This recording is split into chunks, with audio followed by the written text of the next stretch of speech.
Here comes the coffee. Yeah. Fresh coffee. This is fresh. That was yesterday.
We call ourselves back into session. It is 8:37 on Thursday morning, and we're going to start off with deliberations on those proposals contained within Committee of the Whole, number 1, which were finished with the committee yesterday afternoon, and it's ripe for decision-making.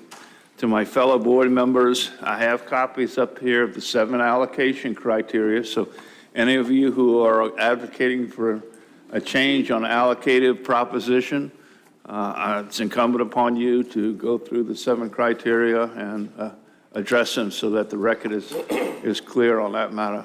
We'll make Mr. Fuson's job a lot easier. So with that, we'll start. The first proposal up is Proposal 58. Staff? Thank you, Mr. Chairman. Proposal 58, 5AAC 01525, waters closed to subsistence fishing. Move to adopt. Is there a second? Second. Staff? Thank you, Mr. Chairman. This proposal would establish subsistence closed waters near the outlets of Danger and Cold Creeks within Kazakov or Danger Bay. The department is neutral on this proposal. For clarity and to aid enforcement, the department recommends alternative closed water coordinates. Also, it should be noted that the federal government has jurisdiction over the proposed closed water area, and I believe we just submitted RC 41 this morning that has those alternate closed waters.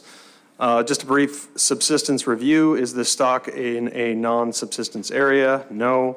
Is the stock customarily or traditionally taken for subsistence? The board has determined that salmon in the Kodiak area are customarily and traditionally taken for subsistence use. Can a portion of the stock be harvested consistent with sustained yield? Yes. The board has an ANS of 26,800 to 44,700 salmon. And do the regulations provide a reasonable opportunity for subsistence use? That's a board determination, obviously. And is it necessary to reduce or eliminate other uses to provide a reasonable opportunity for subsistence use?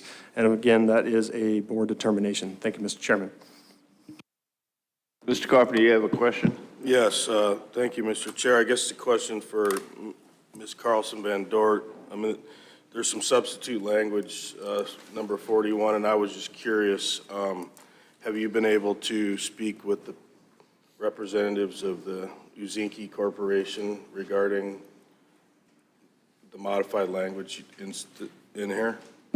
I have been able to, thank you, Mr. Carpenter. I have been able to speak with the proposer, who verified that it was that this reflects, RC 41 reflects his intent. I have not had a chance to connect specifically with the representative from the native village of Uzinki yet this morning. I did note that in RC 37 there was a letter that was rescinding their prior opposition to this.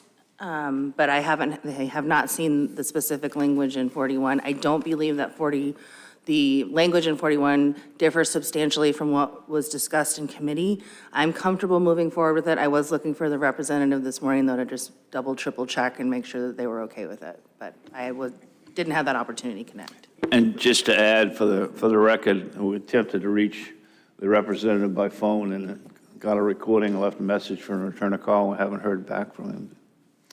Mr. Carpenter. Well, having heard that, I think that, Mr. Chairman, I would make a motion to substitute language found in RC 41 for Proposal 58. Is there a second? I second it and ask for unanimous consent.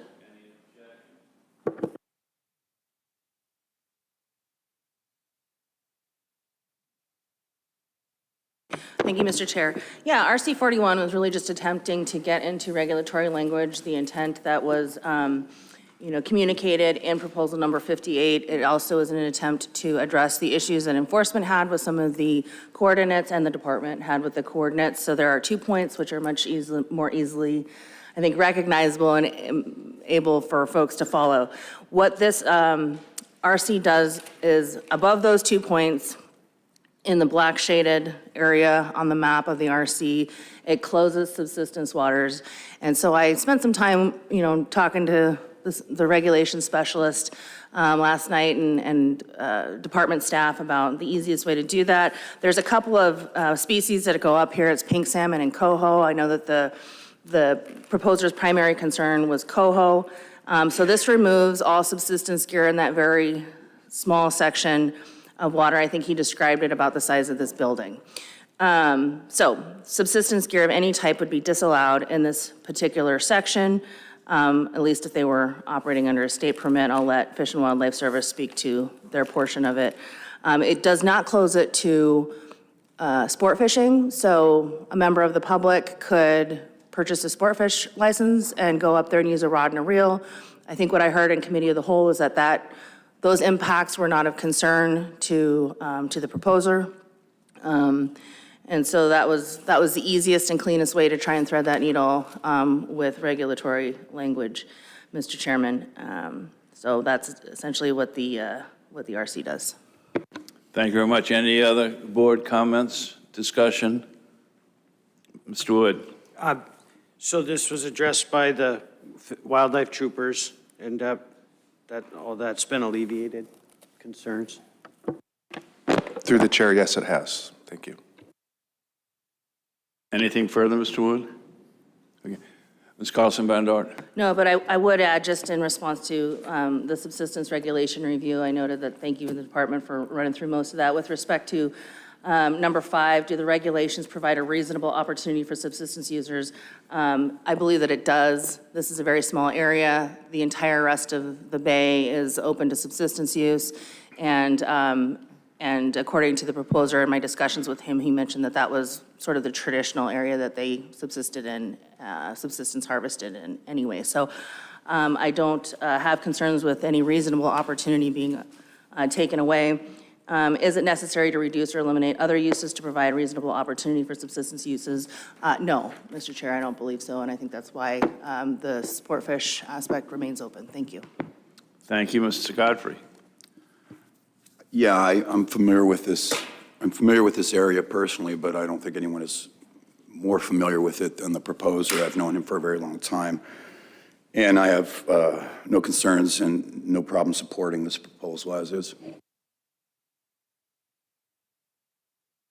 Mr. Carpenter? Thank you, Mr. Chair. I think that the subsistence review has taken place. I think the department, as well as members of this board, have stated on the record.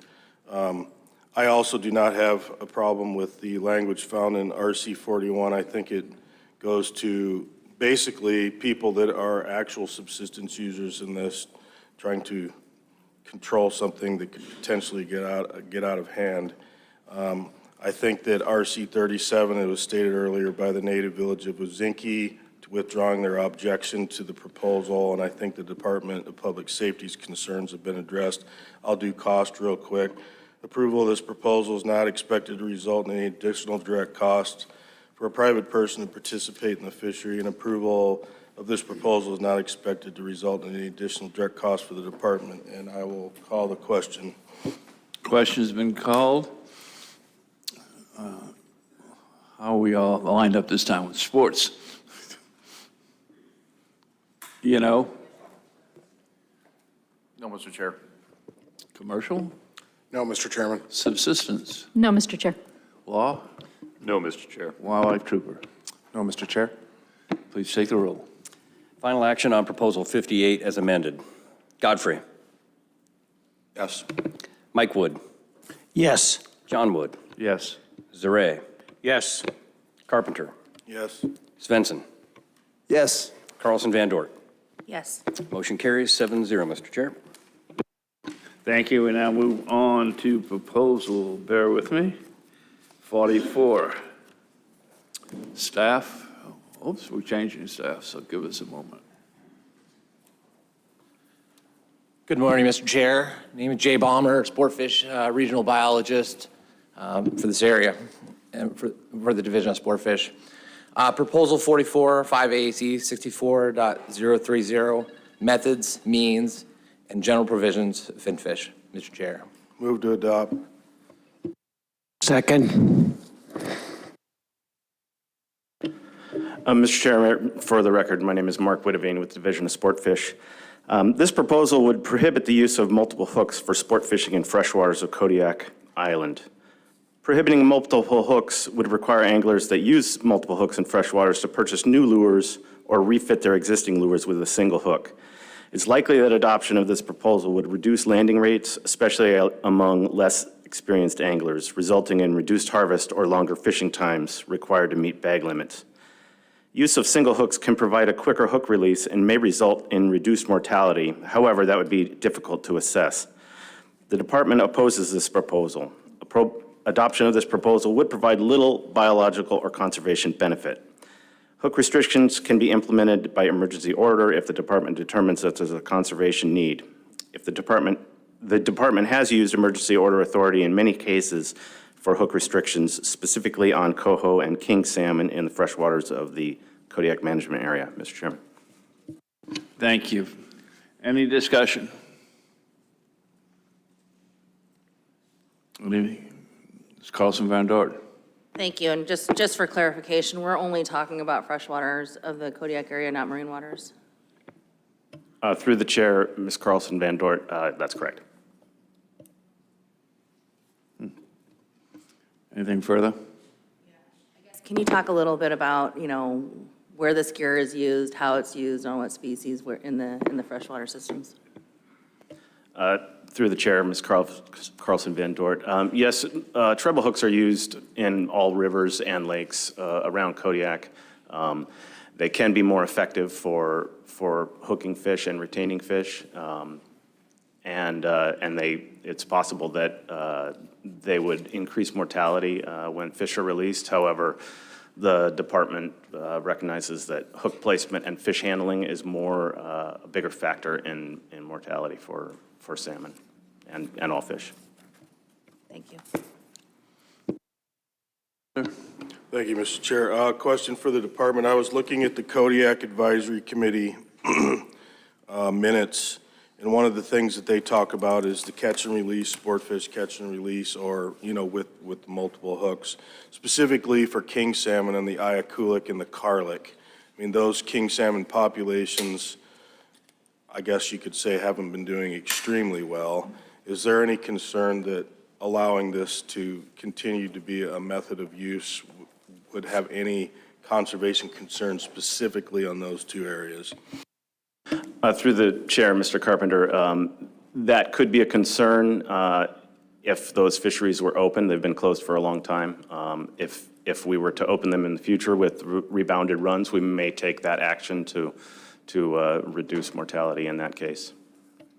Just to follow up real quick, so I would assume that you have the EO authority necessary that if you were to open those rivers up in the future, that you could do exactly what you just said. Am I correct? Yes, we do have that EO authority and have used it in the past on those species in those rivers. Thank you. Any other discussion? Mr. Godfrey, you trying to get my attention? Yeah, I'm just going to indicate that I'm going to be opposing this for the same reason the department cited.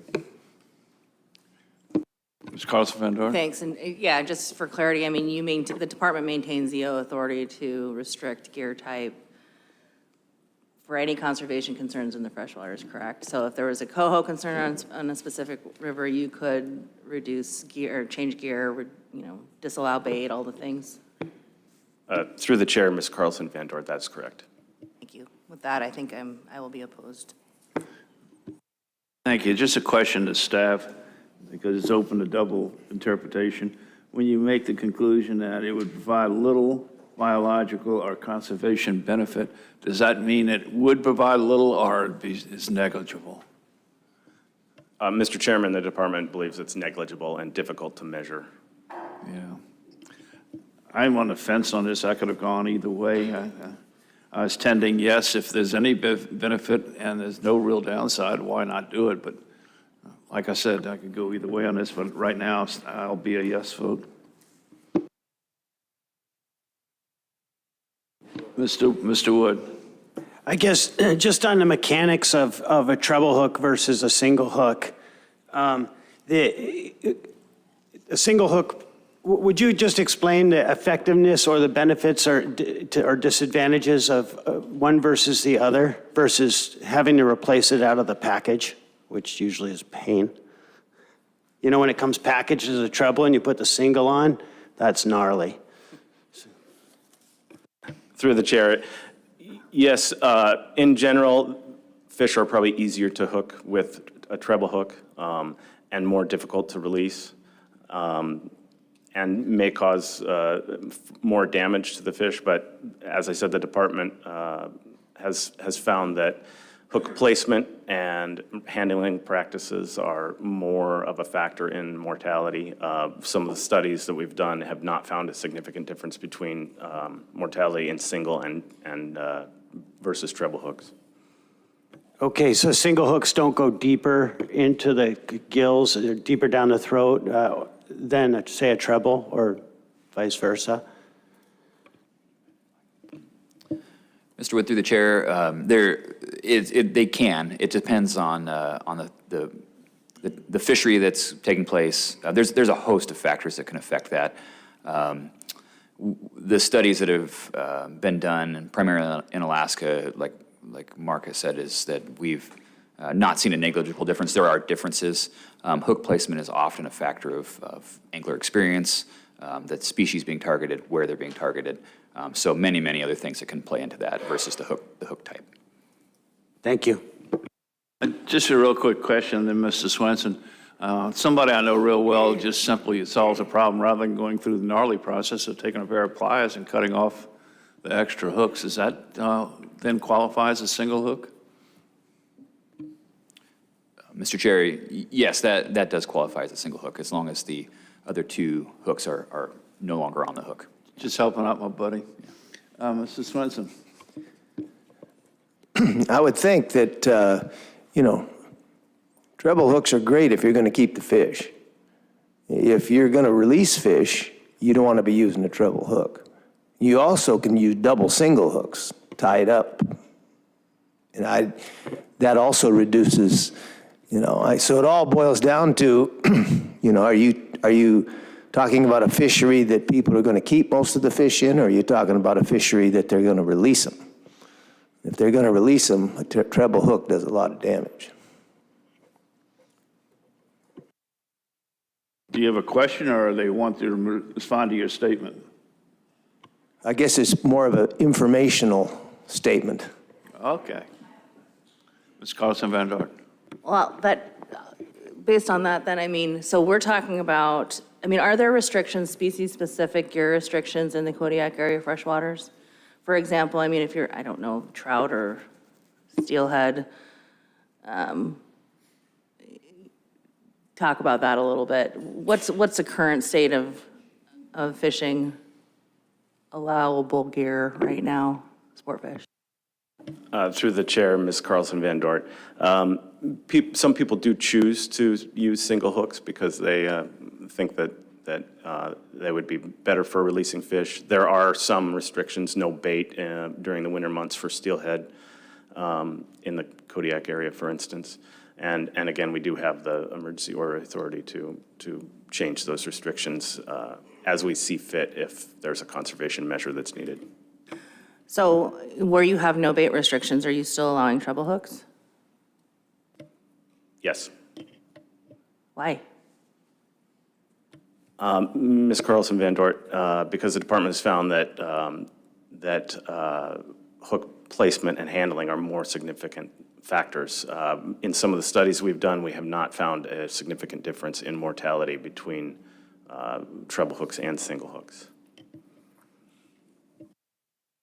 That's certainly contrary to my experience, but I'm just Yeah, one I was person. just going to say, if you don't place a treble hook properly, that's problematic. Go ahead. What else is, what else are they fishing? The Kings, I understand, are closed, but what else are they fishing for in those rivers at the time? They're fishing trout and so on, and those rivers have trout and other fish in them also, don't they? Through the chair, yes, this is the entire Kodiak freshwater, so there's all 5 species of salmon and several species of trout. There's all fish would be affected by this.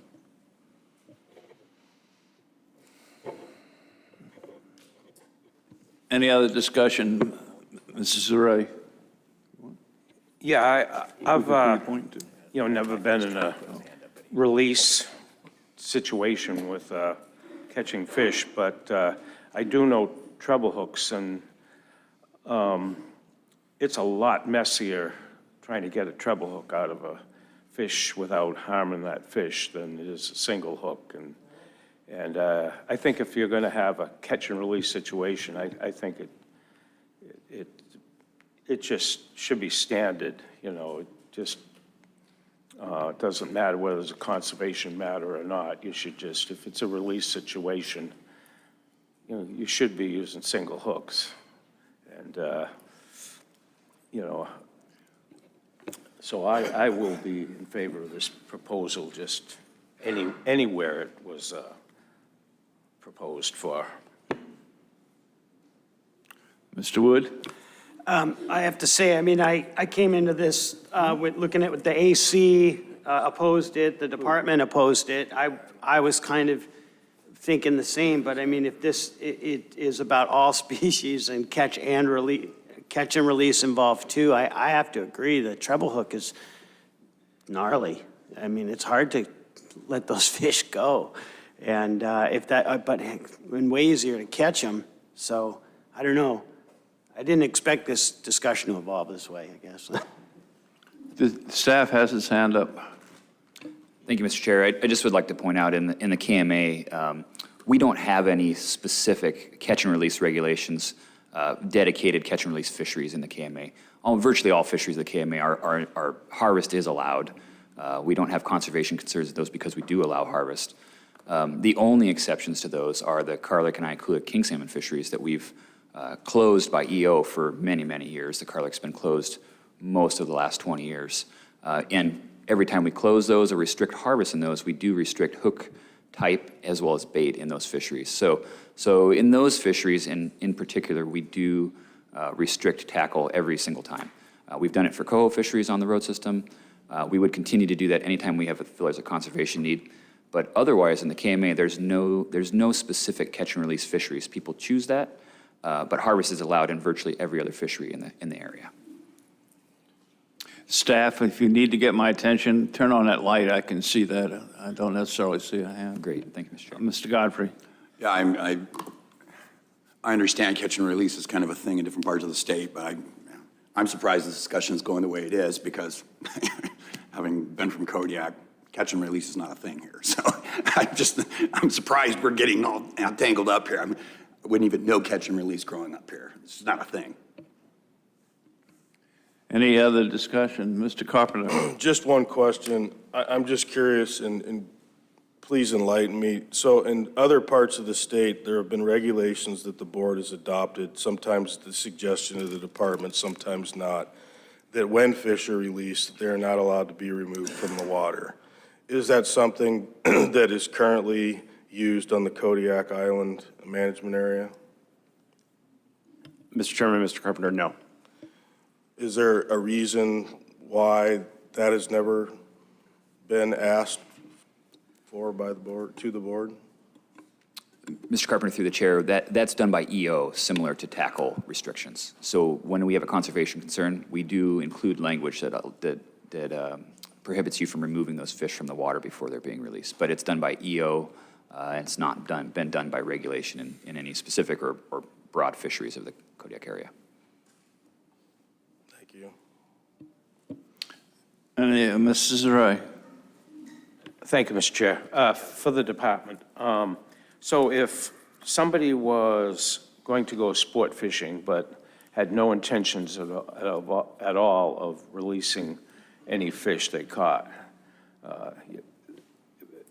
they would still be required to go to single hook if this passed?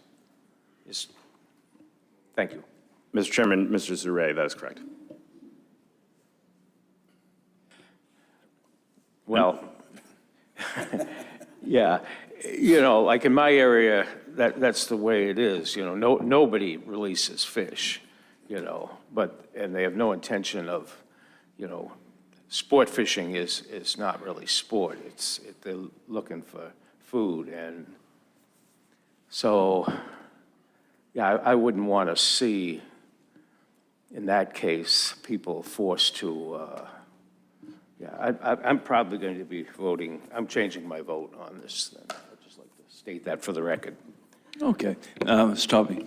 Yes, thank you, Mr. Chair. I guess just for some clarification, I know there's been discussion about treble hooks and single hooks, and we've done studies with hooking mortality regarding single and treble hooks. As staff has stated, it's hook placement. And so a treble hook, so if a hook is in the gullet or in the stomach, if a fish takes it all the way down, or in the gills, they tend to high mortality rate. But if it's just caught in the mouth, you have mouth damage. And so whether it's a single hook or treble hook, it can be, it depends if fish tend to take bait down deeper, and so it's all about the location. So if you have a treble hook that catches them in the mouth, you might have a little bit more mouth damage, but that's not a significant factor in mortality. So, and single hooks, they can take single hooks down deep, or they can get caught in the gills. That's why studies we've done, there hasn't been a significant difference between treble or single hooks related to mortality. Thank you. And while you're on the subject, regardless of which way the vote goes on this particular proposal, would you please send me those studies so I can read them? Because it's against everything that I've seen. So. Mr. Carpenter. Thank you, Mr. Chair. I would make one statement, and I would make this to the department or to the board. I think that there's best handling practices is something that I think the board has adopted in many different parts of the state. I think there's conservative natures to that I believe follow the guiding principles that this board follows. I would personally like to see the department be proactive in situations where catch and release is an option or is a traditional activity that takes place in certain parts of the state, specifically where there's areas where there's conservation concern, that would be something that the department would bring before the board over the course of time to try and have some sort of unanimity between the states, so that I think that we show to the public that we're trying to be good-natured stewards. So having said that, I don't know if there's any other comments, but I will just do cost real quick, Mr. Chairman. Approval of this proposal may result in some additional direct costs for a private person to participate in the fishery if adopted. And many anglers would be required to purchase new lures, potentially replace multiple hooks with single hooks. Approval of this proposal is not expected to result in any additional cost to the department. And if there's nothing further, I'd call the question. Sorry, I couldn't help it. So trebles and snagging and folks that are not so good or skilled at hook placement. I know that I think that snagging is disallowed, and I know we're going to get into that discussion here in a minute. But treble hooks seem to be much easier to snag with inadvertently or on purpose than single hooks. And is that an issue? I agree that most people, folks that live here are catching to eat, but there is a pretty significant guided, I think, portion as well from clients that are not from here, and who knows. But could you just speak to the snagging aspect, and is that something that happens a lot, and are treble hooks more conducive to that? Through the chair, Ms. Carlson Van Dort, snagging does occur, and I think that treble hooks would be more effective in deliberate snagging, yes. And try and bring it to a close. Mr. Swenson, you'll be the last one up. Well, I was just going to make a comment that Mike Wood over here, it is gnarly, in his words, to change those hooks out. But many of those hooks now come in a choice of single hook or treble hook. With that, question's been called. Errors and omissions. No, Mr. Chair. Thank you. Forrest? No, Mr. Chair. Dr. Peter? No, Mr. Chair. Aaron? No, Mr. Chair. Derek? No, Mr. Chair. Call a roll. Final action on Proposal 44. Carlson Van Dort. Oh, man, you had to start with me. No. Carpenter. No. Mike Wood. No. Godfrey. No. Svensson. Yes. John Wood. Yes. Zareh. No. Motion fails, 2 in favor, 5 against, Mr. Chair. Thank you. We now go to proposal 45. Staff? Mr. Chair, Proposal 45, 5 AAC 64.030, methods, means, and general provisions for Finfish. Mr. Move to Chair. adopt. Second. Staff? Mr. Chair, this proposal would prohibit use of multiple hooks and the use of bait while sport fishing in all freshwaters of Kodiak Island, including stocked lakes and streams. Prohibiting multiple hooks would require anglers that use multiple hooks in fresh waters to purchase new lures or refit their existing lures with a single hook. It is likely that adoption of this proposal would reduce landing rates, especially among less experienced anglers. Use of single hooks can provide quicker hook release and may result in reduced mortality. However, that would be difficult to assess. 2 popular fisheries in which bait are regularly used include natural and enhanced coho runs on the Kodiak Road system and stocked rainbow trout fisheries that occur in 17 lakes around the Kodiak Road system. Use of bait can be highly effective, but hooking location and releasing technique are considered more influential on mortality than use of bait versus artificial lures. The department opposes this proposal. Adoption of this proposal would provide little or biological or conservation benefit. Hook and bait restrictions can be implemented by emergency order if the department determines there's a conservation need. The department has used emergency order authority in many cases for hook and bait restrictions, specifically on coho and king salmon in the freshwaters of the Kodiak Management Area, Mr. Chairman. Thank you very much. We'll open the discussion. We've talked about the hook situation to death, no pun intended, but let's just restrict our comments to the use of bait so we can move this along. Ms. Carlson-Van Dort. Thank you, Mr. Chair. I mean, I think prohibiting bait in all waters is unduly restrictive, and I'll reference my comments from the previous proposal.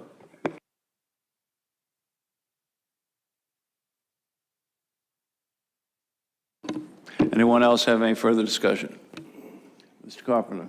Thank you, Mr. Chair. I'll also reference my comments to the last proposal. I'll also note that the Anchorage Advisory Committee and the Kodiak Advisory Committee are opposed to this proposal, as well as the department. And I will go ahead and also do cost while I'm at it. Approval of this proposal may result in additional direct cost for a private person, and many anglers are required to purchase new lures and fishing gear, and approval of this proposal is not expected to result in the additional direct cost to the department. If there's nothing else, I will call. Okay. Mr. Godfrey. As far as, I got to be honest, I don't even understand what the motivation of the proposer is here, other than to lower the success rate of anglers. So I'll be opposing for the same reason the department cited. Ms. Carlson-Van Dort. Thank you, and thank you for drawing my attention back to the index of comments. Member Carpenter, I did note that Office of Subsistence Management was in support of both this and the last proposal, but with respect to this one, I don't know if there's any comments that OSM would like to put on the records. I'm kind of curious. Mr. Chair, George Pappas, OSM, you'll see in, was it PC 119, our comments. Bottom line, the less mortality in river caused by non-federally qualified subsistence users could potentially increase the success rates of federally qualified subsistence users fishing on those same fish. That's the point. It's an opportunity. We don't have a full analysis or scientific proof of the difference of how many fish, what the reduced mortality would be between using bait or treble hooks like the last one. But the idea is that the less mortality in river, more availability for federally qualified subsistence users. Thank you, Mr. Chair. Thank you. Thank you. Anything further, Ms. Carlson? Okay. Question. Question's been called. Mr. Taube? No, Mr. Chair. Mr. Bowers? No, Mr. Chair. Dr. Peter? No, Mr. Chair. Mr. Peterson? No, Mr. Chair. Captain? No, Mr. Chair. Call a roll. Final action on Proposal 45. Zareh. No. John Wood. No. Godfrey. No. Swenson.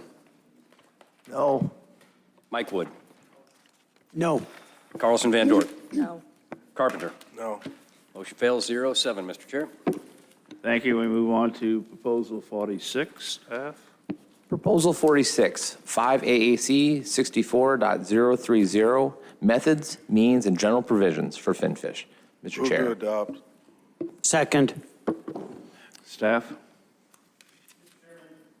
Mr. Chairman, this proposal would allow snagging as a legal means of harvesting sockeye salmon in Kodiak Island freshwaters. Adoption of this proposal would improve angler efficiency and increase the sport harvest of sockeye salmon by an unknown amount. It is possible that fewer wounded fish would be released since snagged fish could be retained. Conversely, hooking mortality of released fish could increase since deliberate snagging may result in more damaging hook placement than current practices. The department opposes this proposal. Permitting snagging in freshwater could increase injury to target and non-target species, and enforcement would be difficult, Mr. Chairman. Thank you. Any discussion?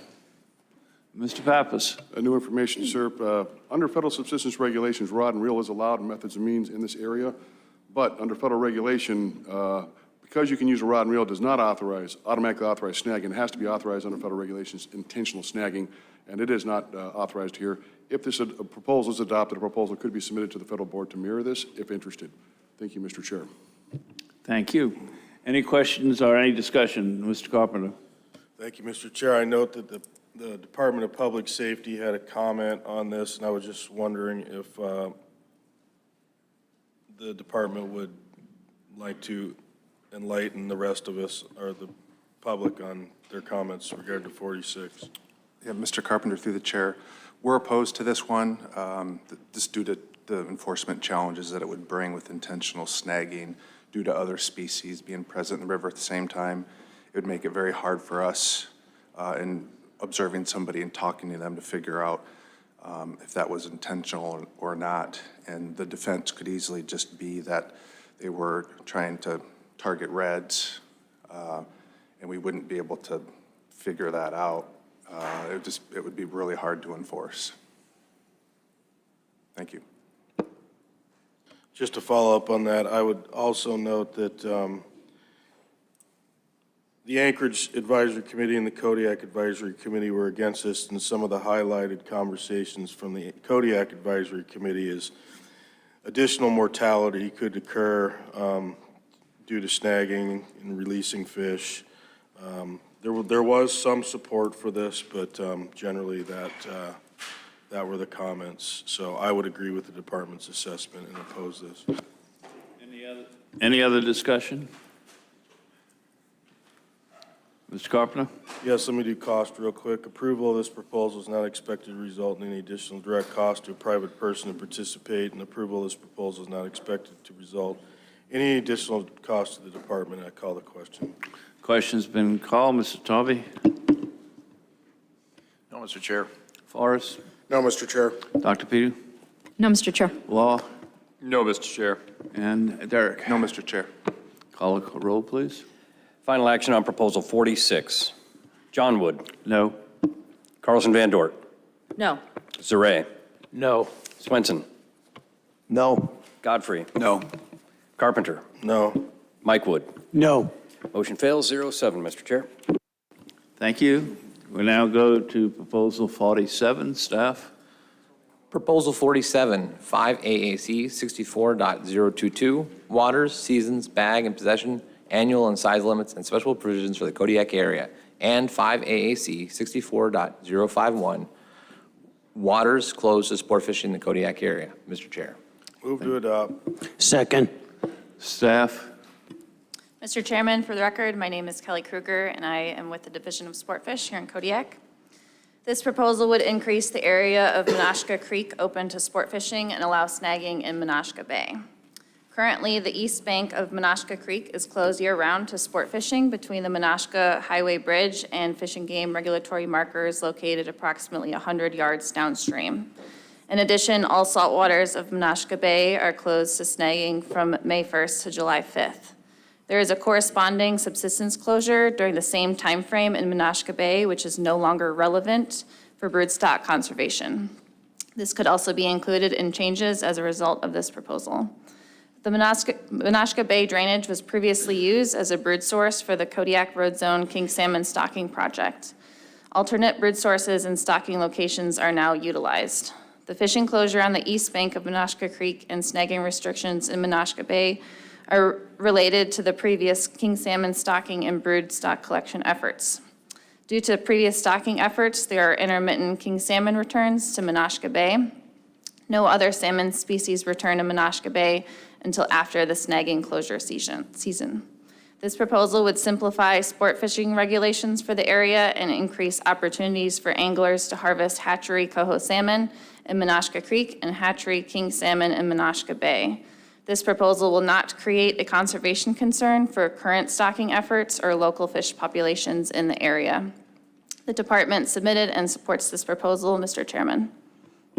Thank you. Isn't this a proposal where you folks were saying we need to do something additional? I'm getting a nod from Dr. Weeder. Do you want to address what it is you would like to see addressed?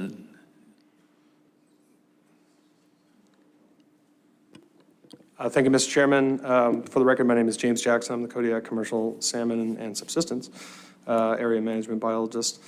So because this seeks to get rid of the closed waters for sport fishing and because it's an old regulation with regard to where they used to take brood, we also had relevant subsistence closed waters, and we have relevant substitute language available to repeal 5 AAC 0152513 from May 1st through July 5th, all waters of Menasha Bay west of a line from termination point to Miller Point.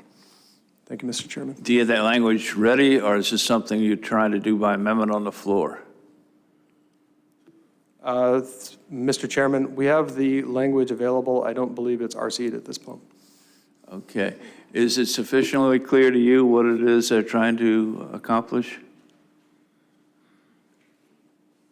I just want to make sure we get this done correctly and done the first time through. Yeah. Let's take a 5-minute break. Would you sit down with Shalene and you guys, make sure you're on the same sheet of music here?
Members, in your blue packet, or it's not, yeah, it is, it was in the blue packet, RC 42, which is substitute language. And I'll wait for Mr. Carpenter to return. Would you move substitute? You want moderate? Okay. I can do it, it doesn't matter. Let's not be bashful, go ahead and do it. Yeah, the main motion's on the floor, we need substitute. Mr. Chair, let me just take one quick second to glance over this. I would move to substitute language found in RC 42 for proposal 47. Second it, and ask for unanimous consent. Any objection to unanimous consent? Seeing none, we now have, as amended by RC, or substitute by RC 42. Now, to staff, we're trying to get back to where we were a half hour ago. Is this RC cover your concerns? Mr. Chairman, yes, RC 42 seeks to repeal the subsistence closed waters that were used to protect broodstock, and since there's no broodstock there anymore, this would protect the would no longer be there to protect the fish that the sport fish were trying to collect. Okay, are there So we any- seek to repeal. Thank you. Are there any other staff comments before we go into board? I see no lights on, no voices being raised, so I'm going to assume that, oops. Okay. Thank you. We now go into board deliberations. Did you raise your hand, Mr. Carpenter? I can speak to that, Mr. Chairman, thank you. I was just going to, basically, I was looking at the public comments. There was, as I said, both Anchorage and Kodiak advisory committees were in support of this. There was several other individual comments. There was one in opposition, so I think generally there was support. I don't believe we heard anything in the committee of the whole that spoke against this, so I will be supporting. Thank you. Ms. Carlson Van Dort. Thank you. Just a couple of points of clarification. So these are all stocked species in Menasha, is that correct? Are there any wild stocks in Menasha that we should be aware of? Through the chair, member Carlson Van Dort, Menasha Creek is stocked with coho salmon. There are natural populations of pink salmon and a very small chum run in the creek. What about the kings? Are they all stocked kings? The kings have not been stocked there since 2016. There was a small population that was stocked there in 2023 that will not be used for broodstock. So people will be able to catch them when they're returning. But we're also talking about, opening this up and allowing snagging in marine waters. And presumably we have king salmon in marine waters. What assurance do we have that those are hatchery kings and that they are not wild kings that we're working on in Menasha Bay? Ms. Carlson Van Dort, through the chair, to our knowledge, they're all hatchery fish. There's never been a wild run in the Kodiak Road Zone. The only wild runs in the KMA are on the Kodiak and Iaqulliq Rivers, about 100 miles away from this location. All of the wild species in Menasha Bay, virtually all the wild species in Menasha Bay return after these regulations repeal on July 5th every year anyway. So essentially, this is focused entirely on those hatchery kings. So. Thank you. Any further board deliberations, discussions? Mr. Carpenter? Thank you, Mr. Chair. I'll do cost real quick. Approval of this proposal is not expected to result in any additional direct cost for a private person to participate in the fishery. And approval of this proposal is not expected to result in any additional cost to the department. If there's nothing further, I call the question. Question's been called. E&O? Ms. Tobey, E&O? No, Mr. Chair. Forrest? No, Mr. Chairman. Dr. Weeder? No, Mr. Chair. That's good news. Yes, and Law? Agreed. No, Mr. Chair. And the captain, No, Mr. Chair. please take a roll. Final action on proposal 47 as amended. Mike Wood. Yes. Godfrey. Yes. Carlson Van Dort. Yes. Zaret. Yes. John Wood. Yes. Carpenter. Yes. Swenson. Yes. Motion carries 7-0, Mr. Chair. Move on to proposal 48. Staff? Thank you, Mr. Chair. Proposal 48, 5AAC 64.022, water, seasons, bag, possession, annual and size limits, and special provisions for Kodiak area. Move to adopt. Second. Staff? Mr. Chairman, this proposal would increase the bag and possession limit for coho salmon 20 inches or greater in length in the, in the Miami, Sacramento, and Sultry Cove drainages to 2 fish year-round. In the Kodiak Road Zone, prior to September 16th, the current bag and possession limit for coho salmon is 2 fish. From September 16th to December 31st, the bag and possession limit is reduced to 1 fish, except for in stocked areas. 13 of the major Kodiak Road Zone drainages with coho salmon populations are easily accessible by highway vehicle. 3 drainages, Miami, Sacramento, and Sultry, require backcountry travel and are accessed primarily via all-terrain vehicle. Additional trip planning and preparation is necessary to access the Sacramento River because beach travel is only possible during low tides. Due to the remoteness of the 3 drainages, surveys are conducted infrequently, and sport fishing effort directed at coho salmon in the drainages is low, given other fishing opportunities that provide easier access.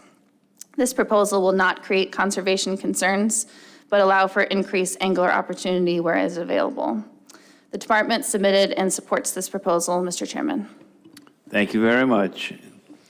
Any board discussion, deliberation on proposal 48? Mr. Carpenter. Thank you, Mr. Chair. I'll note the public comments similar to the last one, both Anchorage and Kodiak Advisory Committee, along with many other individual comments supported this. I would also note that the Kodiak AC's comments, it was a 14-0 vote, and they really support the increased harvest opportunity and access to this particular fishery. So I will be supporting this. And Ms. Carlson Van Dort? Thank you. I'm just kind of curious why the Miami, Sacramento, and Sultry drainages were restricted to 1 to begin with. Like, what's the history on that? I was looking at the background, but I didn't quite see that element. Ms. Carlson Van Dort, through the chair, for the record, my name is Tyler Pollum, Sportfish Division. Those were included in all Kodiak Road Zone waters that were restricted, I believe in 2017. There was a change in the way those runs were managed, as most of them are only monitored post-season by foot survey or intermittent aerial surveys. So not a robust monitoring program due to funding and staff limitations you've heard many times this meeting. But the idea was to create a conservative bag limit that changes during the middle of the season. There's some fishing opportunity at the beginning. If those runs are seeing low returns or high angler effort, the bag limit changes on September 16th to provide some sort of conservation for those smaller runs. More recently, we've been able to use a drone to monitor several of these drainages and increase bag limits when it's available. These 3 drainages were included in with the rest of the drainages simply because they're within road zone waters, and we included all of them except for stocked waters that occur entirely north of the Buskin River. All the drainages that occur south are all wild runs. So hopefully that answers your question. So September 16th, and why was that date selected? I'm assuming that's after the midpoint of the coho run, or can you explain that to me? Or what is the midpoint of when the coho are coming through?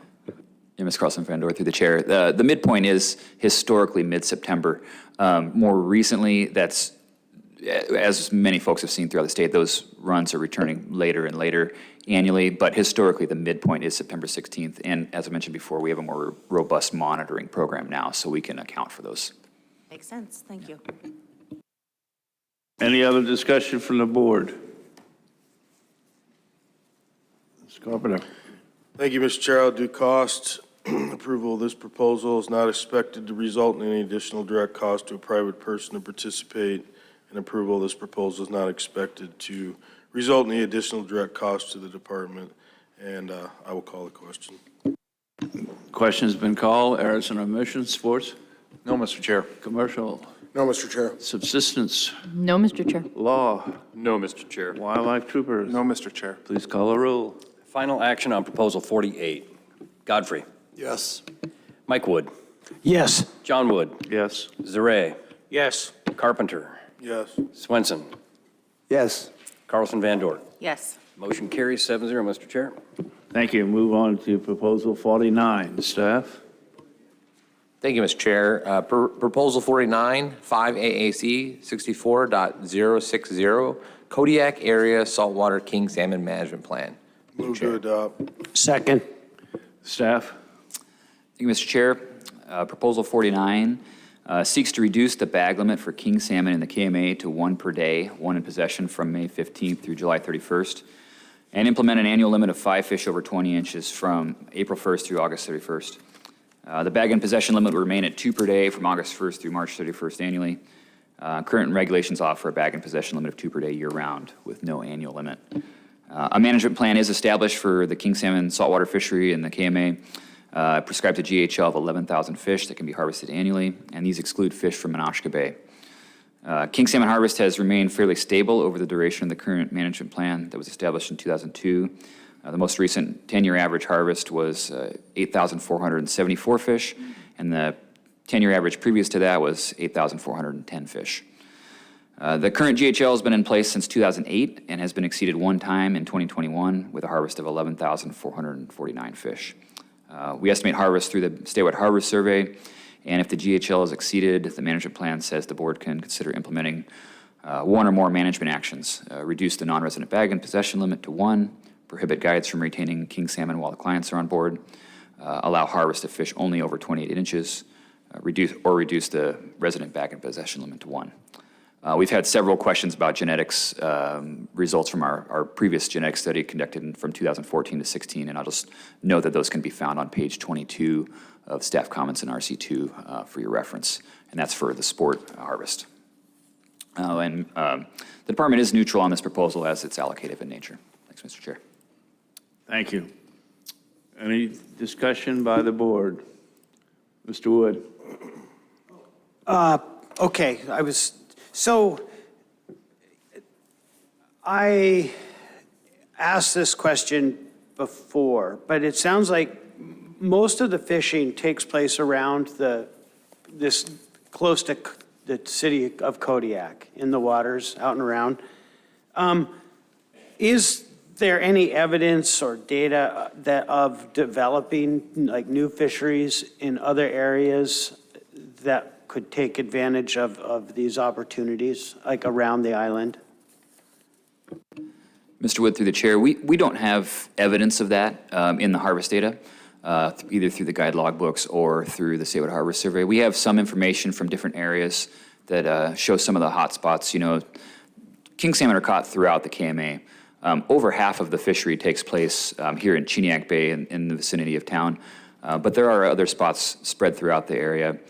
To our knowledge, none of these are growing or developing. As I mentioned before, the harvest data we have shows the king salmon harvest is very stable over the last 20 years. And have you noticed is in the stock, the genetic composition has all been about the same? Fish from, say, Pacific Northwest and BC? And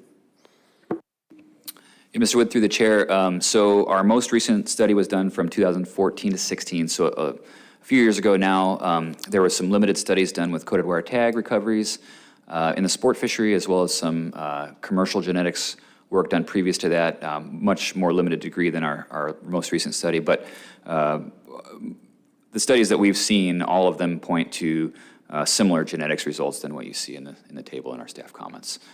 We've never seen much difference in that composition. okay. Thank you. I'll let others ask questions. Mr. Godfrey, followed by Mrs. Swenson. As a general rule, I'm not a fan of proposals that are generated outside of a fishery by an association that would regulate that fishery but doesn't actually participate, generally speaking, in that fishery, which we have here with the Homer Charter Association. And referencing the public testimony, it's kind of ironic. This proposal would seek to regulate and restrict king fishing here in Kodiak, while there's a salmon derby that goes on in Homer that slays however many kings at any given time. So I'll be opposed to this. Mr. Swenson, followed by Ms. Carlson Van Dort. I'm just kind of curious as to, so the boat gets to, the guide gets to give his fish away. Does he catch the fish? Do the clients catch the fish? Just exactly, how does that work? Mr. Svensson, through the chair, well, there's a, I don't know the percentage off the top of my head, but a portion of this fishery is guided. There's a significant guided harvest. Clients on board a charter vessel would have to catch their own fish. There's currently no prohibition against charter guides or their crew keeping fish on those vessels. They would have to transfer that possession of those fish if they gave them away, because there's a possession limit that's equal to the bag limit. So those would go along with that. Just as a point of clarification too to Mr. Wood's question earlier, this genetic study was conducted during the peak of our king salmon enhancement program. So I did fail to mention that the KMA stocks that are listed in the genetics results are indistinguishable from the Kodiak and Ikulik wild runs. However, since most of the fishing pressure takes place near the hatchery returns, we can assume that a lot of those fish were hatchery fish. So, Thank you. Ms. Carlson Van Dort.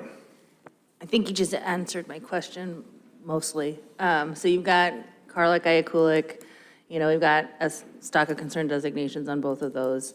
I know that hatchery produced fish, you just spoke to that. Are there any other wild stocks either on or off the Kodiak road system? I think you already mentioned there aren't any on the road system. Are there any other Kodiak wild stocks that haven't been mentioned yet? Ms. Carlson Van Dort, through the chair, there's only one other king run that we on the island, and that's at the Dog Salmon River. That was a stocking effort that occurred in the 1960s. So by all intents, it's a wild run, self-sustaining run. It's very small. It's our only remote catch and release king salmon fishery, but it's very small in nature, so which is why we didn't bring it up at this point. So, Mr. Carpenter. Thank you, Mr. Chair. So I guess just to be consistent, a proposal very similar to this, the board heard at the Homer meeting about a month ago, and I believe that was for the North Gulf Coast Management Plan. The board did not adopt that particular proposal. I think this proposal is very similar. It looks to reduce the opportunity for residents and non-residents in Kodiak.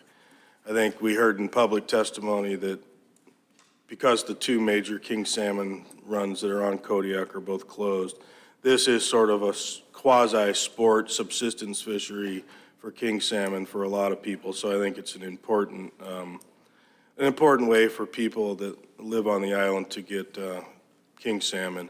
I also think that, statistically speaking, that the amount of, king salmon that are harvested in this fishery that are, that might affect other areas of the state of Alaska is a very small number, and I think that was also shown in the lower Cook Inlet saltwater fishery, where we did adjust the GHL upwards. So for those reasons, I won't be supporting this.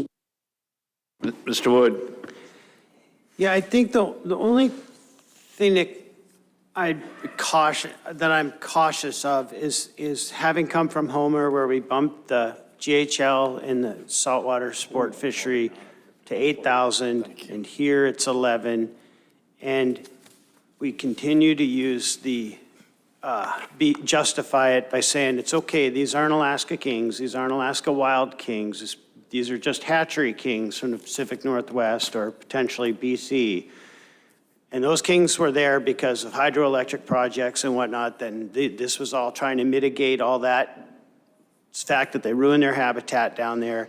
For whatever reason, it makes me want to be cautious that it's okay to kill these or harvest them with a clear conscience just because they're not from Alaska and that they're hatcheries. These are costly fish. And some of them could even be endangered species from the BC area of Canada, and without this genetic stock identification that we should have on everything, these new fisheries that are trolling, like sport fisheries trolling that are new, they're great, they're local, But just because they're not our fish doesn't necessarily just full speed ahead, I guess, is what I'm saying. So, thank you. You speaking in favor or against? Oh, I am opposed to this proposal, but I guess it's just with caution. Any other comments from board members? I identify 150% with the comments that were put on the record by Mr. Wood, and it applies elsewhere as well. Any other comments? Mr. Carpenter. Thank you, Mr. Chair. Touch on cost real quick. Approval of this proposal is not expected to result in any additional direct cost for a private person to participate, and approval of this proposal is not expected to result in the additional direct cost to the department, and I will call the question. Question's been called. Errors and omission. Mr. Tobey. No, Mr. Chair. Mr. Bowers. No, Mr. Chair. Dr. Weeder. No, Mr. Chair. Mr. Peterson. No, Mr. Chair. Captain. No, Mr. Chair. Call a roll. Final action on Proposal 49. Carlson Van Dort. No. Carpenter. No. Mike Wood. No. Godfrey. No. Swenson. No. John Wood. No. Zaray. No. Motion fails, 0-7, Mr. Chair. Thank you. We now move to Proposal 5050. Thank you, Mr. Staff. Chair. Proposal 50, 5 AAC 64.022, waters, seasons, bag, possession, annual and size limits, and special provisions for the Kodiak area, and 5 AAC 64.070, Kodiak area rockfish management plan. Move to adopt. Second. Staff. Thank you, Mr. Chair. Proposal 50 seeks to amend the Kodiak Area Rockfish Management Plan to include specific reference to impacts to other species, in addition to black rockfish, as well as correct the possession limits stated in the plan currently. Since the adoption of the plan in 2020, an error was discovered in the possession limits stated in the management plan text, and this proposal seeks to correct this language and move those regulations regarding KMA rockfish bag and possession limits from the plan back to standard regulations. Bag limits for the KMA would not change, but the management plan and KMA sport fishing regulations would be more clear and concise. This part of the proposal is considered housekeeping in nature. In addition to this clarification, the proposal seeks to add a sentence to the purpose statement of the plan to recognize other rockfish species besides black rockfish. We have new tools available for managing sport fisheries for rockfish in the KMA, as we discussed earlier in this meeting, including in-season harvest estimates and alignment of sport and commercial harvests to account for total removals of black rockfish. Given the precision that we now have regarding rockfish management, inclusion of language in this management plan that addresses other species would give managers flexibility to account for them in future management decisions, both in regards to conservation of other rockfish species besides black rockfish, as well as providing harvest opportunity where it's available. And the department submitted and supports this proposal. Thank you, Mr. Chair. Thank you. Any discussion by board members? Mr. Carpenter. Thank you, Mr. Chair. I guess I was the one that asked a question earlier about how you were going to actually carry this out specific to in-season management. And I think your answer was satisfactory. I just want, to allow the public to understand this a little better, and for myself too, you must have to be increasing the creel surveys and things like that dramatically during the peak of the season on Kodiak Island to make this be able to be some sort of an effective management tool, don't you? Could you just touch on that? Yeah, Mr. Carpenter, through the chair. So we have a creel survey program that collects both biological and interview data from targeting groundfish species, so rockfish, lingcod, halibut, other groundfish species here. It's based in the Port of Kodiak, but it hits the two main boat harbors here as well as the Coast Guard base. That's been going on for many years. Its primary focus has been halibut in the past, but we've modified that over the last several years to include more specific information for rockfish. And over the course of the last 5 years, we've been able to figure out how to use that information. So the primary things we use from that are the ratio of guided to unguided harvest. So we have an estimate of the percentage of the harvest that's guided and the percentage of the harvest that's unguided. as well as the species composition. You can see in the staff comments, there's a table that shows rockfish harvest and includes the species composition of each year, and that comes directly from that port sampling project. Those pieces of information can be used to estimate the unguided portion of the harvest. The guided we get directly from the logbooks. So there is the increase, look at the sport fishery has come primarily from us collecting logbook sheets right directly through the Kodiak Sportfish office, and that's been a partnership with us and the guided anglers. We asked the charter captains basically, would you submit all your logbook sheets through our office so we can track rockfish harvest in season? And they've voluntarily done that. We've provided boxes for them to do that, and they've cooperated fully with that program. Okay, thank you. That's very clear, clarifying to me. And then just to follow up, I just want to make sure I understand this completely. So this is a board-directed thing to manage this sportfish harvest, and there's a range, and the GHL range is 0 to 26,000. That GHL range, that is independent of the commercial GHL, that this is a separate GHL that you're trying to manage to, correct? Mr. Carpenter, through the chair, so these are guideline harvest ranges, not targets set out in an allocation plan. There's separate guideline harvest ranges for both the commercial and the sport fishery, yes, and those the department are directed to manage within, but also recognizing that there are specific areas throughout the Kodiak area that we determine sustainable harvest rates for those specific areas that fall within that total guideline harvest range. Thank you. Yeah. Ms. Carlson Van Dort. Thank you.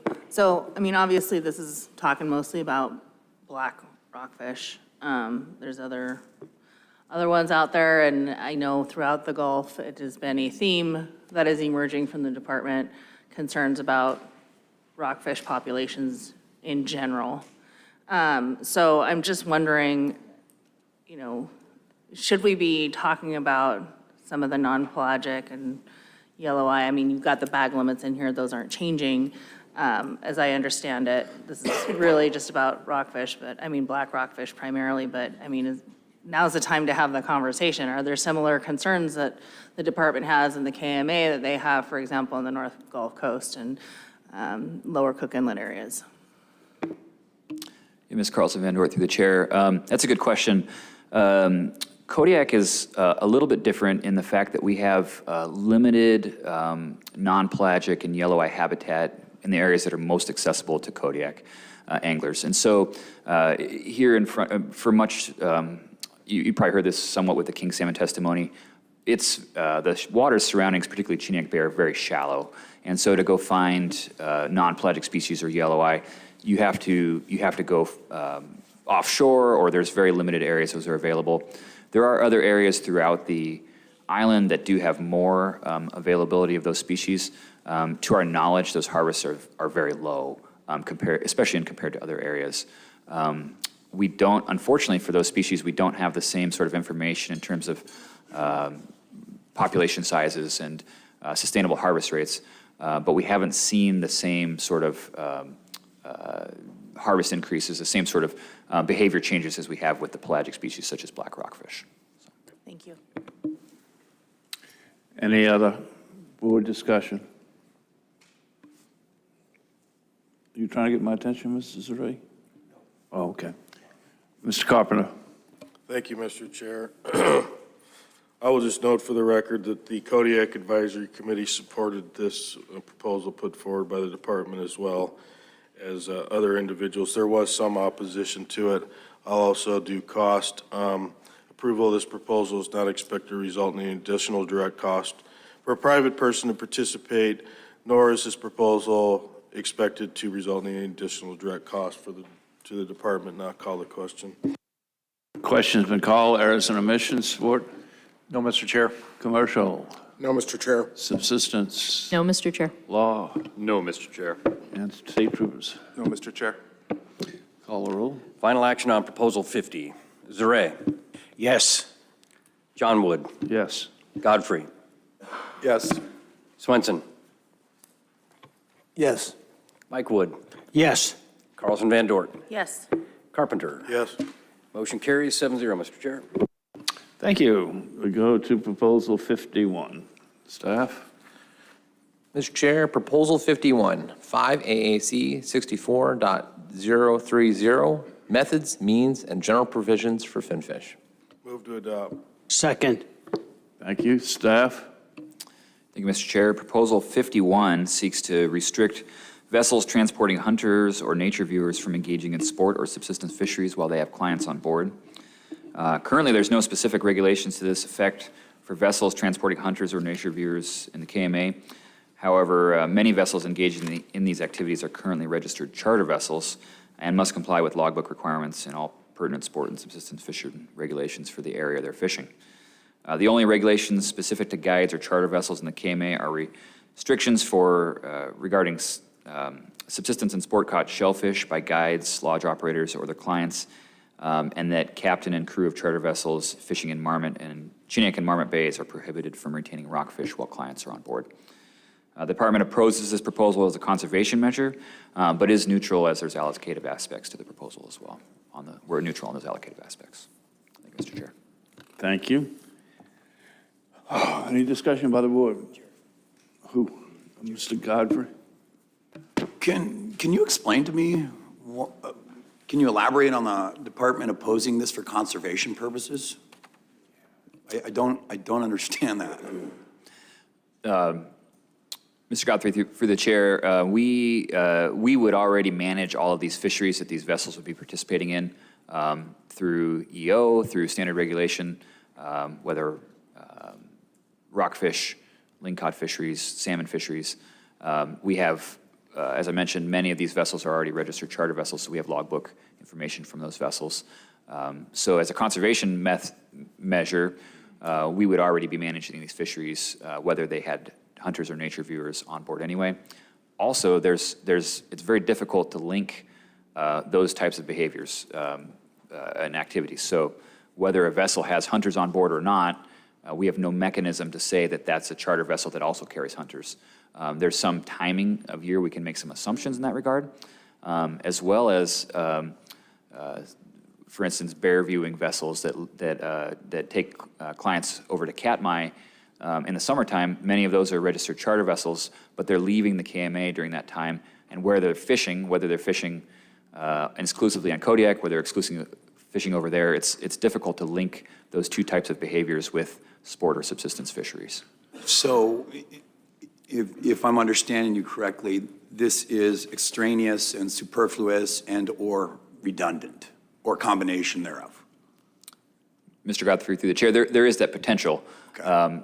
As I mentioned before, there are allocative aspects to the proposal that we would be neutral on, and that's up to the board on those parts of it. Thank you. That's very helpful. I'm all ears for other board members' thoughts. I'm kind of on the fence on this one. Ms. Carlson-Van Dort? Thank you. What are the prohibitions, if any, for charter guides harvesting shellfish? How does that, because reading the AC comments, it was very specific to crab concerns, to a particular area where I think there's, lodges or more lodges, I don't know. Talk about what the guided sport vessels are allowed and disallowed to do, please. Yeah, Mrs. Carlson-Van Dort, through the chair. So the really straightforward one is that in the areas of Kodiak and Marmot Bay, charter vessels and charter captains and crew cannot retain rockfish while clients are on board. More broadly, there's statewide regulations restricting shellfish harvest I'll just read what I have here.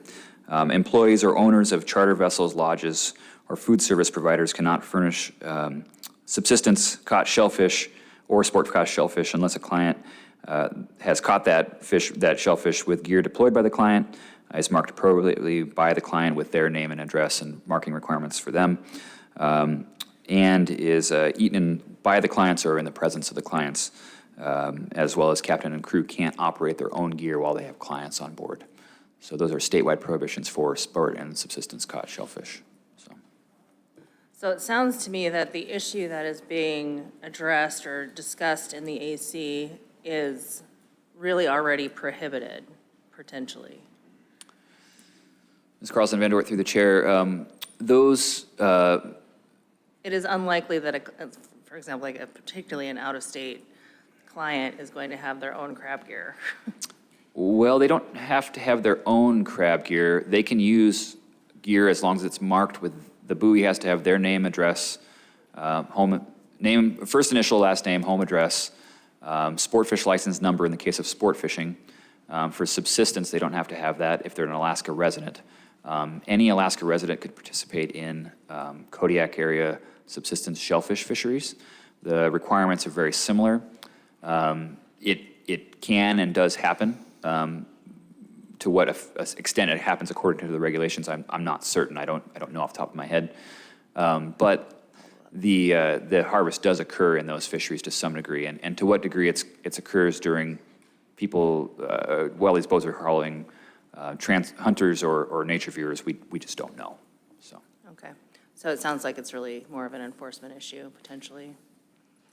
Ms. Carlson Van Dort through the chair. If they weren't abiding by these regulations, certainly it would Right. boil down to an enforcement issue. Okay, and then my last question in this vein is related to a proposal that was passed at the last statewide Finfish. I think there was language around, perhaps it was targeted towards personal use fishing, about guided transport services, registration requirements, reg activities, and things like that. I don't know if that dovetails with this, and if somebody wanted to really get at this issue more broadly, would it not be kind of a statewide, potentially a statewide? I remember this, my point is that this came up when we were in Prince William Sound. This was an issue that kind of started to sort of get talked about when we were in Cordova. At the time, we did take action in Cordova specifically, but then also took the conversation to the statewide level as well. I'm just wondering, does that dovetail here at all? Is there any relationship between the action that the board took and what this proposal is trying to do? It may be that there's not. I'm just curious. Yeah, Ms. Carlson Van Dort through the chair. I'm vaguely familiar with those proposals. I remember them. I don't know the impact that they would have in these fisheries. To my knowledge, these are the only regulations that would be currently pertinent to the KMA sport fisheries or subsistence fisheries. There was further action could be taken by the board specific to the KMA, but modification of these regulations would be a statewide issue, not a Kodiak issue if you modified these specific regulations. Anything further? Mr. Wood, then Mr. Pappas. So my fellow board members asked all the questions I was going to ask, and it's still confusing. And the Kodiak AC had unanimous support for this proposal to prohibit.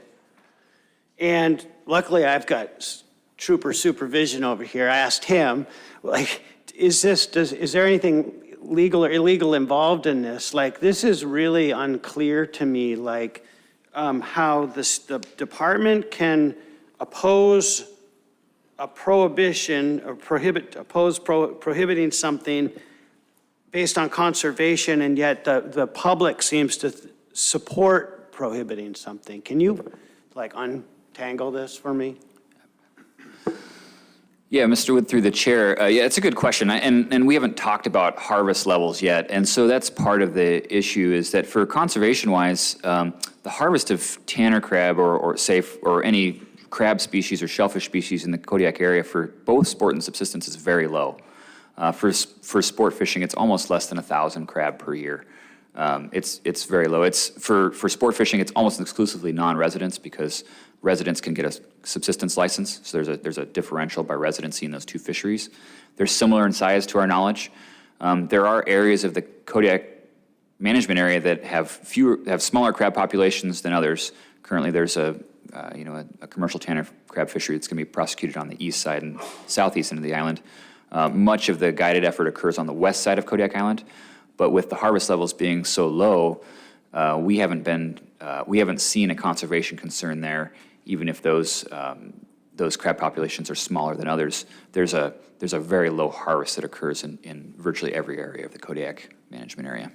So that's the impetus for our comments of not needing these regulations in terms of conservation.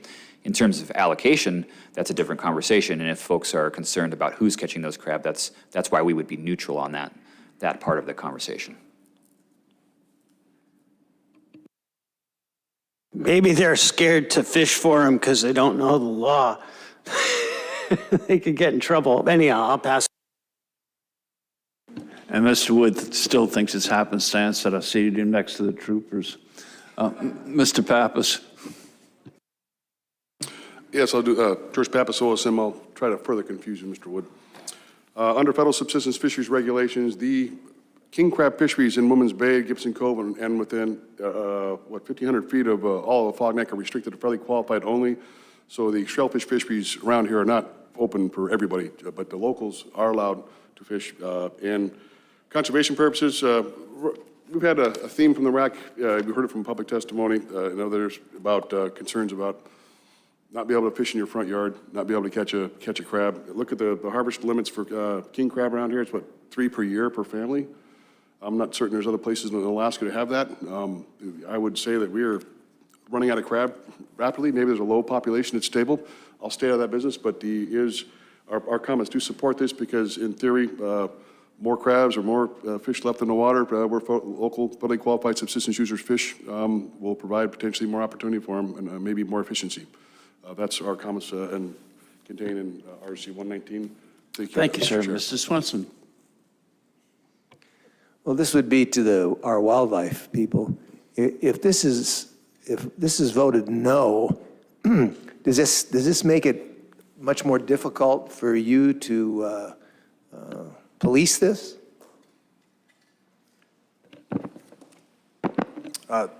Through the chair, I'm actually going to have Sergeant Boiler step in and provide a little bit of observation from the current situation and the challenges of enforcement, and then how that would potentially look for us if this was passed. So I'll pass it off to him just to give his observations. I think that would be helpful for the board. Sergeant, if you come up to the mic. For the record, Sergeant Josh Boyle, Alaska Wildlife Troopers out of Kodiak here. Through the chair, I believe, stepping back to some of the previous questions too, if I may, I could provide maybe a little bit of context for the board from the Kodiak perspective as to the proposal and some of the conflicting sentiment between the AC and the department.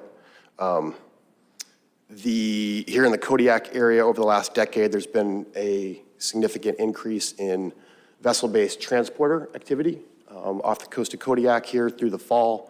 From September through first week of December, it's become a really popular activity to sell boat-based deer hunt specifically, and they market that in combination with options for saltwater fishing as well. They can still troll up kings, halibut, rockfish, and catch some crab. So we've got a significant fleet that comes down from other parts of Alaska, as well as all the Kodiak, essentially all the Kodiak lodges that participate in this similar kind of combo activity during that time of year, as well as other local Kodiak-based Kodiak home-ported vessel-based transporters that, whether it's a seiner that wraps up for the season and then throws on a house on the back, and they'll go participate with rounds of hunters throughout the fall. So as it's currently written, before I proceed, like I said, there's been a dramatic increase. It's popular, it's pretty affordable, and anecdotally, I don't have the breakdown of the data, but it's that activity is used almost, I don't actually want to throw numbers out there, but it's significantly used by both Alaska residents and non-residents. We have a lot of people come down from the mainland to take part in these Kodiak deer hunts, saltwater fishing trips.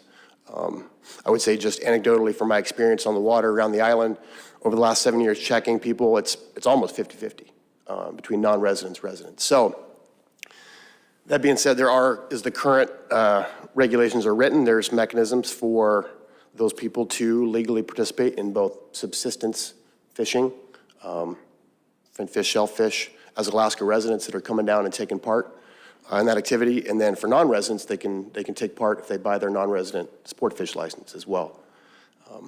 And the vast majority of all these vessels that are, definitely if they're lodge-based, they're already, their primary, bread and butter through the summertime is going to be that sport fish, saltwater chartering. And the guys that are coming down here after their own summer seasons from elsewhere in the state are all going to have that saltwater guide charter license as well. I don't know of any of these big game licensed transport vessels personally that don't have that that charter license already in place. So as the Kodiak AC noted, the sentiment there, and I sat in on all those, is from a Kodiak local body. We look at the significant and growing fleet that comes down through the fall and many clients week in, week out, taking Kodiak resources and then leaving to go elsewhere. And so the sentiment, as they said in their comments and voted unanimously on, is we'd like to put a stop to that, kind of that harvest and take away of Kodiak-based resources. However, they did note that this is a complicated issue, and this is a quote from the comments, note that this is a complicated issue that involves transporter, guide, subsistence, and sport regulations. Recommend referring to the Kodiak Transporter Working Group, which we've got going. So, as I stated, there are per regulation, there are ways that transporter clients, either under sport or subsistence fishing regulations based on their residency, can participate in these activities and harvest shellfish. Those regulations are in place. They are difficult to enforce. It's big island, big water, lots of nooks and crannies, and as we are traveling around patrolling in our skiff, boats see us coming from a ways out, and it's a difficult thing to enforce. They are allowed to have pots on board. They're allowed to have pots in the water as long as they're marked appropriately. The gear is legal as far as the makeup of, as it pertains to all the other regulations in terms of bioescape, escape rings, et cetera, depending on the fishery. And so what it comes down to, as far as the, of course, as always, bag possession limit of those shellfish, and then who's actually setting and retrieving the gear, okay? Us being there at the exact time that gear is being set or retrieved is kind of the difficult thing. The stars have to align, and it happens pretty rarely, to be honest. So, Sounds like you responded to the question pretty well. All right. Sorry for the long-windedness. Mr. Swenson. I'm like Mr. Wood over here. I'm confused too, but my feelings are, if those guys are, if we vote, if we prohibit the transporters from, on this, does that mean then if they're taking hunters out to go deer hunting, they can't stop and fish for rockfish or hunt for waterfowl or things like that as a combination type deal? Well, the hunting for waterfowl would be a separate, I'm sorry, through the chair. Okay. That would be a separate, would have to have a waterfowl guide license as well. I understand, yeah, okay. We'll take the waterfowl part Sure. out of I it. think this proposal is specifically prohibiting sport or subsistence shellfish fishing, so dropping pots, dropping and retrieving. Oh, so it just refers to that. They can still, it's all about the pots? Yes, sir. Okay. Mr. Peterson wants to jump in here. Thank you, Mr. Chair. So I think all the members of the board know this, but this board doesn't have authority over transporters. The Big Game Commercial Services Board has authority over transporters. This board has authority over fishermen. So you can restrict fishermen from fishing under certain conditions, but this proposal seems to restrict subsistence fishermen from accessing subsistence fisheries that they have that's currently open and that the department doesn't have any conservation concerns about. And sort of intra-state regional protectionism is not a reason to regulate a fishery. This board regulates fisheries for conservation, utilization, and development of fisheries. So there would have to be a pretty robust conversation about one of those things in order to adopt this regulation.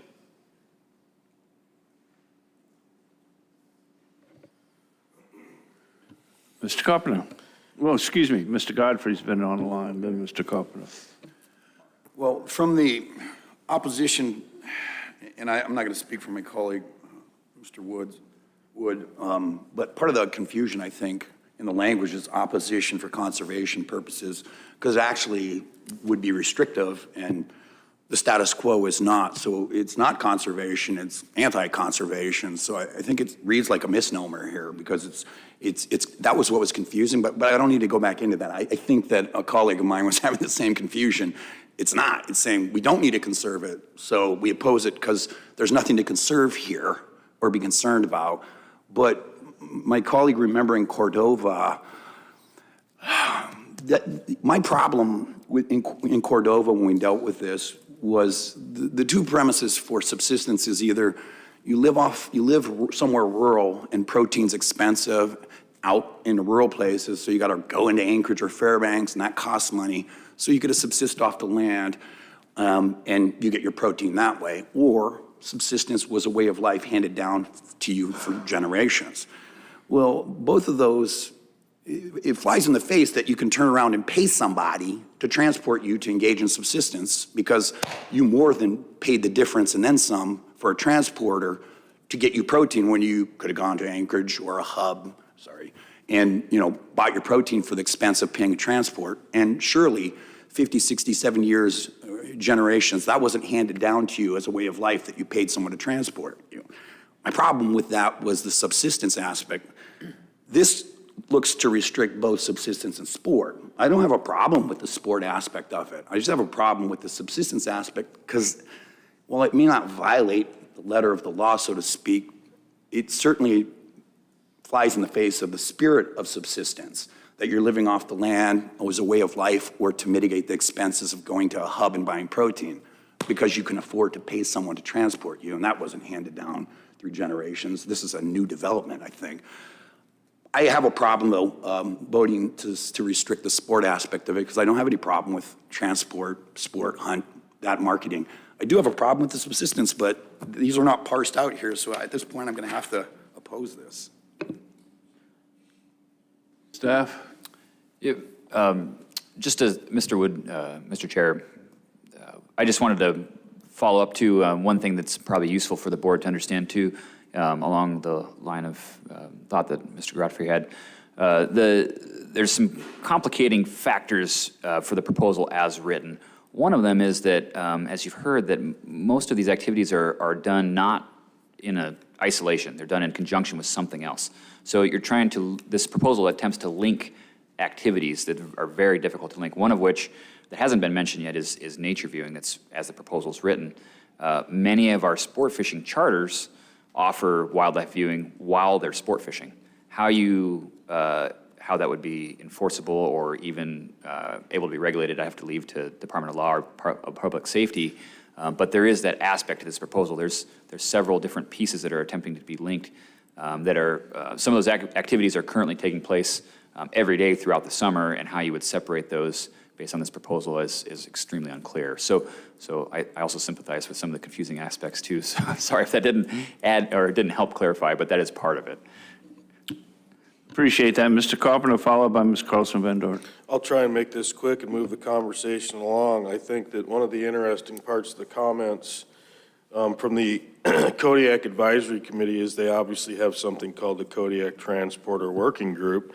I'm not sure if that is a board-sanctioned activity, either through the Department of Game, through the Department, through the Board of Game or the Board of Fish. Maybe if the department could maybe enlighten me a little bit about how this body works and who sanctioned it, and there might be some potential options there. Mr. Carpenter, through the chair, I can give you what I know briefly. In the last several years, there's been this subcommittee that recommended changes.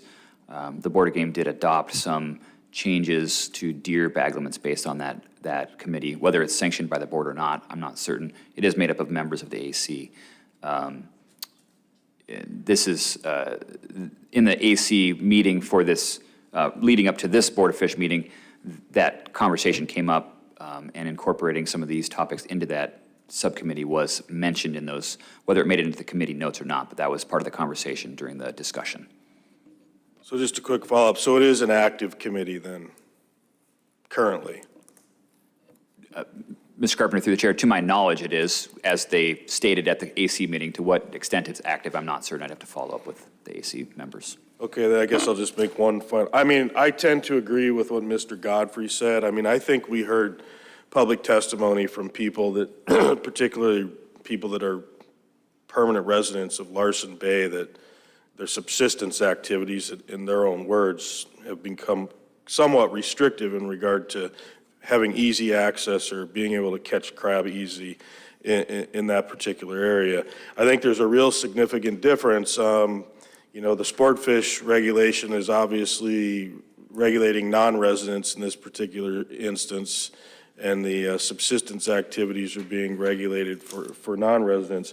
I do agree, and I do think that my position would be that commercial transporting subsistence fishermen is not really in the eyes of the nature of subsistence. And from my perspective, I just don't know right now if I would rather have the people of Kodiak work this out in this transport committee if I thought that that was possible. I just don't know that we can force them to do that. It's not sanctioned by the Board of Fisheries, so I'll just leave my comments there for now.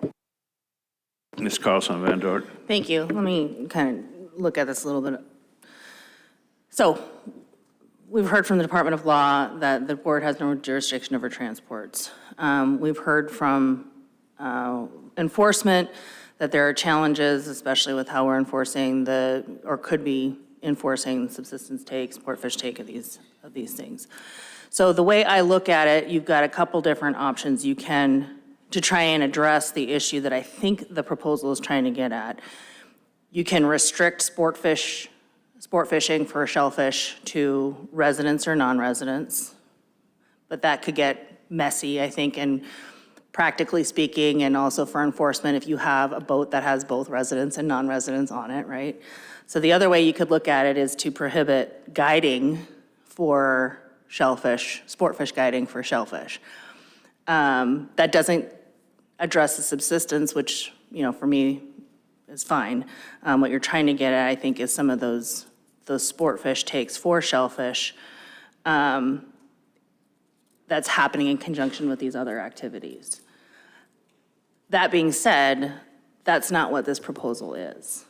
And so I'm having a real hard time being supportive of this proposal because it's not parsed out well enough in order to do that. We could stop here and take a break and craft a bunch of language, but I'm certainly not advocating for that because that also runs a bit of afoul of the process where the public hasn't had the time to look at it, comment on those specific aspects of that. So I'm not advocating to do that.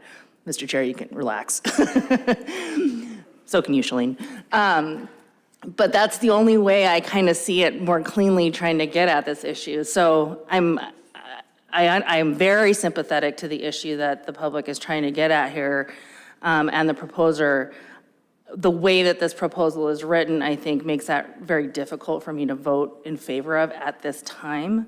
But I would encourage, to Mr. Carpenter's comments, you know, continued work in that space. And I would also encourage you to try and make the proposal discreet enough, you know, or maybe look at it in phased or stepped approaches initially, where you feel like the largest impact is being made. And I would also caution folks that if they were interested in working on this in the future, there would have to be a very significant justification for me to be comfortable with restricting subsistence at all for shellfish. But again, there's another way to sort of address that too, and that's why I'm curious to kind of at some point go back and kind of look at if there is any nexus whatsoever to the action that the board took at the statewide Finfish meeting, I believe it was last year. And with that, Mr. Chair, I will stop commenting. I don't think I can be supportive of it as written for the reasons I just talked about. But I think that there's ways to get at the issue a little bit more discreetly in the future. Thank you. Thank you. You know, I keep track of the members as they request to be recognized. I'm halfway down the page. So what we're going to do is have Mr. Wood, who's asked to be recognized, and then let's go to a vote unless it's something really compelling. Okay, I just would like to clarify. So a non-resident can purchase a sport fishing license and then participate in a subsistence activity? Mr. No. Wood, through the chair, no. Okay, thank No. you. Thank you. Just my comment, it won't take a minute. As I go through the process, not only this proposal, but all others, I take staff comments, read them, and that tells me where I am at that juncture. Wait for public comments and public testimony, and do the same thing all the way through the process till we get to where we are in deliberations. And I'll have notes to myself, yes, no, ask these questions, and it's flip-flop back and forth. And I was identifying with Mr. Godfrey's position, convinced me otherwise, but Department of Law, with whom I have shared several disagreements over the years, and so I follow their advice when I believe they're right on target and 100% correct. This time is one of those. I think the advice given to us from Mr. Peterson should really be heeded by us on the board, and I've not seen the case made for it, so I will be a no vote. Mr. Carpenter. Thank you, Mr. Chair. Thank you for those comments. I agree with you. My final comment would be that please take this back to the Transport Committee or the AC, and if there's real sentiment to do something in the future, to fine tune this as Ms. Carlson Van Dort suggested, and narrow it down as small as possible to get to the direct aspect of the question that needs to be answered. I will do cost real quick. Approval of this proposal is not expected to result in the additional direct cost for a private person to participate, and this proposal is not expected to result in any additional cost to the department, and I will call the question. Question's been called. Sports? No, Mr. Chair. Commercial? No, Mr. Chair. Subsistence? No, Mr. Chair. Law? No, Mr. Chair. Wildlife troopers? No, Mr. Chair. Please call a roll. Final action on Proposal 51. John Wood. No. Carlson Van Dort. No. Zaret. No. Swenson. No. Godfrey. No. Carpenter. No. Mike Wood. No. Motion fails, 0-7, Mr. Chair. Thank you, and we will take a break until 11 o'clock. That was a confusing proposal.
Okay, we are on proposal number 52. Staff?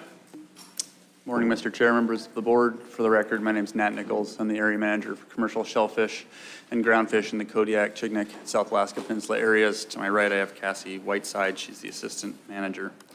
Proposal 52, 5 AAC 28406, Kodiak area registration. 5 AAC 28410, fishing seasons for Kodiak area. 5 AAC 28430, lawful gear for Kodiak area. 5 AAC 28432, groundfish pot storage requirements for Kodiak area. And 5 AAC 28.4XX, new section. Mr. Chair. Move to adopt. Second. Staff? This proposal would establish a new Kodiak area commercial sablefish fishery. This would be a state waters fishery modeled on the Aleutian Island Sablefish Management Plan, allowing for pot, long line pot, and mechanical jigging machines as legal gear. The fishery would occur from September 1 through December 31, or until the GHL is achieved. The guideline harvest level is requested to be set at 0.5% of the Central Gulf of Alaska federal sablefish total allowable catch. Currently, there is no directed sablefish fishery in the state waters of the Kodiak area. Sablefish may only be retained as bycatch to other commercial groundfish at a rate of 1% of the directed groundfish on board a vessel. The department is neutral on this proposal, Mr. Chair. Thank you. Mr. Carpenter? Thank you. To the department, has there ever been a black cod state waters pot fishery in this management area? Mr. Carpenter, through the chair, no. Okay, thank you. Any other board discussion? Mr. Carpenter? I'll just follow up with some advisory committee.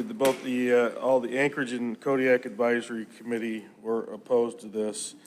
There was some support, I assume, by interested possible participants in this fishery.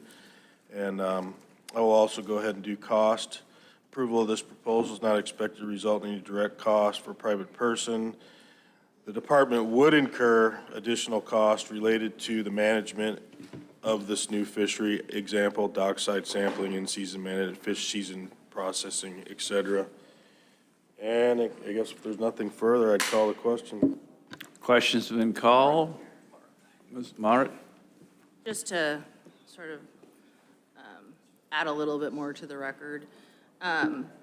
What I heard in committee of the whole is that, there were bycatch concerns, but there isn't really much of a black cod market right now, so it seems an odd time to create a new fishery.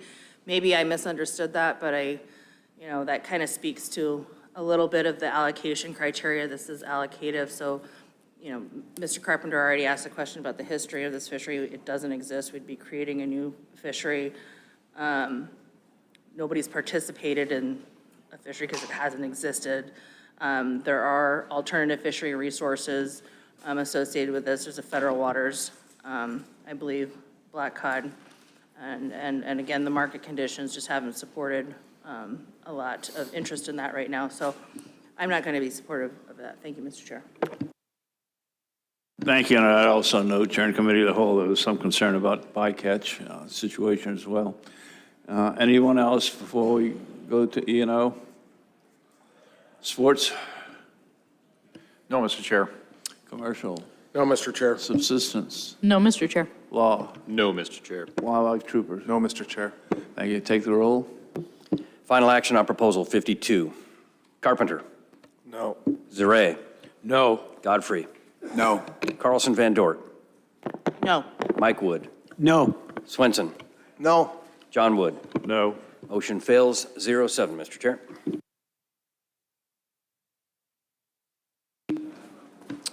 Mr. Chair, proposal 53, 5 AAC 28430, lawful gear for Kodiak area, and 5 AAC 28432, groundfish pot storage requirements for Kodiak area. Move to adopt.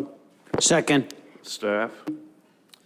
Mr. Chair, this proposal would allow collapsible slinky pots to be long-lined in the Kodiak area state water specific cod fishery. Currently, groundfish pots may not be long-lined in the Kodiak area. The Kodiak state water specific cod pot gear fishery began in 1997. Since that time, the pot gear GHL has been fully harvested in 25 out of 27 seasons. The fishery is relatively fast-paced, averaging 21 days in length. Allowing longline slinky pots would likely result in new entrants into the fishery, most likely vessels that currently participate in the federal under 50-foot longline Pacific cod sector. Increased participation could result in shorter, more competitive seasons. The department is neutral on this proposal, Mr. Chair. Mr. Carpenter. Thank you, Mr. Chairman. I guess I just have a few comments. I think there's been other places in the states in the state that I've been supportive of the addition of slinky pots as well as longlining slinky pots. This particular area is not one of them. I think this is a fully utilized fishery that this proposal specifically talks about only allowing slinky pots to be longline in Kodiak. That would be in direct odds, as I think we heard from public testimony with the longline fleet and also other cod pot fishermen in this particular area. So I think every part of the state is a little bit different, and I think this is one of them. And so for that reason, I will not be supporting this proposal. Any other, Mr. Godfrey? Yeah, I recall that only people in opposition during committee of the whole spoke on this, and while was pretty indifferent on this one, that was compelling enough, and the gear conflict issue, I think, is a compelling reason as well that was brought up during committee of the whole, so I'll be opposing it. Any other board? Mr. Wood? Yeah, I'd also like to note, just recognize that the Kodiak AC was opposed to this, and also quite a public testimony from small business fishermen were opposed to this as well. I'll be a no. Any other discussion? Mr. Carpenter. Thank you, Mr. Chair. Just for the record, the Kodiak Advisory Committee was opposed to this proposal, as were the under 60 cod harvesters. There was some support from potential participants. I'll also do cost. Approval of this proposal is not expected to result in any direct cost for a private person. And beyond initial setup costs for a vessel to opt out of the using of slinky gear, approval of this proposal is not to result in any direct cost to the department, and I call the question. Question's been called. Mr. Tovey? No, Mr. Chair. Mr. Barr? No, Mr. Chair. Dr. Peter? No, Mr. Chair. Aaron? No, Mr. Chair. Derek? No, Mr. Chair. Please take the roll. Final action on proposal 53. Swenson. No. Mike Wood. No. John Wood. No. Carpenter. No. Carlson Van Dort. No. Zare. No. Godfrey. No. Motion fails, 0-7, Mr. Chair. Thank you. And these next two proposals, 154 and 155, are very, very, very similar, other than they use different percentages. I've received a request. We take up 55 next, and depending on what happens to 55, it'll probably control 54. So if someone would move 55, get staff first to give presentation on 55, unless I hear objection from my members, which I do not see. So if staff would address proposal 55. Certainly, Mr. Chair. Proposal 55, 5AAC 28467, Kodiak Area Pacific Cod Management Plan. Move to adopt. Second. Staff? Mr. Chair, this proposal would amend the Kodiak Area State Waters Pacific Cod GHL rollover criteria by adding a hard trigger based on a percentage of the jig GHL being harvested by a specific date. Currently, the regulation reads that if on March 25, the department anticipates that the jig gear GHL allocation will not be fully harvested by June 10, a rollover season for pot gear may open on April 1, and pot gear vessels will be allowed to harvest up to 50% of the remaining jig gear GHL as of March 25. The suggested language in proposal 55 would read, if less than 10.2% of the jig gear GHL has been harvested by March 25, a rollover season shall open on April 1, and pot gear vessels will be allowed to harvest up to 50% of the remaining jig gear GHL as of March 25. Because I've heard my needs as a manager mentioned here several times, I'll address that now, if I may. This regulation was new 3 years ago, and as with any new regulation, there was some learning on the part of the department and the fishery participants as to how the new regulation would be implemented. The current regulation uses the somewhat subjective "if the department anticipates" language as the trigger for opening the rollover. We've heard from participants that they are satisfied with the department's decision-making over the past 3 seasons with regard to opening or not opening a spring rollover. But with that said, I've also heard from participants that a more structured rollover trigger would be helpful for communication and planning purposes. My response to those concerns was to suggest that interested parties submit proposals to the board asking for a more defined trigger if they thought that would be useful, and that's what led to proposals 54 and 55. The proposal is identical to 54, which just recommends a higher percentage rate of 25%. With that, I'm happy to answer questions or offer background if that's helpful, but I'll stop there, Mr. Chair. Thank you for that information. Any discussion, Mr. Carpenter? Thank you. Yeah,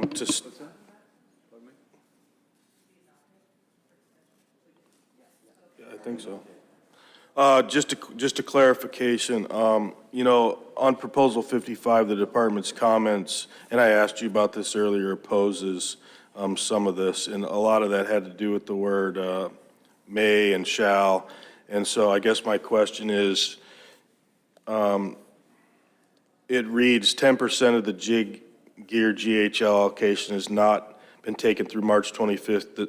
In the proposal, it's written the state waters may open. You would like may replaced with shall, and then the department is fine with the rest of it. Is that clear? Mr. Carpenter, through the chair. That's correct. I think the proposal author submitted RC 25, which clarifies that language, so we would at that point withdraw our opposition to that language, and if I may, the reasoning for our preference for a shall in this case is that we're moving from a subjective if the department anticipates type language, in which case it, in my mind, is appropriate to have a may sort of clause there allowing us discretion because we're dealing with a lot of factors. If we move to a more binary trigger, which is kind of a yes, no, has this amount been caught by this date, at that point it would be helpful for us to have a hard shall. Yes, this trigger has been met, so now a rollover shall happen. That was our reasoning there. Thank you for that. Having heard that, I would make a small amendment to proposal 55 that would change the word may to shall to satisfy the concerns of the department. Ms. Carlson Van Dort. Let me just ask the question to the amendment. So the proposer dropped 2 RCs. He dropped RC 15 and then he dropped RC 25.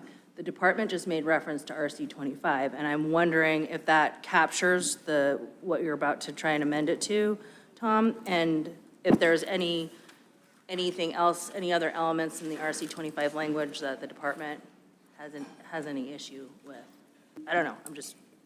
We got language, so. Ms. Carlson Verdendort, through the chair. RC 15 and 25 are identical. 25 was correcting just the structure with either the underlining and the bolding and the bracketing, just to make it very clear that may was being replaced with shall. That part was missed in RC 15, so RC 25 was submitted to correct that. Well, you've lost me. So, Mr. Chairman, I would withdraw the amendment that I just made, but I don't believe that it was seconded yet.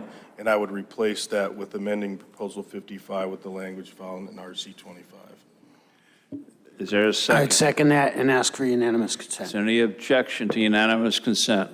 Okay, thank you.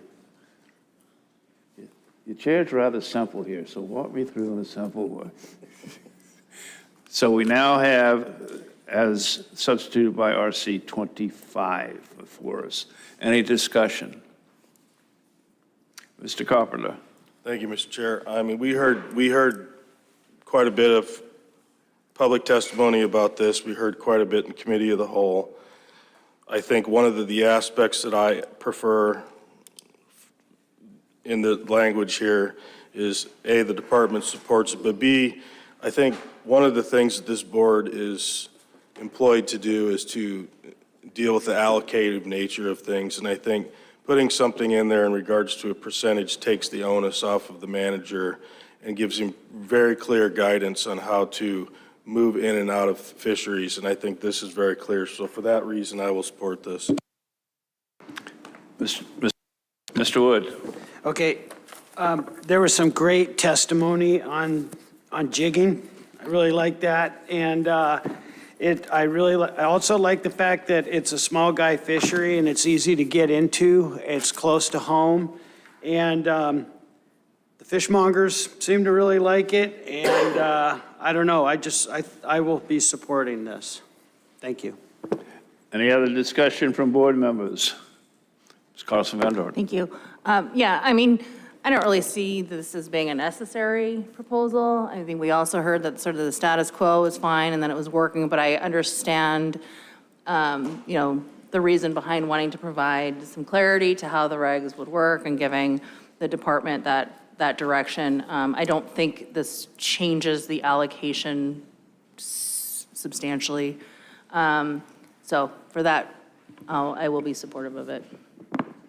Any other board comments? Mr. Carpenter. Thank you, Mr. Chair. I'll do cost. Approval of this proposal is not expected to result in additional direct cost for a private person to participate, and approval of this proposal is not expected to result in any additional direct cost to the department, and I call the question. Question's been called. Sports? No, Mr. Chair. Commercial? No, Mr. Chair. Subsistence? No, Mr. Chair. Law? No, Mr. Chair. Wildlife troopers? No, Mr. Chair. Please call a roll. Final action on Proposal 55 as amended. Carlson Van Dort. Yes. Carpenter. Yes. Mike Wood. Yes. Godfrey. Yes. Swenson. Yes. John Wood. Yes. Zaret. Yes. Motion carries 7-0, Mr. Chair. Thank you. We now go back to Proposal 54. Staff? Mr. Chair, Proposal 54, 5 AAC 28467 Kodiak Area Pacific Cod Management Plan. Mr. Chair, I move we take no action on Proposal 54 in light of action taken on 55. Is there a second? Second. And I ask for unanimous consent. Oh, sorry, and I ask for unanimous consent. Any objection? We now move to Proposal 56. Noted for the record, there was no objection to the request for unanimous consent. Staff on, okay. Whenever you're ready.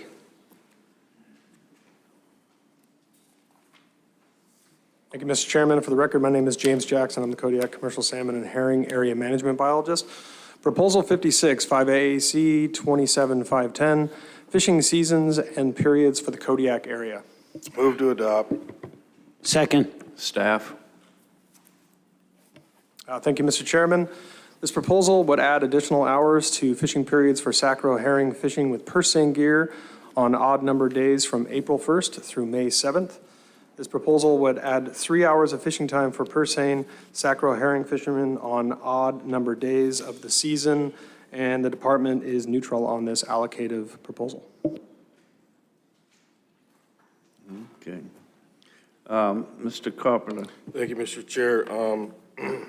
Mr. Jackson, one of the things that the department's comments have is specific to, I thought it was the department comments, maybe it was maybe it was a public comment.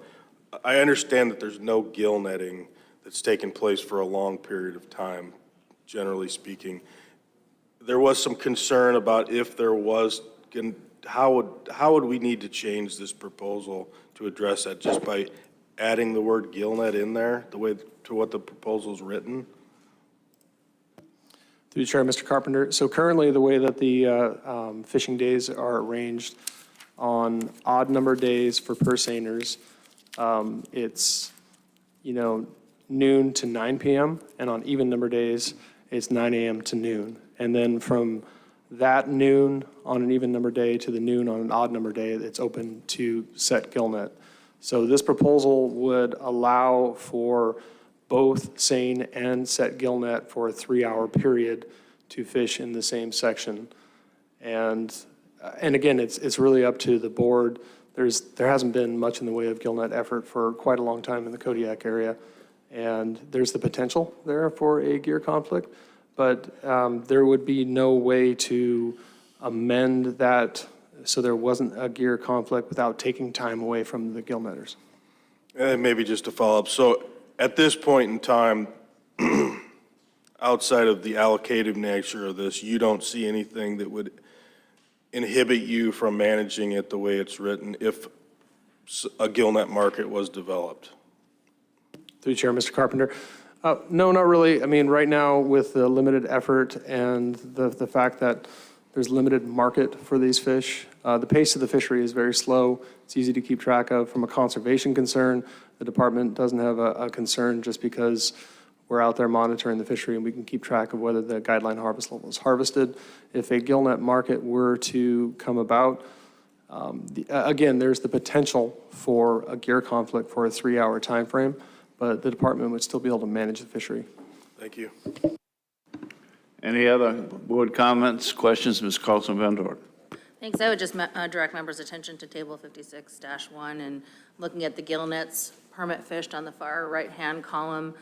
You've had 3 is the 20-year average, and in the last 10 and 5-year periods, the average is 0. I see that since 2014, only one net in 2017 was fished, so the potential for gear conflict here right now I think is really low. If that changed, then I think it could come back before the board, potentially.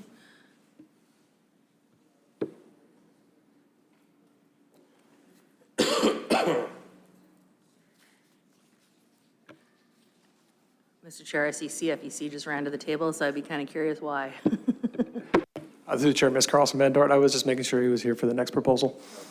It's like, okay. Your entrance was noted. Okay. Mr. Carpenter. Thank you, Mr. Chairman. I would just note for the record that the Kodiak Advisory Committee was in support of this, as were some public. There was also a small amount of opposition to this. I would go ahead and do cost. Approval of this proposal is not expected to result in any direct cost for a private person to participate in this fishery, and I would call the question. Question been called. Schwartz? No, Mr. Chair. Commercial? No, Mr. Chair. Subsistence? No, Mr. Chair. Law? No, Mr. Chair. Wildlife troopers? No, Mr. Chair. Please take the roll. Final action on Proposal 56. John Wood. Yes. Yes. Carlson Van Dort. Yes. Zaret. Yes. Swenson. Yes. Godfrey. Yes. Carpenter. Yes. Mike Wood. Yes. Motion carries 7-0, Mr. Chair. Thank you. We now go to Proposal 57. Staff and Thank you, Mr. Chairman. Proposal 57, 5AAC 27510, fishing seasons and periods for the Kodiak area. 5AAC 27525, seine specifications and operations for the Kodiak area. And 5AAC 27535, harvest strategies for the Kodiak area. Move to adopt. Second. staff.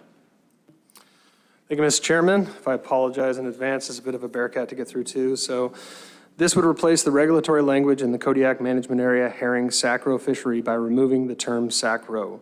The food and bait herring regulations would remain in effect from September 1st through February 28th with the same stipulations for the establishment of the guideline harvest levels and time and area. However, the new herring season would allow sac roe herring permit holders to take herring during the newly established A season occurring from April 1st through May 15th and a B season occurring from October 1st through December with a shared GHL.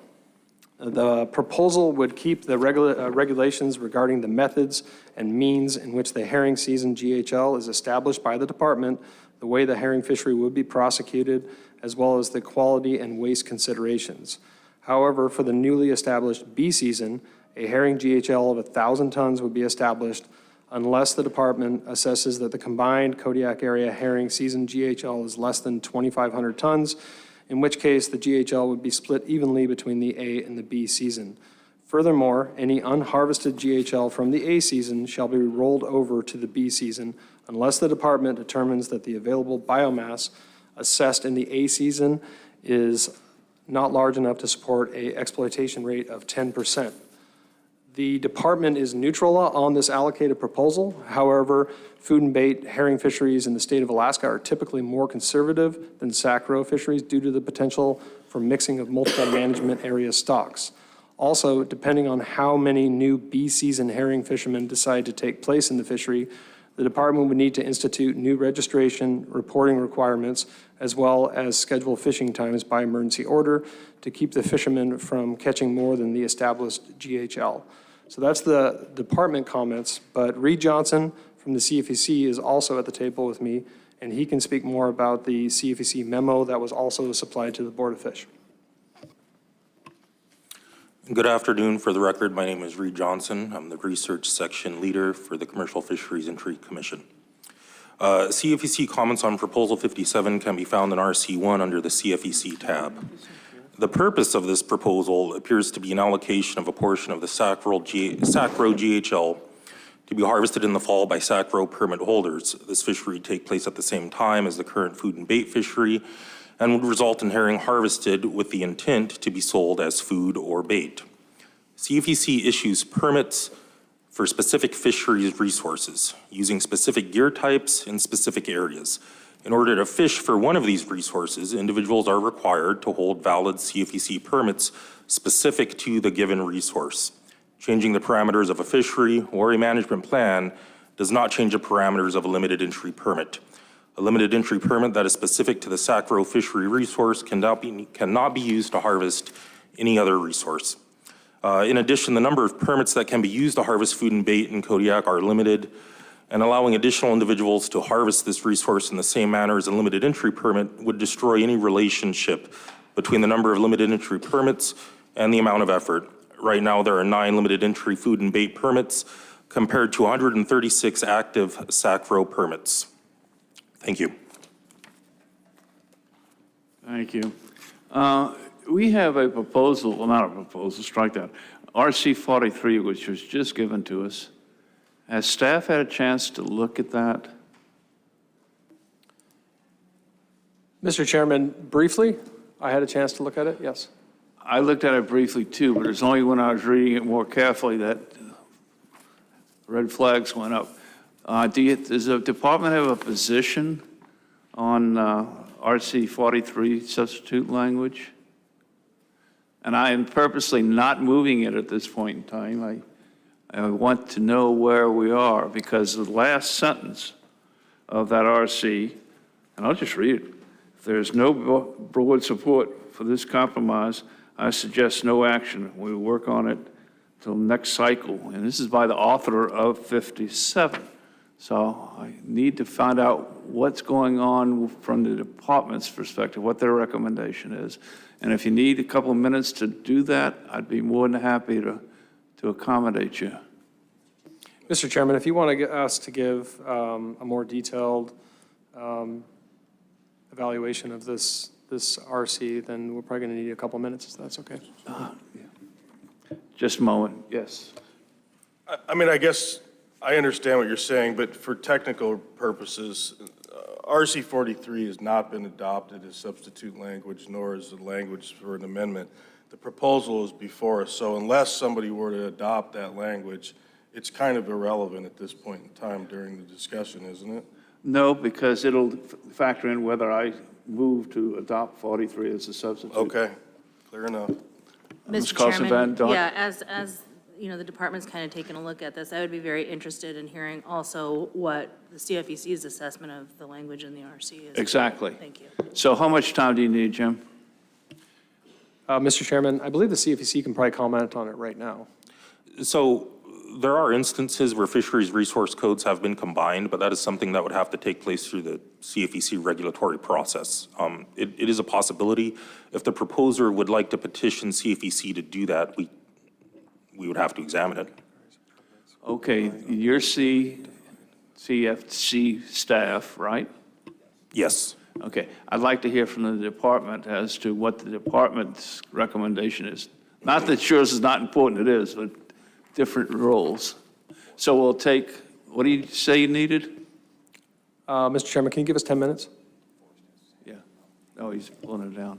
How much? 10 minutes. We'll take a 10-minute recess. We'll come back at 11:40. And we'll stay here until we finish with 57.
Come back in session, and staff has had an opportunity to look at RC 43, and I want you to correct me if what I state on the record is incorrect, but it's my understanding that this combination needs to go in front of the CFEC for action before we can actually do any allocative type of approaches, or should. So it seems like the appropriate action would be to take no action on this number 57, let them go to the CFEC, and should they be successful there, come back at the next cycle, or if they want to go through the ACR process or some other process to abbreviate the time frame, that they follow that process. Is that an accurate summary of what the discussions are? Mr. Chairman, I couldn't put it better myself. That's exactly what we were putting it. And so basically, this is not substitute language. It is the proposer recognizing that the CFEC would need to take action to combine the permits into a new fishery. And then at that point, the department would come back to the board and ask guidance on how to manage that fishery. Thank you. I would entertain a motion. Mr. Chairman, I'd just like to ask a question, please, before the motion is made to Absolutely. the table. The way this proposal is written, Proposal 57, and please correct me if I'm wrong, Mr. Jackson, but the food and bait fishery currently, the way it's managed, 10% is pulled out, and that's the GHL level, or the guideline harvest level for the food and bait fishery, correct? Through the chair, Mr. Carpenter, almost. So it's not pulled out of the sacro fishery. Essentially, we come up with a guideline harvest level for the sacro fishery, and then we apply 10% to that sacro GHL, and then that is for most areas in the Kodiak area, the food and bait GHL. Okay.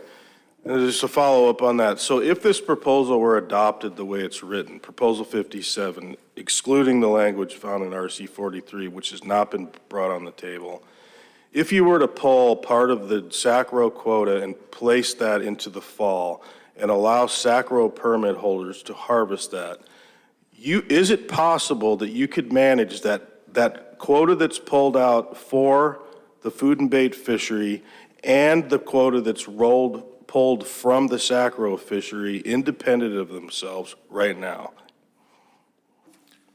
Through the chair, Mr. Carpenter, just so I've got the question correct, you're asking me if we were to take a portion of the sacro fishery, put it into a new fishery in the fall that is taking place at the same time as the food and bait fishery, and you're asking if the department would be able to manage that fishery. That's what with you're two asking. basic independent GHLs that take place at the same time or at the discretion of you as the manager? Through the chair, Mr. Carpenter, yes, we would likely be able to prosecute that fishery. We would also, depending upon how many fishermen take place in that new fishery, we would institute by emergency order a whole bunch of registration requirements. We would also come up with, fishing times that they could fish, so that they could actually report to us in a timely manner what they've harvested, so we can keep track of what that GHL has harvested.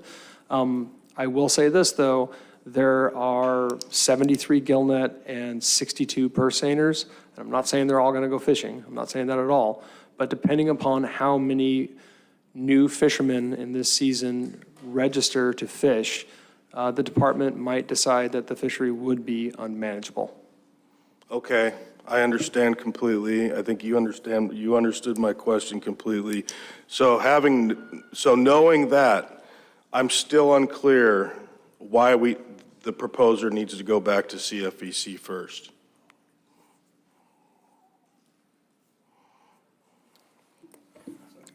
So again, we issue permits based upon the fisheries resource. If somebody is fishing with the intent to harvest food and bait, they would need a permit specific to that fisheries resource.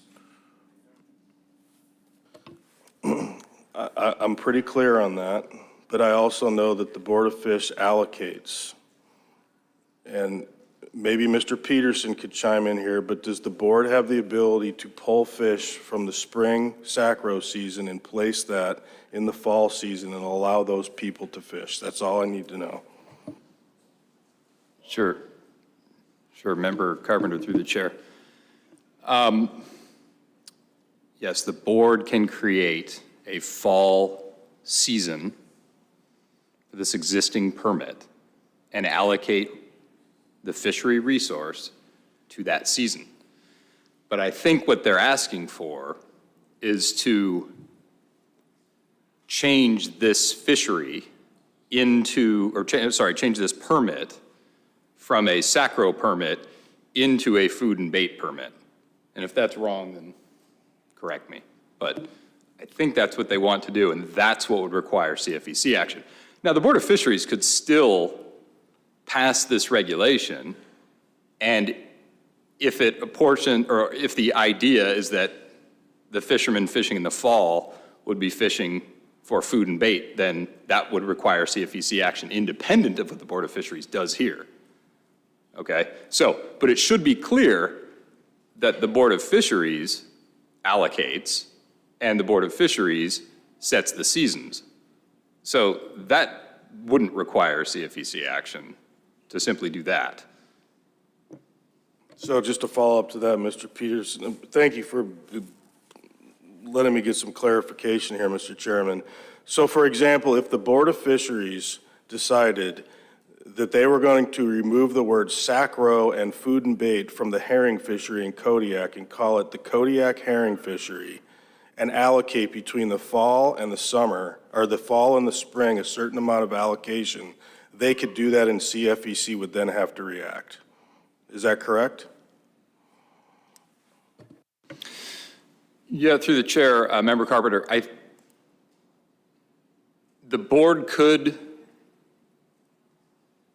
make that change, and if it requires action by the CFEC, they would have to react, yes. Anything And further? right now, those are distinct permits. Right. Yeah, so that would require CFEC action. Anything further? Ms. Carlson Van Dort? Never mind. Okay. So right now in front of us is proposal 57. Any board discussion on proposal 57? Did we amend that? No. No, did not. Okay. So 57.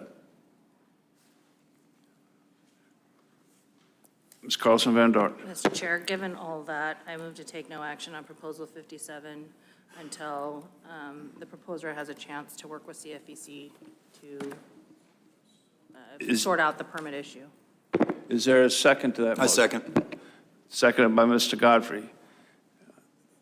Are you asking for unanimous consent or not? Ask for unanimous consent. Any objection to it? I object. Objection's been made. Discussion on the motion. Anyone wish to be recognized? Mr. Carpenter? I think I've made my point clear. I think the board has the ability to do this now, and I would prefer an up or down vote, but that's the nature from what my objection comes from. Okay. Any other discussion on the motion to withhold? As far as withholding, I think there's been a lot of effort put into this proposal. No, yeah, go ahead. I'm sorry. And public comments, and if there's a way we could act on part of it now and then let CFEC catch up down the road so that what our part is already in place rather than waiting for a whole nother board cycle would be appropriate. Okay. Ms. Carlson Van Dort. So I think what I heard in the discussion that just occurred is that, yeah, the board can reallocate, within a fishery, it can create new fisheries, it can do all of these things. The issue is that if you're taking SACRO allocation, moving it to a fall fishery, then essentially what we're doing is creating a SACRO fishery in the fall unless we change the purpose for that to be a food and bait, which requires a food and bait permit in order to access. I think what Member Carpenter was getting at was that you could remove all of that and create just a herring fishery, if I was following him correctly.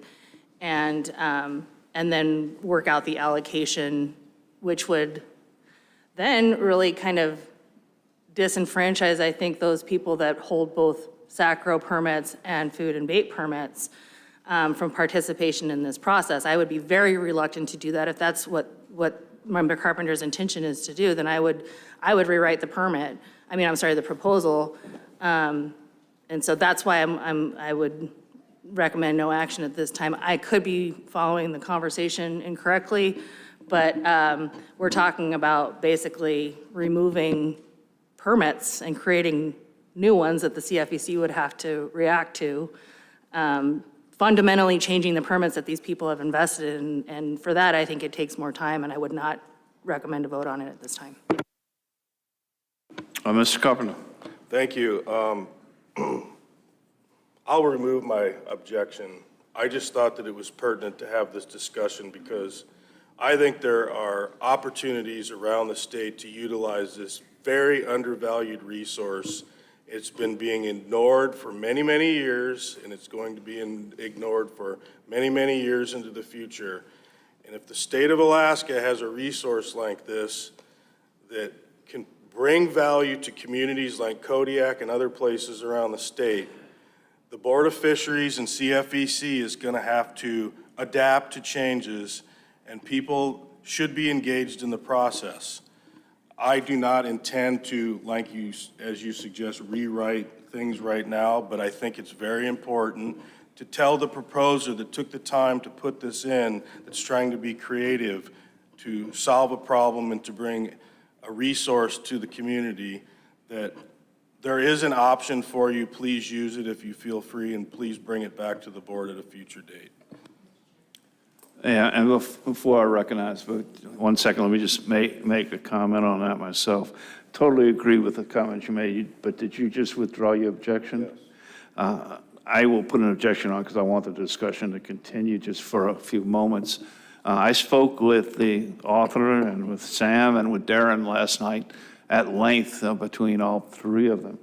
And I think the action that Ms. Carlson Van Dort does suggesting would get us to that end quicker and better than going through the process of the formality process. And I'm glad you withdrew your opposition, but I wanted it noted that the parties are talking to each other. They're all astute businessmen, and it just makes logical sense that they get together and create this market and create this whole scenario, but to do so with all the freedom in the world to negotiate amongst themselves to get it done. So that's the reason that I will be supporting the motion to take no action. And with that, I'll withdraw my objection. Mr. Chair, I just want to say I agree 100% with everything that Member Carpenter just said. 100%. Thank you. Mr. Godfrey. I also agree with Mr. Carpenter. I just think that the mover and what I seconded would, to your point, get us there quicker and let them perfect this. I'm all for the sentiment that Board Member Carpenter expressed, and with that, I'll ask for unanimous consent on the motion on the floor again. Any objection to unanimous consent to adopt the motion by Ms. Take no action? Oh, well, motion take no action, but yes. Okay. Hearing no objection, take no action on proposal 57. With that, it is 11:55. Why don't we break for lunch till 1:30? We'll start Committee of the Whole number 2, chaired by Mr. Swenson.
Good to go? Art? Yeah. And this is the easy part for me. Yeah, nervous spot for me. Yeah, that's, I always keep it. If, let people filter in. We're going to resume. It's 1:30.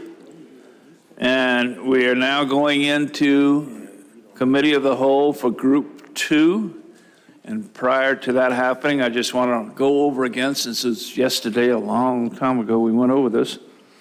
Just a few caveats. When you speak, please start by stating your name for the record, even if you've already done so 72 times. Don't refer to anyone by name in a derogatory manner. And the safest way to make sure you don't go over the line there is just avoid naming folks in your testimony. New information only, and the chair is going to stress that, and that's the chair's responsibility, and I'm sure that will be carried out. And don't repeat what's already been said in public testimony. We've heard it, and what we're looking for is new information for us to consider in our deliberations. And hopefully you'll meet that criteria. If you start repeating the same points, the chair will move on to the next proposal. And if you have substitute language that's being developed, or if you feel it should be developed, please speak to what that substitute language says or what you think it should say. And if you need substitute language drafted, what you'll need to do is get a hold of a board member and convince them to authorize our staff to go ahead and start drafting that. And that would be Shalene. Why don't you raise your hands? People can see. So if you have any questions, if you can't get a hold of a board member immediately, get a hold of Shalene so she has a heads up as to what to expect coming. So with that, I'm going to turn it over to Mr. Greg Swenson to conduct the meeting. Greg, it's all yours. Well, I hope you all bear with me. The first time I've done this, and so I'm sure I'll make some mistakes, but you just have to live with me for now. The chair saved me, going over all those things that he talked about. And I guess the thing to just keep in mind is if we've heard it once, we don't need to hear it 50 times. And I'll, if you start to get off the course of what we're talking about, I'll try to move you, or just say, hey, you have some new information or not, and then we'll go on from there. So I guess without further ado, we could have the department start with Proposition 60. Thank you, Mr. Chairman. For the record, my name is James Jackson. I'm the Kodiak Commercial Salmon and Herring Area Management Biologist. Proposal 60, 5AAC 18369, Mainland District Salmon Management Plan.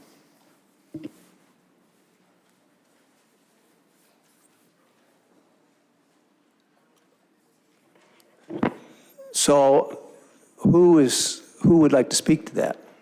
Is the author of that in the room? And if you would like to speak to that, I guess the thing to do is to come up, try to sit up front, and we can go from there. And so who would like to speak to Proposition 60?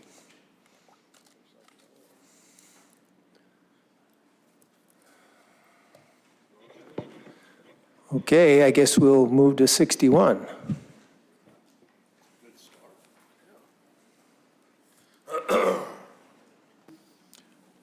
Thank you, Mr. Chairman. Proposal 61, 5AAC 18361, Alatac District Salmon Management Plan.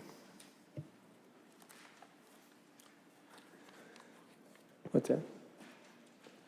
Is anybody, who is the author of that? Is that author in the audience that, okay.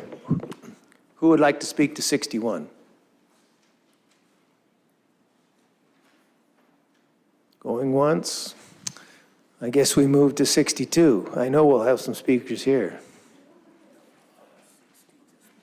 Thank you, Mr. Chairman. Proposal 62, 5AAC 18330, Gear.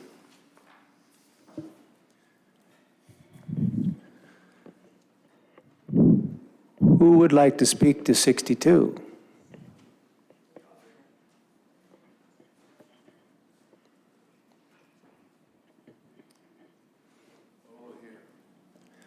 Over here.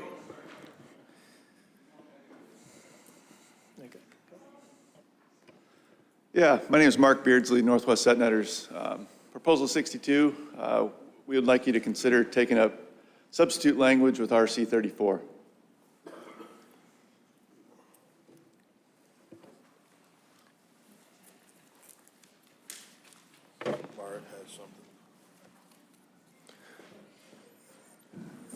Mara? Thank you. Yesterday evening, I had been working on crafting some substitute language just for the sake of consideration that I was hoping we would get out before now, that the public could consider, but I believe that that is forthcoming. Hopefully, we'll get an opportunity to take a look at it and get comments on it if there's anything to talk about. I don't know. I just wanted to throw that out there. So hopefully, yeah, there may be elements of that captured in another, and we can just talk about it. I just kind of wanted to let people know that that was the intention.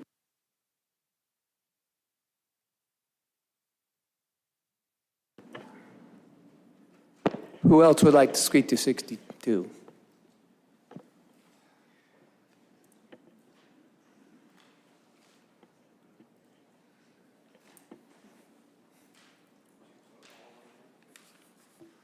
Oliver Holm.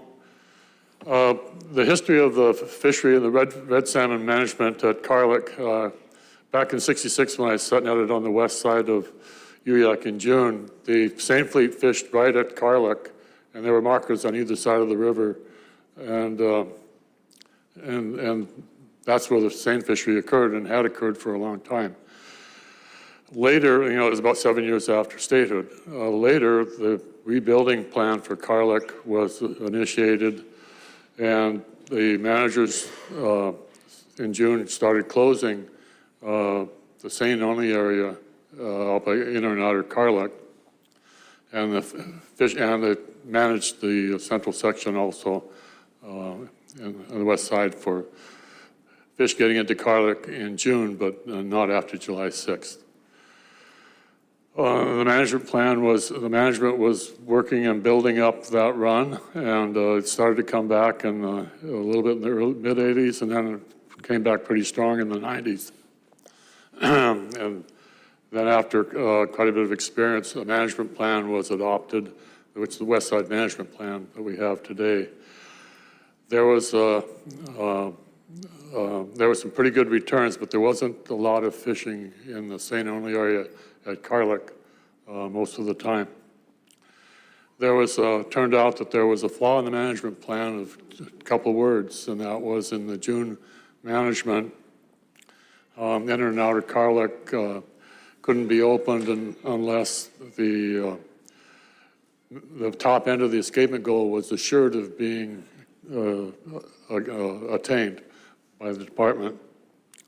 And what that did was it made the over-escapement of the early run almost inevitable if you had a run strong enough to approach the top end, because once they were allowed to open that fishery, the seiners couldn't stop the fish, and they were almost inevitably going to go over.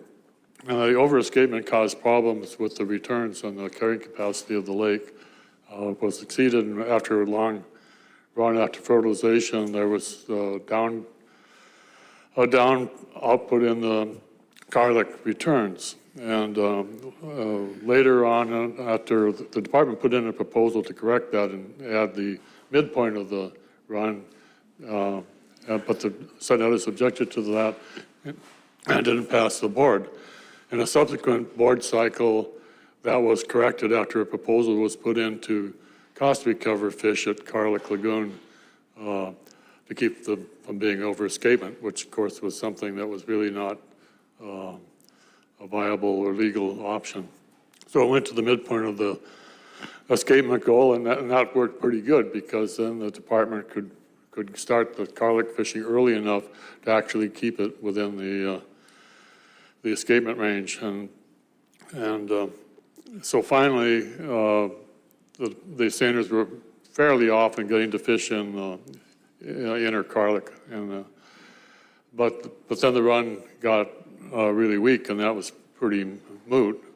But later on, around the time that Kodiak in general is coming back. The early run didn't come back very strong, but the late run has, and it advanced pretty late. So the seiners are getting to fish now more in inner Kodiak than they used to. But the perspective of viewing the history of during the 90s, you have to realize that seiners in their historic area really weren't allowed to fish that much.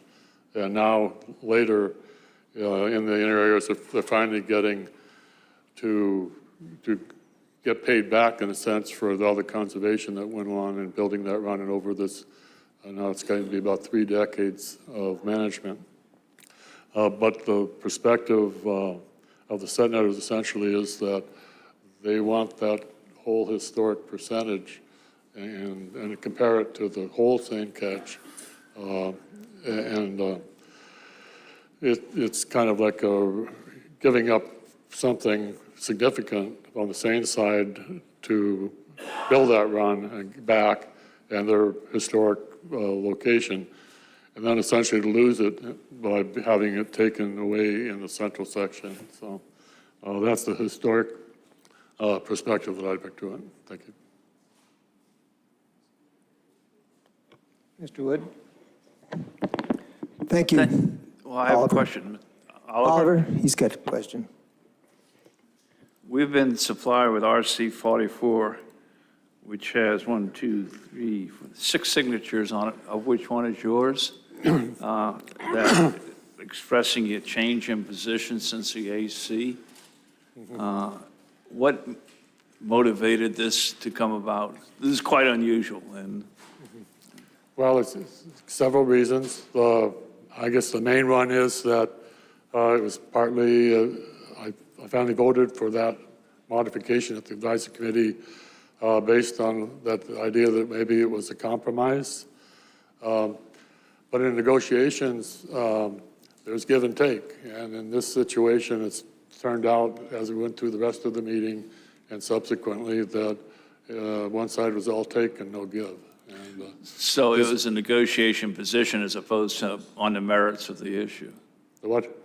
It was more based upon a negotiating position rather than on the merits of the issue. Is that what I'm hearing? Yes, but I have some problems with the merits of the proposal itself, too. Yeah, okay. I understand the scenario. Okay, thank you.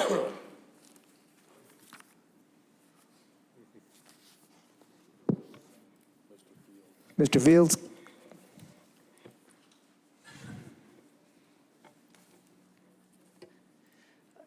In terms of the history and the conservation of Kodiak, I think it's important to recognize that in 1971, the early run west side central section was closed down for 7 years, I believe.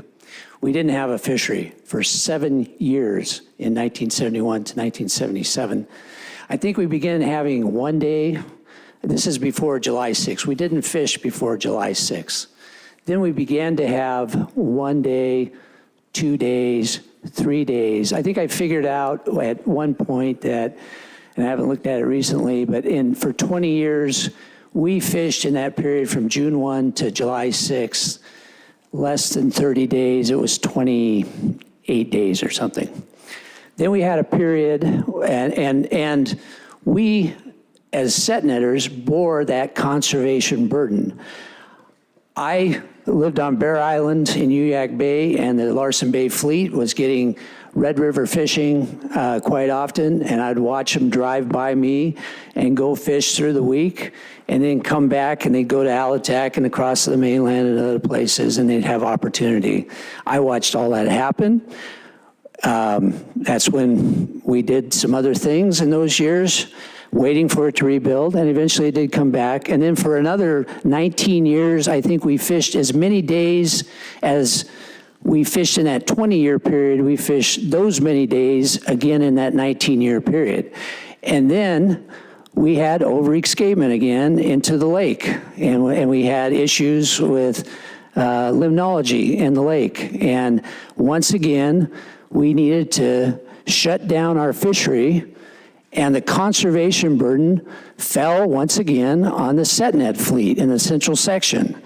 And the seine fleet went to places like Igvac and Iakulik and other places, go to the hatchery early for chums, go up to a fognac at Waterfall and catch reds. Smaller systems, it doesn't support the whole fleet, but there are opportunities. Fine, we accept that. But at the same time, they're staying alive, their fleet's getting better. And I just want to put that on the record that that's part of the history as well.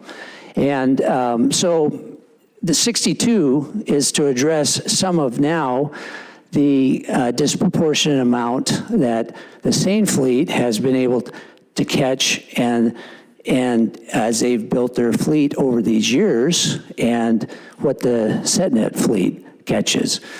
It was brought with language that was pretty strong for the 48 hours of closure after 105 hours of fishing on the backside, and a 48-hour head start. And so the advisory committee spent quite a bit of time working for a compromise that was voted in favor of 12-1.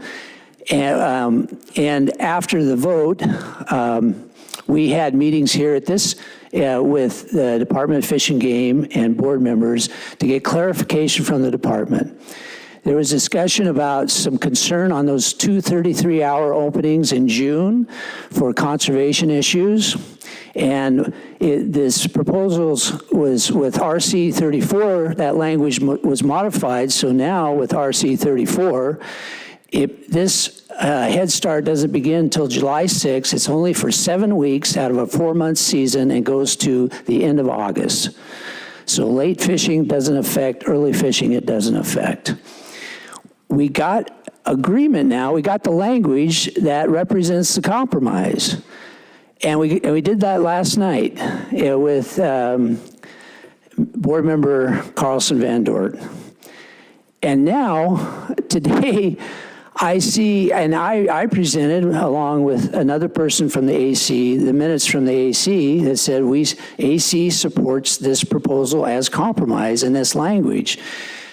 Now we have language that even further favors the seine fleet, excluding some of that time, and we have members of the AC writing comments that they're withdrawing their vote. That just undermines the AC process. The process is very public, and we make decisions at the AC, and those decisions stand. I have never witnessed this before in my life. I think it's a very bad look. And anyway, I mean, I was optimistic. I felt like we'd accomplished what we were trying to do. We're trying to come together.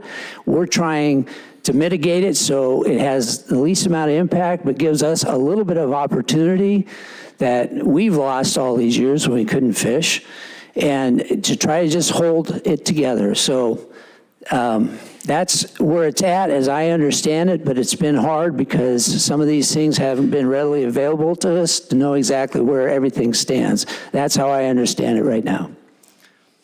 Ms. Carlson Van Dort. Thank you.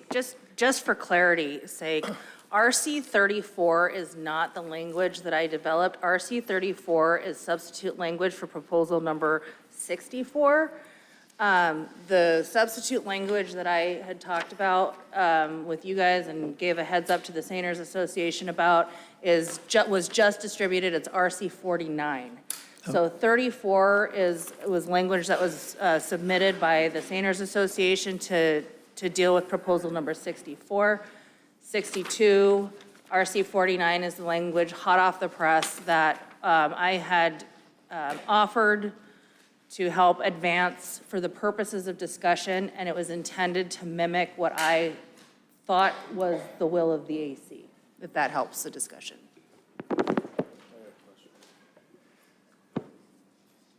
Mr. Carpenter.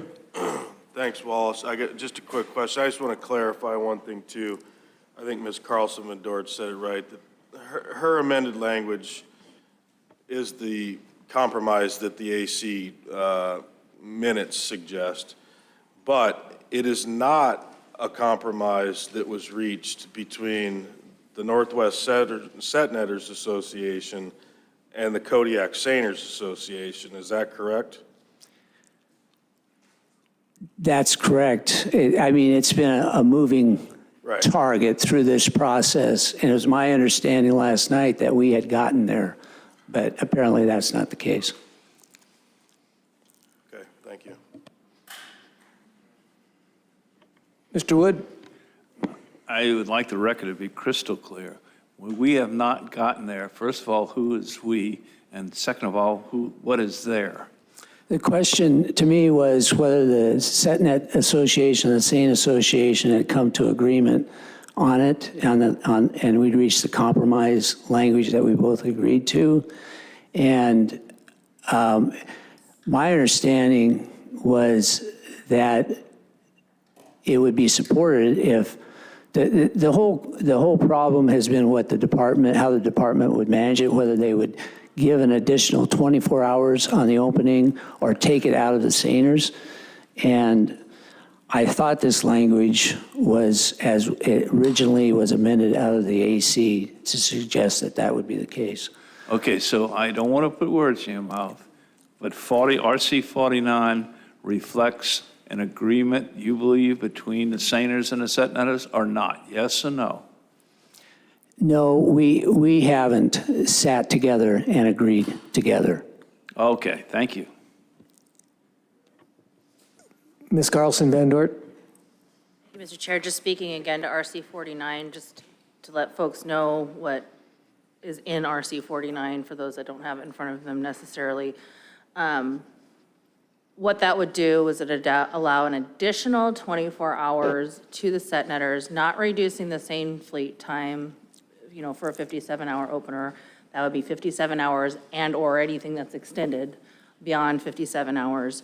But for each opener, there would be a 24-hour advance period in addition to whatever the both gear opener would be.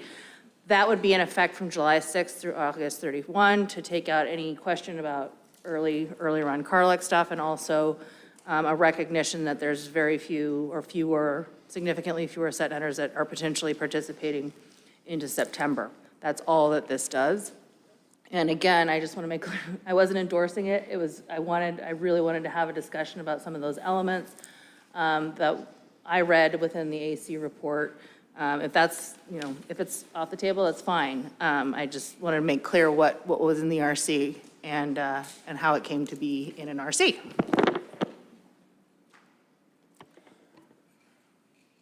Jared, go ahead. Yeah, this question's for the department. In practice, how would you do that? So if you're going to have an opener and it was going to be this long, and you've got to do a 24-hour lead with one user group, how wouldn't that impact how long you'd make that opener, even though it's just one user group in practice? Through the chair, Mr. Godfrey. So in practice, if we had say a 57-hour opener, because we open at noon and close at 9 most of the time, if we had a 57-hour opener in, say, July, then the gill netters would get an 81-hour opener, and then the seiners would get a 57-hour opener. And yeah, there's the potential that would be more fishing time. That could have an impact. But that being said, with the catching power of the current gill net fleet, I don't know if there's too much of a conservation concern specifically in July. Maybe later on in August, if you had a Carlick late run that was weak and you were trying to have a short opener, then you might have a conservation concern, but for the most part, we're not concerned about it.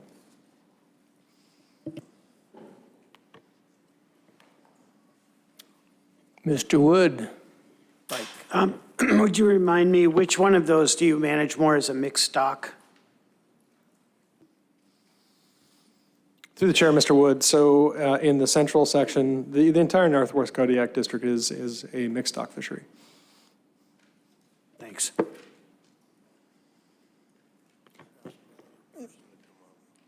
Wallace, would you put your name in for the record?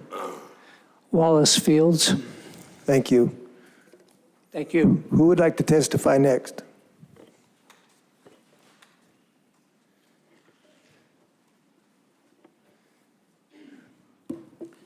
Thank you, Mr. Chairman. For the record, my name's Nate Rose. I'm here representing myself, and I'd like to address first RC 44. I was the submitter of RC 44, and when I submitted RC 44, it was under my own name. So I want the record to reflect that this is not the will of the AC. I'd like to talk to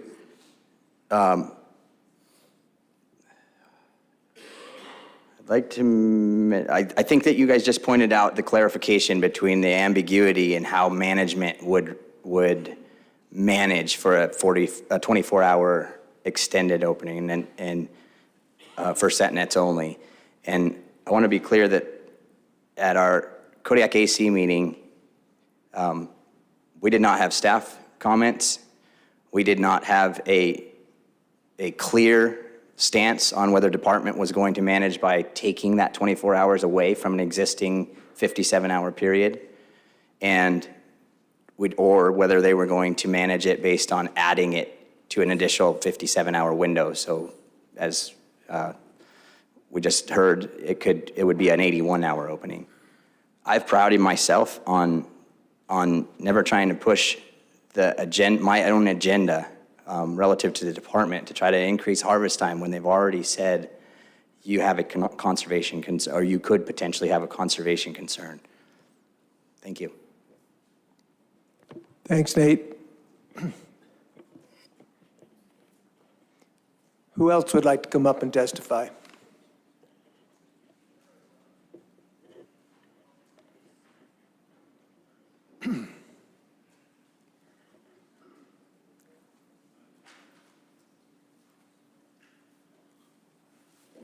My name's Alexis Kwachka. I'm also a signature.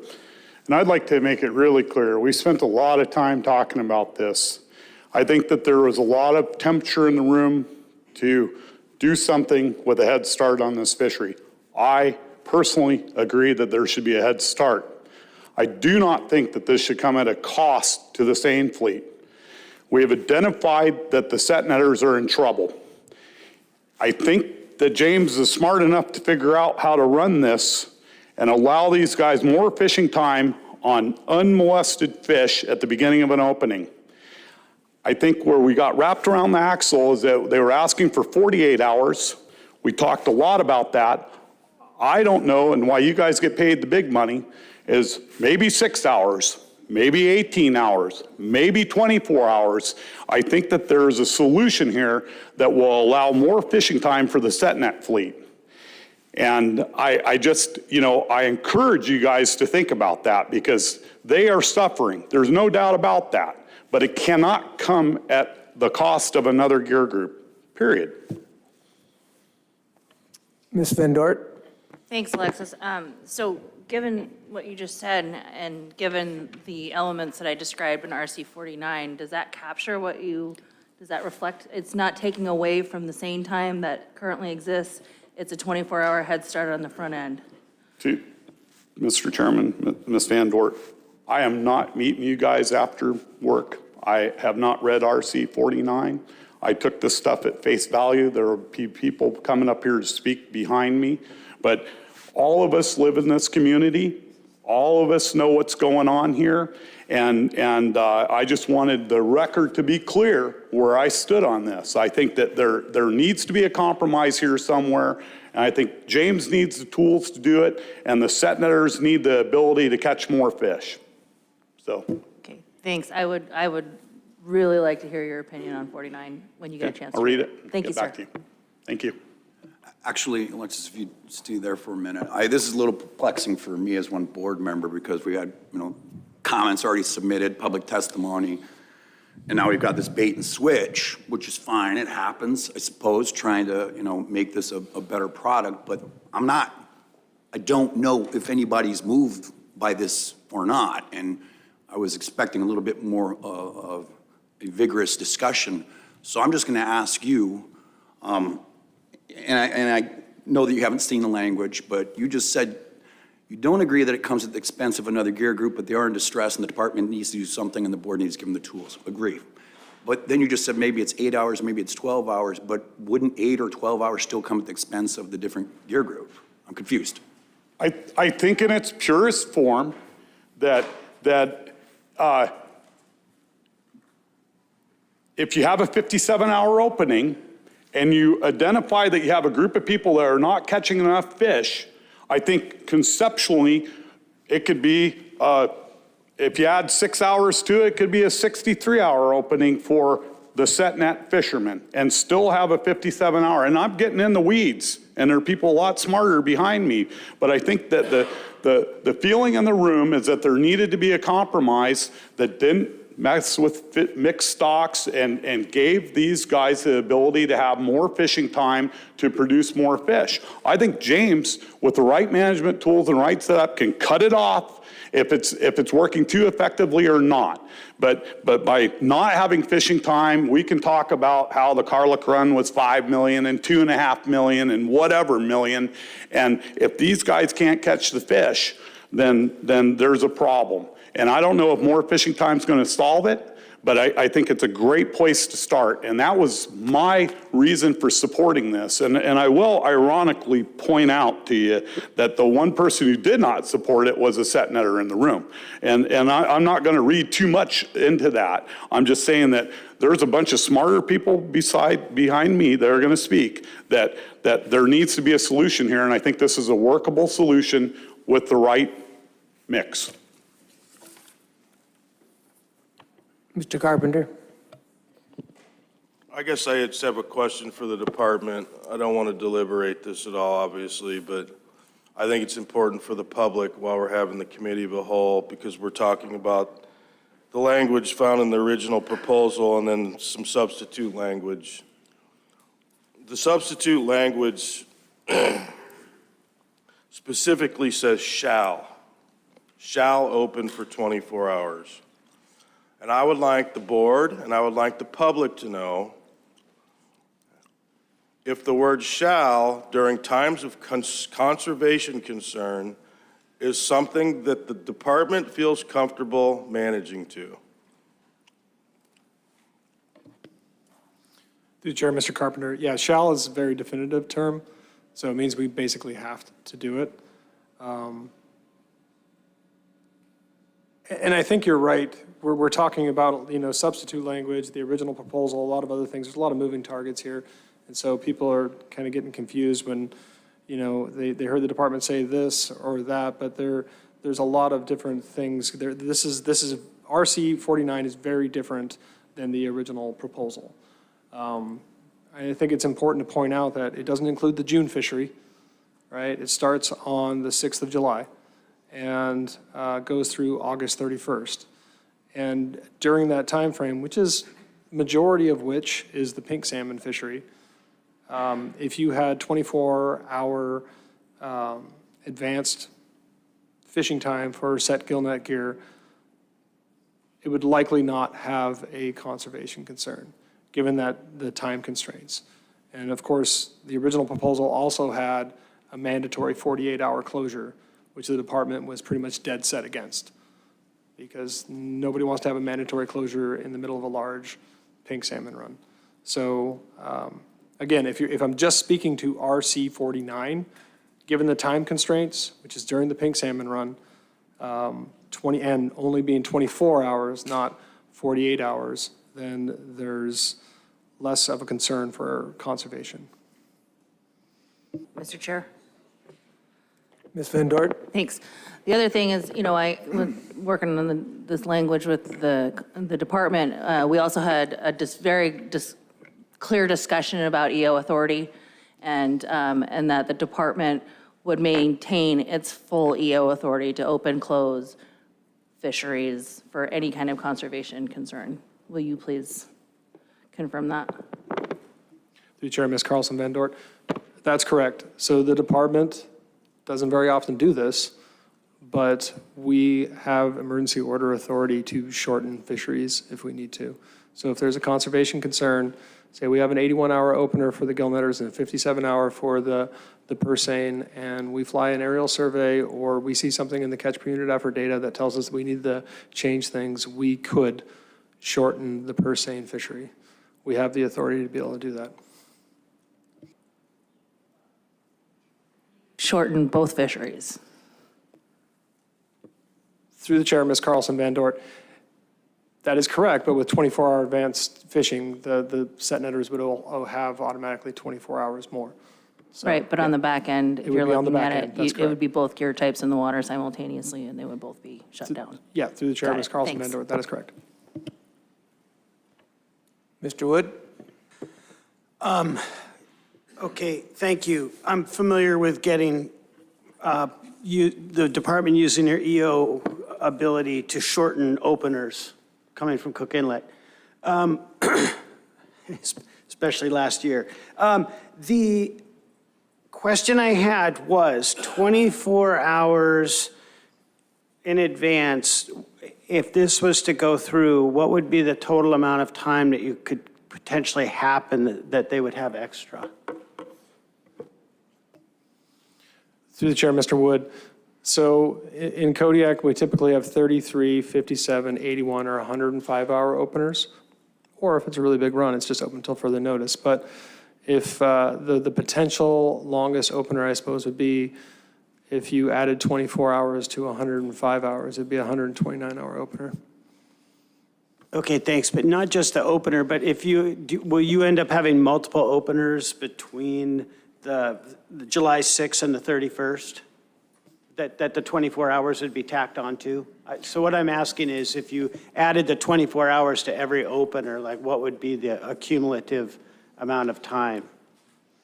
Through the chair, Mr. Wood. So if you think about the pink salmon fishery starting on the 6th, the pink salmon fishery usually has a weekly fishing schedule almost all the way through the beginning of August. And if we've done our job right, then usually by the beginning of August through mid-August, it's usually continuous fishing. So if you're talking about the first 5 or 6 fishing periods, right? Well, it's 24 hours times 5 or 6. Thanks, that's what I was getting at. Who would like to come up next?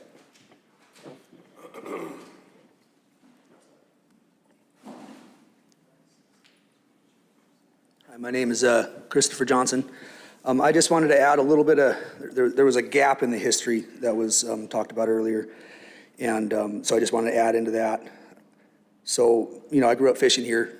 My family, my dad was a seiner. We lost everything in that, the 90s salmon collapse. My parents still had to sell the boat, the house. My mom was selling dirt out of our garden so we could have enough cash to get on the Tustamina and drive south so my dad could find more work. So there was well over 100 boats lost. You lost their businesses, went out of business in that 90s time frame. And what we're looking at right now, that was because of market dynamics. I got to be specific. There was a massive reduction in year-over-year prices for salmon. What we just saw this year was, I believe, the largest reduction year-over-year in salmon price in the history of the state. That's what we're walking into next year. I see that, again, we see that the set netters are hurting, but taking time away from seiners who are also hurting. I mean, this would be a really impactful thing. It would put pressure on the seiners that looking down the barrel of this market would be incredibly detrimental. And I just want, I recognize and I appreciate the discussion on this particular amended language. I don't think that is currently the tool that should be used right now. I think that there's an RC 34 is a great example, like stepping stones. To make the set net fleet more efficient, they need that. But I don't think at the cost that the lost time to the seine fleet, in particular at this time, I think that cost is too exorbitant. And I'm coming from a place of compassion. Like I said, I lived through that. My parents piling us into a camper van with everything that they couldn't sell and getting on the ferry and, saying goodbye to this town. I lived through that. That's why the seiners have made that offer, because we all lived through that. And this is kind of the first time the Northwest set netters are having to face that. I would ask that we this doesn't come at the expense of the seiners in this way. Thanks, Chris. Oh, I missed you, Mr. Wood. Yeah, I'd like to ask, RC 49, have you read that yet? I have. Okay, and does that take time away from the seiners? Yes, sir. So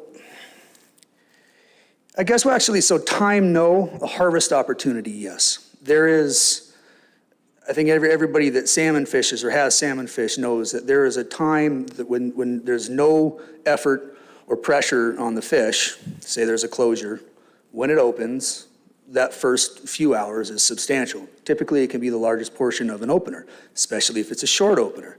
That first 6 to 10 hours of gear in the water is the most crucial time of having your gear in the water. And we would be losing that. So it's not a loss of time with the amended language, it's a loss of opportunity, which would be as equally detrimental to the seine fleet. Thank you. Ms. Van Dort? That's a really good point, and thank you for bringing that out, because I agree with that statement. The question is geography and how impactful what you just described would be. Do you feel that it would be as impactful on the sort of in the outside areas rather than, or more so in the inner bays with that lead time? That's a tough question. It's all going to depend on how hard is the wind blowing from which direction and so on. I would hazard to guess it would be it would have similar to the same impacts inside or outside. The set nets can be incredibly effective, and for folks that fish behind them and fish with them, I am here to tell you they can catch fish with the right conditions, without slime, all those things. So yes, I do believe it would be detrimental both inside and outside to lose that pulse at the beginning of an opener. That's my opinion anyway. Interesting, thank you. Yeah. Well, thanks, Chris. Thank you very much for your time.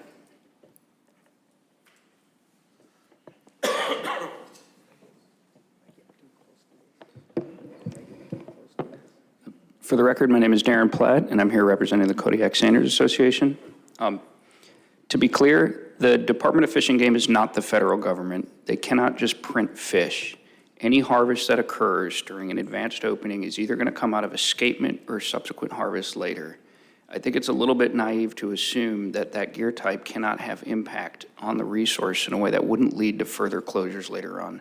An important example would be 2016, when there was about a 50-50 split between seine and set net harvests on the west side there. And that was due to larger fish or whatever you want to call it, but it was a substantial impact. And so if they had an additional advanced opening, that would lead to time being reduced later on. There's no way you can just catch more fish and not have it come from somewhere. The best way to manage our fishery, and the stance from the Kodiak Seiners Association, is that concurrent openings and closures provides the department with the best means of conserving the fish and providing adequate harvest opportunity. Additionally, if you have a lag in the deployment of the seine fleet, a necessary lag, that means if the department flies and they view a surplus of fish and they're required to open up the set net 24 hours in advance, that means 48 hours before the seine fleet can access that surplus of fish. That is a substantial proportion of foregone harvest that would occur, be it 150,000 fish or 500,000 fish. That's enough fish to sustain multiple boats. So those will be boats that go out of business by imposing that lag. So again, to be clear, we support concurrent openings and closures. To move on, the Seiners submitted RC 48, and that's in response to Member Carlson Van Dort's question yesterday. What happened in 2012? If you have a chance to look at it, I don't know if you've gotten that yet.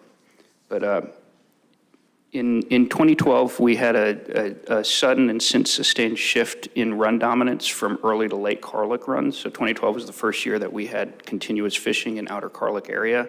From then on, we've had opportunity during that time in outer Carlick and inner Carlick as well, though inner Carlick less reliably so. Currently, we have the highest ratio of late Carlick run fish to early Carlick run fish we've ever seen historically. And if you look at data from the past, if you go farther back, there's only 2 years historically where we've seen something kind of similar to this, and that was 1990 and 1991. During those years, when you had a strong late Carlick run and a relatively weak, though not as weak as now, early Carlick run, you had a similar distribution of harvest that you have now to fish. And in fact, you can pretty accurately predict the ratio of harvest between the two gear types just based on the ratio of late run fish to early run fish. And that's what this is a story about. It's a story about Carlick. So as you analyze what impact the seine fleet has on the set net fleet, and that's what we're talking about here, a strong late run, fishermen fishing in inner and outer Carlick, that does not impact the set net fleet at all. And in fact, we're talking about getting more days here for the set net fleet. And we've had increased fishing opportunity in September. And during this period of time that we've had increased fishing opportunity in September, we've seen a reduction in set net effort in September. So they've had the opportunity to fish. They've had the days available, and they've failed to exploit that. And so the solution to this isn't to sort of mutilate the management plan to allow them to catch fish when they want to catch them. Ultimately, it's not the responsibility of the fish to swim when the fishermen are fishing. It's the responsibility of the fishermen to fish when the fish are running. So from 2012 until now, you have fewer deliveries, set net deliveries, than you had prior during that period. And I looked into it a little bit, and I wanted to see, well, maybe it's because they're not catching fish. So if you go back and you look at set net deliveries currently now and prior to 2012, you'll find that the number of sockeye they harvest per delivery on 50% of the years after September 5th is higher than it was before September 5th. So it's not a matter of whether there's fish there. It's not a matter of whether there's fish for them to harvest. It's a matter of a group that's not using the time that's available to them. Additionally, if you look at RC 9, page 2, you'll see that there's been an increase in fishing time in inner and outer Carlick. That's largely due to a reduction in escapement goals and an increasing late run. And I forgot where I was going with that. Anyways, so while you've had that increased fishing time in inner and outer Carlick, you've got a shift to the seine effort out of the central section, so where they have an opportunity to fish when fish are running during that period of time, and there's virtually no seine effort available in the central section during that period of time. Again, as we talk about Carlick, and we talk about the importance of that ratio of late run to early run as a determining factor in what the relative harvest rates are between the gear types. If you look again at RC 9, page 4, and they've kind of confused escapement with harvest here, but we've had solid escapement on the early Carlick run. We haven't gotten a lot of yield, but we've had solid escapement there, and we haven't had the environmental conditions recently that we had prior to that. There's been good snowpack, there's been good rainfall. And if you really look at the number of fish we got out of that early Carlick run, if you account for the mortality in the streams prior to that because of the arid summers, I think you would find that you had a substantial amount of yield based on what the real spawning population was. And we're going to see a return to that early Carlick run real soon. Finally, I just hope that you've noticed a demographic difference in the testifiers here. And while we've talked about the graying of the fleet, Kodiak has bucked that trend. I would bet my last dollar, which is also my only dollar, that we have the youngest seine fleet in the state. And that's because you can still buy into Kodiak for far less than it costs to buy a set net permit, and you can get a small boat and be competitive and make a living. And that's something you're not seeing anywhere else. And I hope that you're willing to recognize that and support our fishing fleet. Thank you. Mr. Godfrey. Darren, let me ask you about the law of unintended consequences here. Because clearly, if there's a 24-hour advance opener for one user group, well, that was intended, but what does the fleet do? Where does the fleet end up going when the opener happens then? So we can't afford not to fish, right? And we're going to go somewhere. We'll go somewhere else if we have to go somewhere else. But basically, and that's another point I'd like to get across, is that although we're allowed to move around, That is the very worst part of our job, is having to travel. And I invite any of you to come with me on a trip up the east side in southeast 25 winds, and I invite you to make the decision between trying to keep making your crew money and to protect their lives. We lose about a boat every year here in Kodiak. 2 years ago, we had 3 run aground that caused millions in damage, and one that was a complete loss. In 2017, we lost 2 souls in Marmot Bay because Duck Bay closed and that skipper made the wrong side of that decision. So they will go somewhere. You can't predict where they'll go. Thank you. Thank you. Darren, if I heard you correctly, you were comparing your operations, which go beyond September, with that of the set netters, which pull out of the water in September. But I heard several set netters come up and say they stay as long as their market is there, which is mid-September or something. Do you all have 2 different markets you address, or? So they have had markets. In the last 10 years, fewer than 50% last 2 years they haven't had markets, and it's not the board's job to determine whether they have markets. But on the years when they fished, fewer than 50% of set net permits fished past September 5th. So the ones that were fishing had a market. The other ones decided not to, but they had the opportunity and the time was available. There's also fewer deliveries on average. I had that number somewhere. So I want to just make sure I understand it. There was a market in existence and they simply chose not to utilize it. Is that what you're saying? Absolutely, yes. Okay, thank you. Thank you, Darren. Thank you. Come on up. Okay, hi, I'm Becky Hoy. I fish on the northwest side, right outside of Larson Bay. And I'm going to get this out of order a little bit because I haven't done this before, so I may be back a few times getting it straight. I want to address the September issue, and I'm super impressed that you shot straight to the point, which is the market. Traditionally, we fish for the cannery inside Larson Bay, which I started back with KSP, which was in '90, but is now OBI, and before OBI, Icicle. And I know that one of the processors was here that could probably verify this. Having a market for set netters is huge because we're not mobile, and the town tenders, when Icicle took over, we had an agreement with them that we would not fish for a town tender up until after the 15th of September. That's all controlled by the market. It's very expensive to operate the remote canneries. And speaking for myself, and I guess at least 70% of our fleet was there, the deliveries look less because some of our kids go off to school. We consolidate our permits. There's hardly any single permit operations out there. So we have 4 permits, but if I've got two kids going back to school, all the deliveries come onto my husband's permit then. We homeschooled, we went to the village school, I drove the kids to schools in 4-foot seas so I could while they were in school. We are present, and I just want to introduce that as new information because that seems to be a misconception. So that's all I have on that for now, but I may think of something else. Any questions? Thanks, Becky.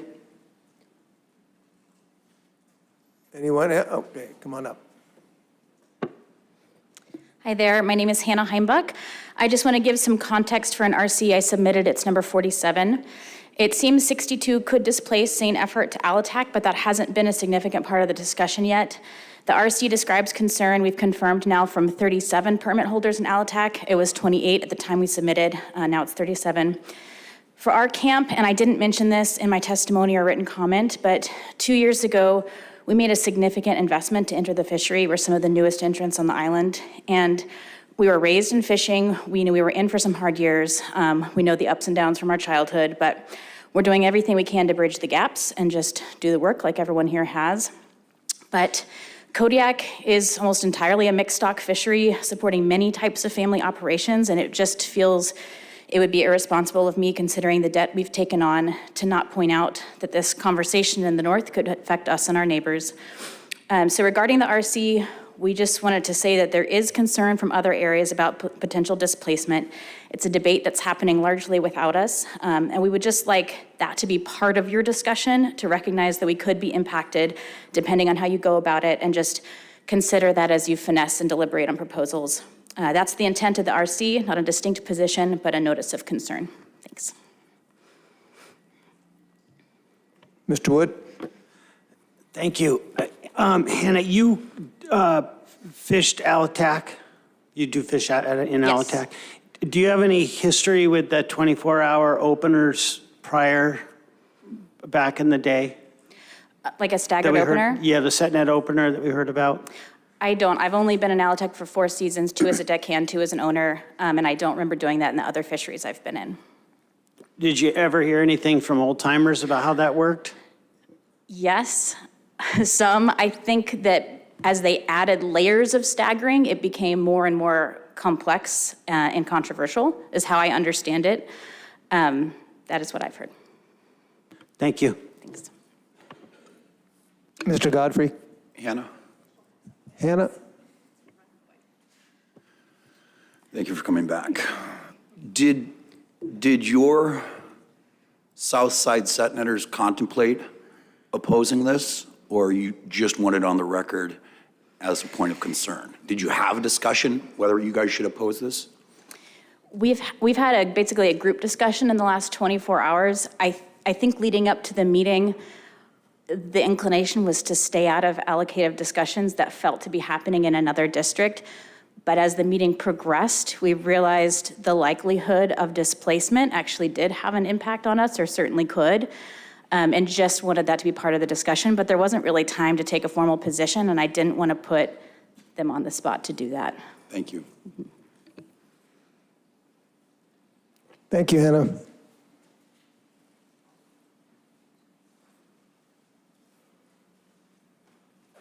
Hello again. We'll give it a whirl. Put your name on the record again. Yep, Mark Beardsley, West Side Set Netter. I'd just like to reference RC10. A board member requested some data on what this may impact the fishery. RC10 is based on the original language that we'd put forward on a 24-hour advanced opener. Last 10 years, it's averaged 7 openers per season. It boils down to just shy of 3,000 fish per permit. If all West Side set netters were all active at 106 permits, it would be, it looks like it's, just a hair over 300,000 fish. With this new, I guess, if you're willing to consider it RC 49, it'll probably carve it down to 4 days. You can do the math on it. We're talking, 250,000 fish we're talking about. It's not a lot. It's a little bit of time we're looking for. We don't have any other option. It's not too much to ask, we feel.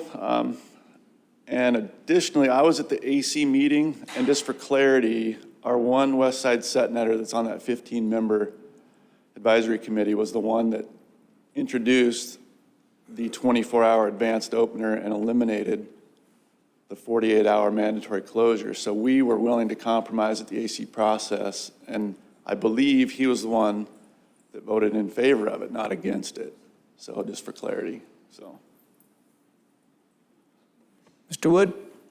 Would you tell me again how many permits? You just threw out a number for how many permits. Yes, through the chair. There is 106 available permits to be fished, and some of those have been idle, obviously. So, and also, I guess that kind of brings up the deliveries that I think were mentioned a few minutes ago. Multi-permit operations, myself, 2.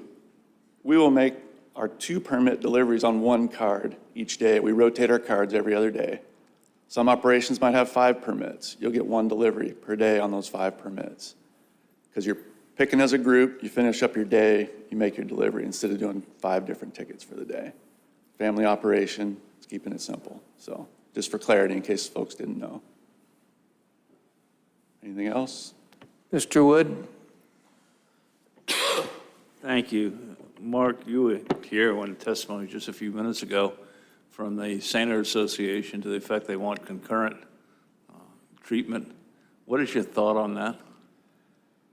Well, my feeling is we are always having concurrent fisheries. We don't have an option to go elsewhere to have independent time by ourselves. We're obviously an archaic kind of, we just don't have the ability to harvest big volumes of fish. And when we're competing side by side in close proximity, we need a little bit of relief. And I think that's what this is asking for, is a little bit of help.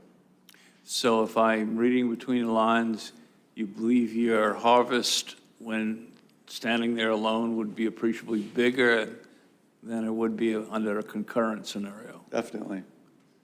Okay. And we're just looking for a little bit of help, so. Okay, thank you. Mr. Carpenter? Yeah, thanks, Mark. Just, I assume you've been around Kodiak a long time and have been a Setner a long time, so trying to get a little historical perspective on something. So in RC 33, which was submitted by the Alaska Department of Fish and Game, it kind of talks about the early run harvest of Carlick and the late run harvest and the percentages from both gear groups for about 40 years, roughly.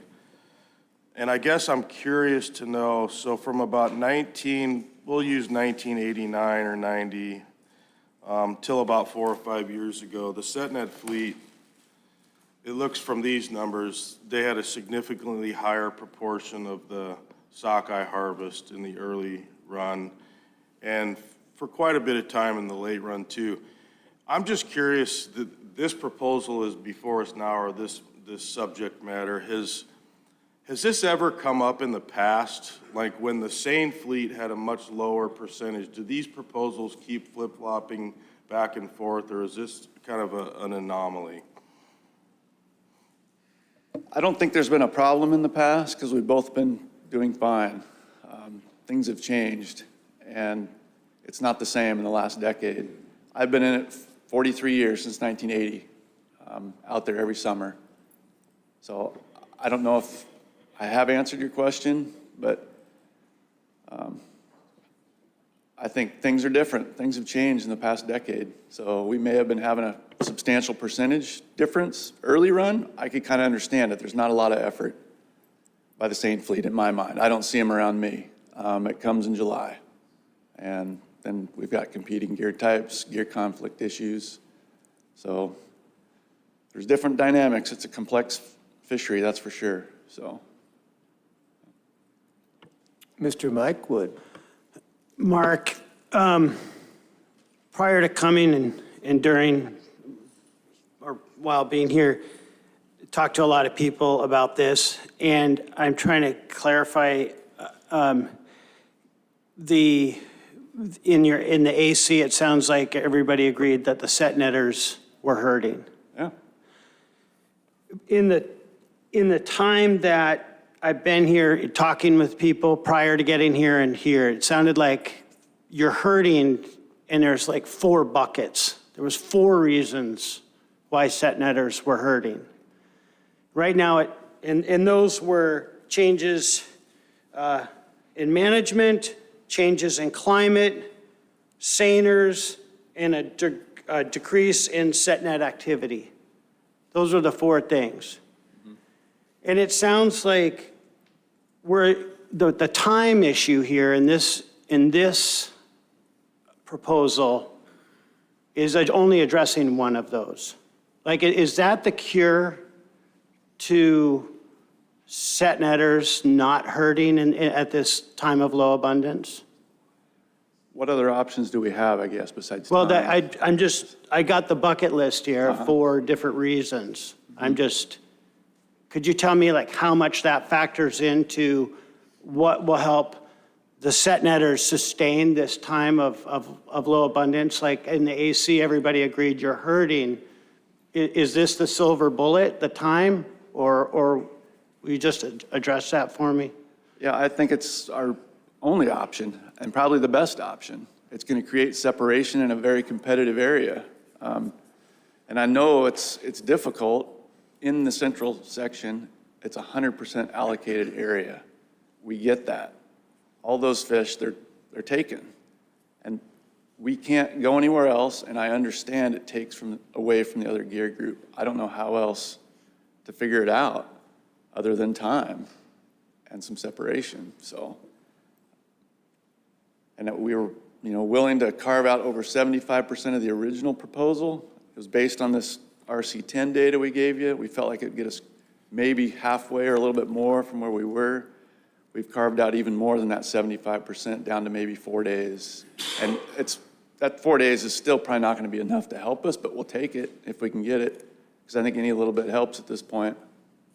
So I don't know if I've answered your question. Yeah, thank you for now. Yeah. Mr. John Wood?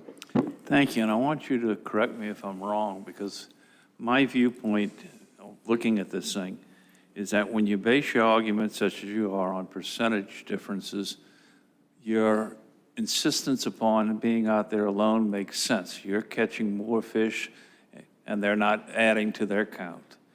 But if you're looking at what you get paid, you don't get paid by the processor because you have a lower or higher percentage. You get paid for the number of fish you're bringing in. So why should we not look at the concurrent approach as benefiting both you and seiners, and you make more money and they make more money?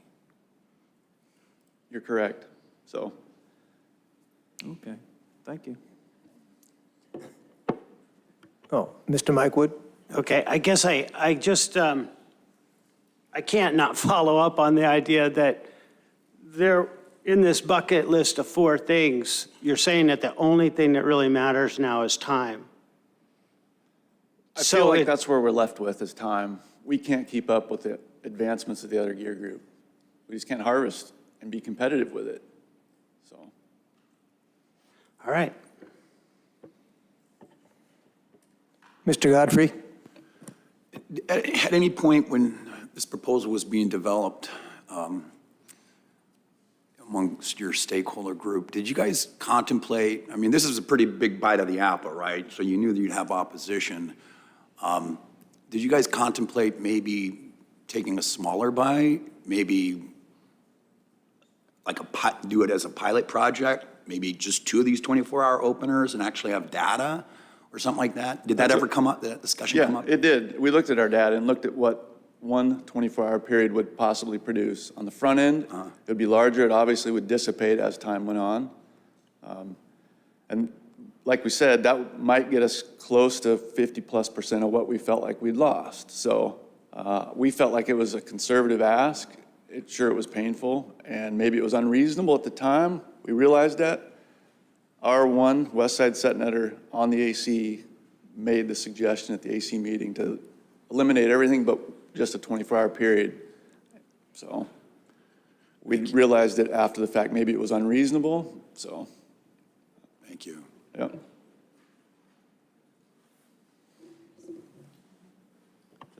Thank you, Mark.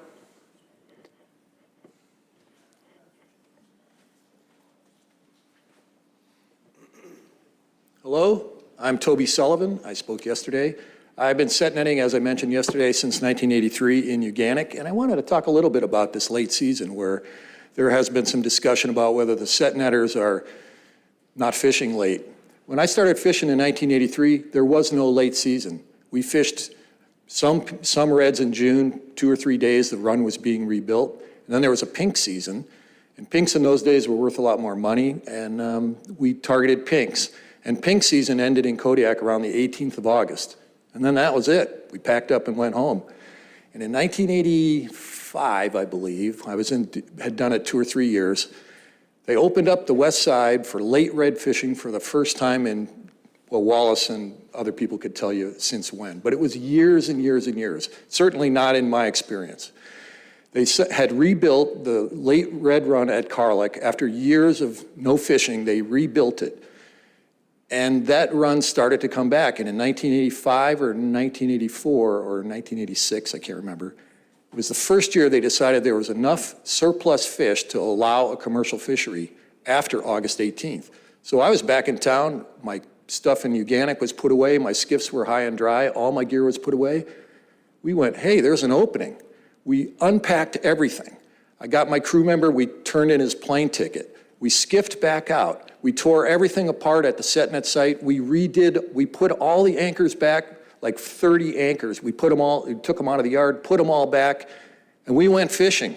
And we fished, there was 2 permit holders, me and a guy named Roger Penny. We were the only people fishing in Uganic Bay. There were no seiners. There were no other gill netters. It was us. And we hired a friend of ours who had a little Bristol Bay boat to tender the fish for us. He went to the cannery, got some ice, came out. We gutted every fish because we had to hold them for a while. And then he ran them back to town. And we fished all alone from August 20th to September 20th, all by ourselves. The last living cells in a dead body in Uganic Bay, we're it. We're the only human beings there. And then the next year, a couple more set netters fished, we tendered our fish again, and then the cannery caught on that this run was real, and then it built up, and then we started to have a late season, and then we all started making good money. And I fished every late season since then, every year. And my biggest red delivery on a single day ever was September 25th, and I was out there fishing. And the only reason we ever quit was because the markets, they didn't want the fish anymore because they started getting dark. And that was it. They packed it up. In those days, they wanted those fish. So we fished and still fish, at least I do, to the last fish, to the last tender, to the last day we can get into town based on weather. I've been fishing out there when there's snow on the mountains behind me, which is pretty spooky if you're in a skiff. So that argument that set netters are not fishing doesn't hold water. Now, last year is an anomaly. The markets or this fall, the markets are terrorized. I fish for OBI. They didn't know what they were going to do with their fish. They actually quit buying, and then they started buying again because fishermen pestered them. Same with Trident. So they quit fishing, quit buying. Fishermen raised an uproar. They said, okay, we'll keep it. We'll send another tender out. But the other thing to think about is that this declining set net catch is only in the last set net deliveries in the late season. It's only in the last 3 or 4 years. And it's the result of a loss of catch share. People can't make it. And by the end of the season, they realize they better cut their losses. But that's only in the last 3 or 4 years. This decline of fish has been going on in a serious way since 2012, 11 years ago. And we hung in there. I'm still hanging in there on nothing. As our catch share has declined, we continue to fish. And then in the last 2 or 3 years, it's people who, it's untenable, they have to leave. They have to keep on making their expenses. So it's important to remember this decline in set net participation in the last only 3 or 4 years is a result of this declining catch share, not the cause of it. You got to look at the timeline on that. And of course, there's some other point I'm supposed to make, but I've forgotten it completely. And I'd be willing to take questions, if there are any. Thank you, Toby. Okay, have a good one.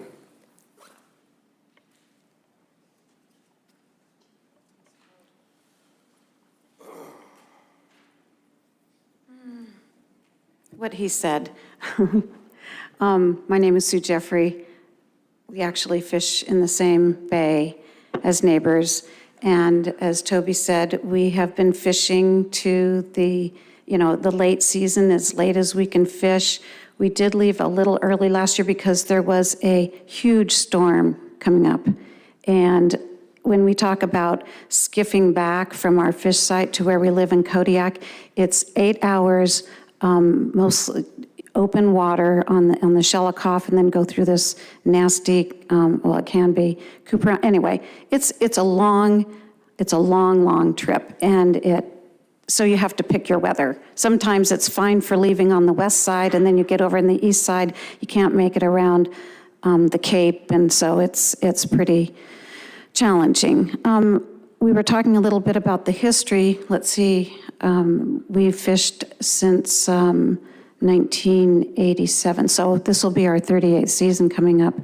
And we've seen the decline and rebound and now decline again of the late red run, the early red run, and we just, ride the flow. That's what we do. And one thing that I wanted to point out that I think may be a contributing factor, because I think y'all are interested in that, is that there was a period of time, and I haven't been keeping track exactly of when it happens, but the seiners have been fishing like on the mainland across the Shelikof and then up north and various places, and some of those areas are closed to them now. So that's putting, more seiners, fishing off the capes, near our fish sites. So that is a possible, consideration that there's just more of us fishing, for the same or, off the same stocks, off the same time period.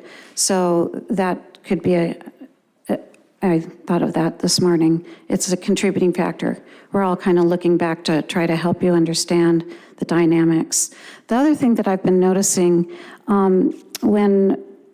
during testimony, as sometimes I think the department has said that with the 24-hour opening, there was some concern that if it was just the set netters, perhaps it may result in over-escapement because, we're not that efficient. And so, we said, well, you probably just need to bring in the seiners to, do it. And though lately it sounds like it's not as much of a concern. But then on the other hand, it sounds like, it seems like it's been talked about both ways, that we're too efficient and that we're really going to make a difference in the availability of fish for seiners if we have our 24-hour opening.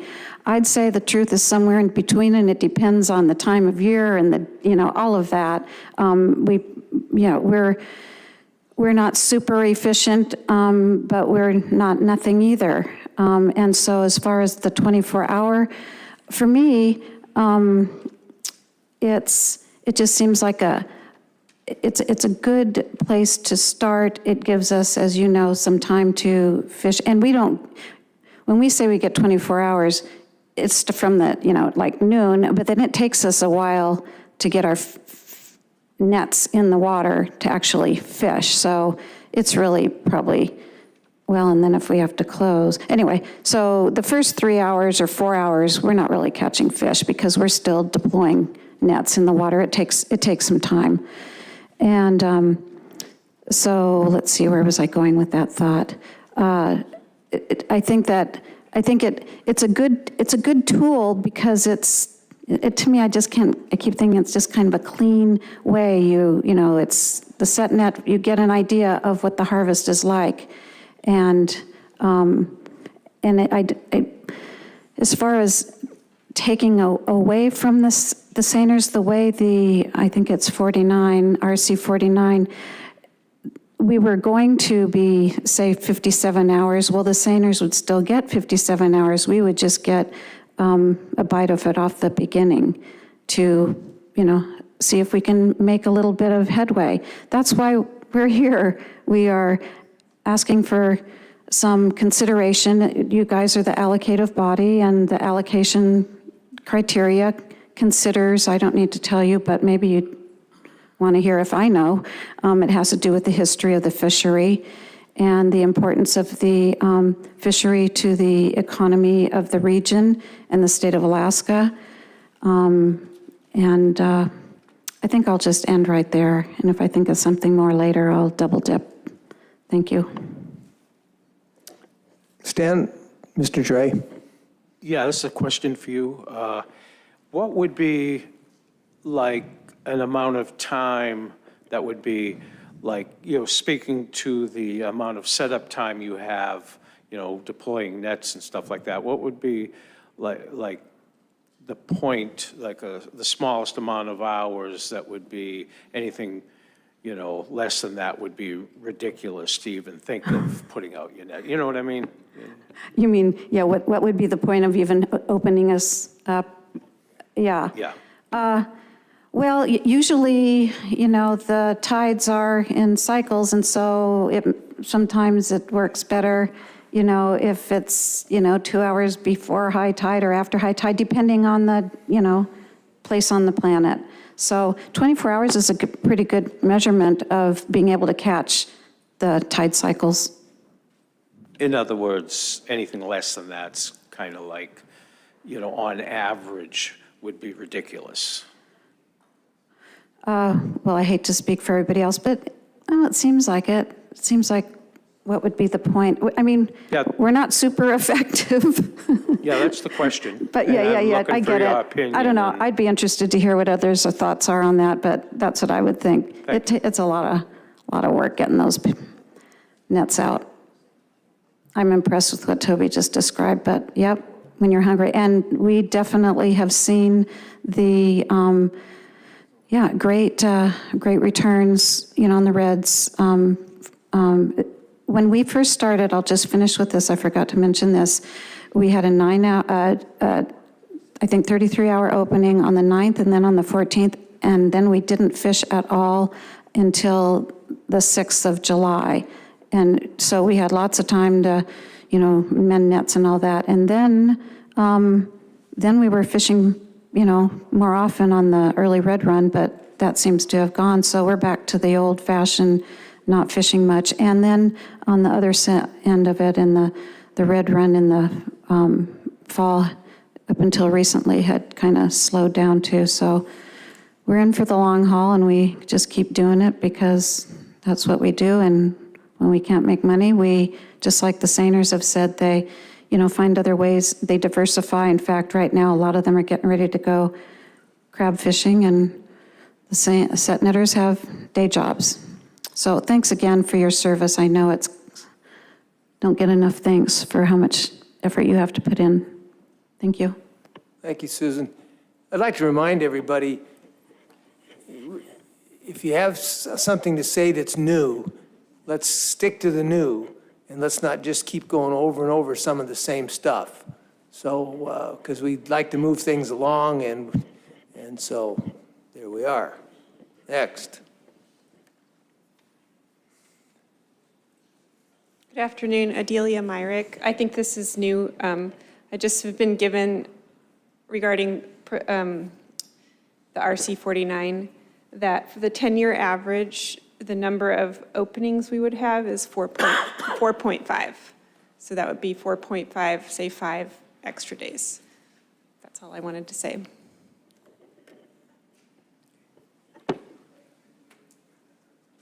Thank you, Adelia. Next. I actually have a question. I'm sorry, Mr. Chair.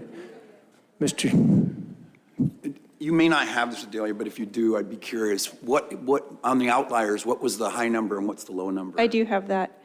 The low number was 3 and the high number was 6. 6 was the high. Yep. Thank you. Mm-hmm. Mr. Mike Wood. Hold on, Adelia. Adelia, that's in the season. What's that? That's for the season. This is for the dates that are included in the RC 49, so July 6th through August 31st. Anywhere from 3 to... And sorry? Repeat that again then, 3 to 7 days? 6 is the high number and All right. 3 is the low number. And this is looking at the from 2012 to 2023. Thanks. Mm-hmm. Thanks, Adelia. Next. Oliver Holm, and I haven't seen all the RCs on the times, but I guess my concern is how the a differential fishing time fits in with the management of the other seasons, because generally the department, at the beginning in July, they do have fairly defined openings, but that at the end of the third opening, things get dynamic as far as openings and closing based on what they see.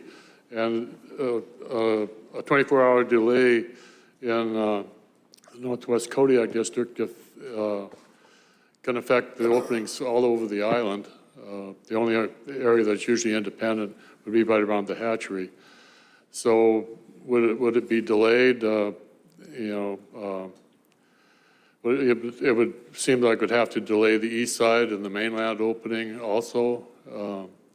You'd have fisheries in the Alatac for reds that could be affected because the department generally wants to open as many areas all at the same time as possible. So when you start looking at the impact on the whole island, it's complicated. It's not simple. And the first 3 openings maybe is the simplest, but in July. But after that, it's a dynamic fishery, and trying to coordinate with a 24-hour mandated setting that first and then saying, that affects the whole island, basically. Thank you. Thanks, Oliver. No. Mr. Mike Wood, hang on, Oliver. Thanks, Oliver. I guess my question's for the department. Is this an appropriate time for me to ask the department a question about that, or no? I'd say have at it. Okay.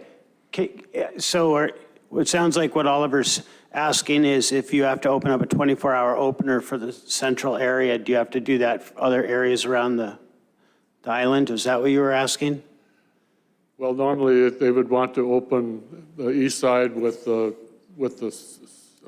Northwest Kodiak District, that whole east side. If they have extra fish to catch in Alatak, they would want to coordinate it so the same fleet is spread out. That's a normal management. And first three openings, it's kind of by the book, except Alatak can be different because of red salmon. Thank you. Would you respond? Through the chair, Mr. Wood.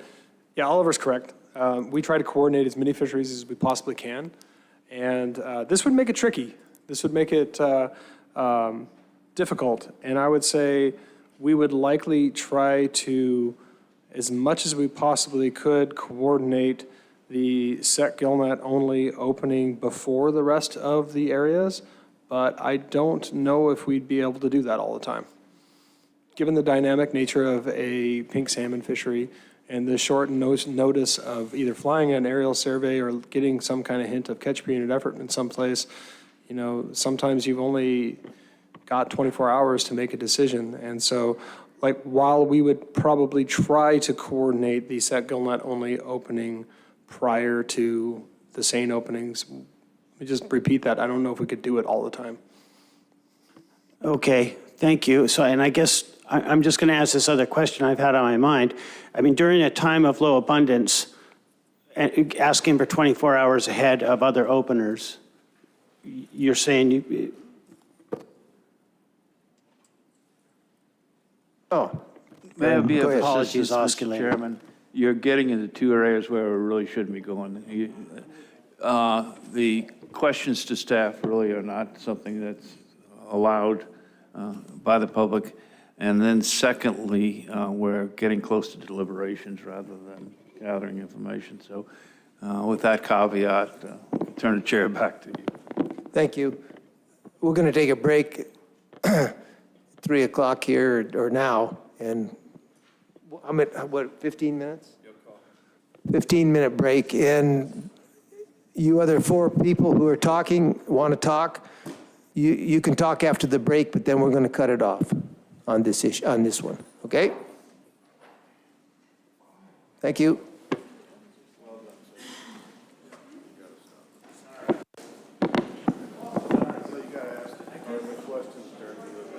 Yeah. No, that's what you asked.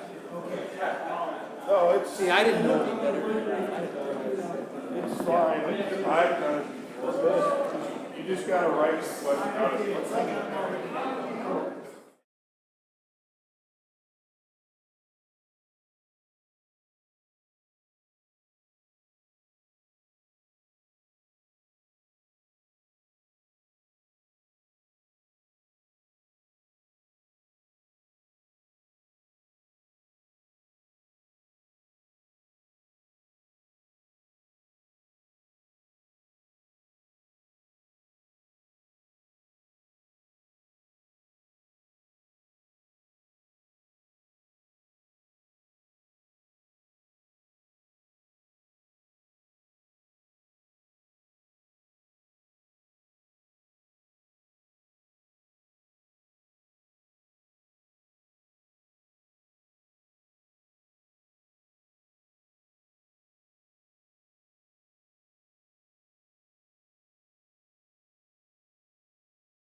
Hey, it's 3:15. Let's get started again.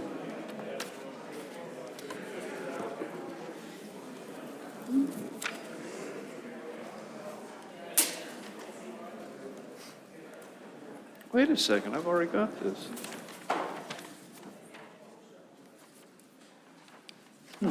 Okay. This is a correction for the headers, it's not from the Fairbanks AC.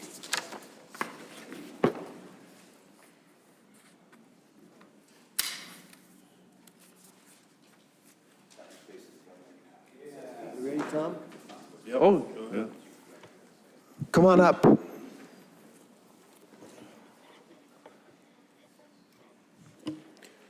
Hello, my name is Colton Tutt. I just wanted to share an observation from openers where I have started fishing at Rocky Point from the get-go. Oftentimes on the first day, you'll see a variety in fish size, from smalls, mediums, big. Oftentimes by the second day, because we are to the south of the bay where all the set nets are, by midday, second day, primarily we're seeing only little fish, 3-pound fish that are small enough to shoot through the gill net mesh size. And, you know, that's something that when other fishermen have talked about how our buildup fishing, that first hours is crucial, that's a big reason for that. That's a big reason why we catch the majority of our fish in that early part of the opener. So having a staggered start like that, it's a double hit for us if that was to happen. Not only are we going to catch less fish, we're going to catch smaller fish, which equates to less pounds at an exponential rate.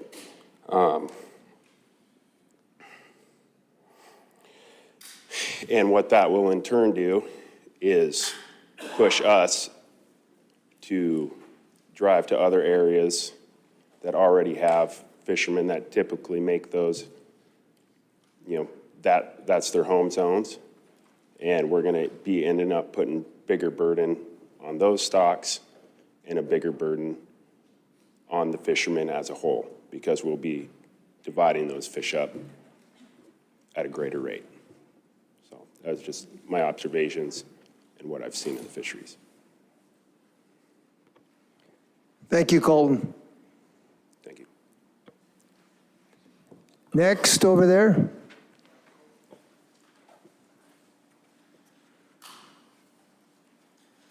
Kevin Fisher, Altech District Senator.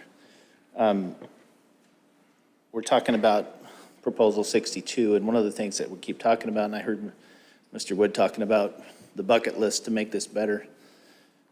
I think one of the things that we all agree on is we need more fish. The processors need more fish, and we need more fish. And then with that, we can get our price back up, and we can get some other things going, get our market share back globally. But I was trying to find some information and working with the department a little bit there, but I believe part of our problem, and I know this, I've seen the numbers for Alitac. I didn't have enough time to figure it out for Carlick, but in Alitac, one of our main fishery runs, our first run is Upper Station early run. Second coming online is dog salmon.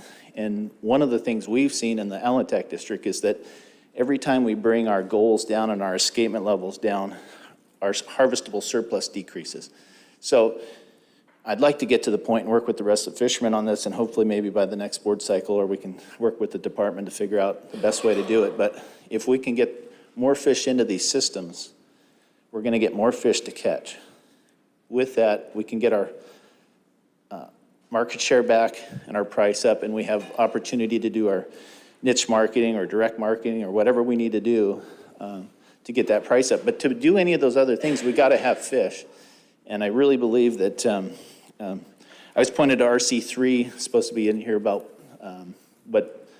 what the goals were, where the escapement was and all that. So sorry for not having information direct and what page to look at, but I wanted to have something to reference. And I believe if we look back and we see, you know, what was the difference back when the heydays were good and what they are now is that we don't have the fish. And in the old days, we were enhancing these runs. We were putting fertilization in there. We were doing all these things to make the runs stronger, bigger, come back in more harvestable surplus. And I believe that's our problem right now, is that we don't have our harvestable surplus. So that's what I'd like to say about this proposal. Thanks, Kevin.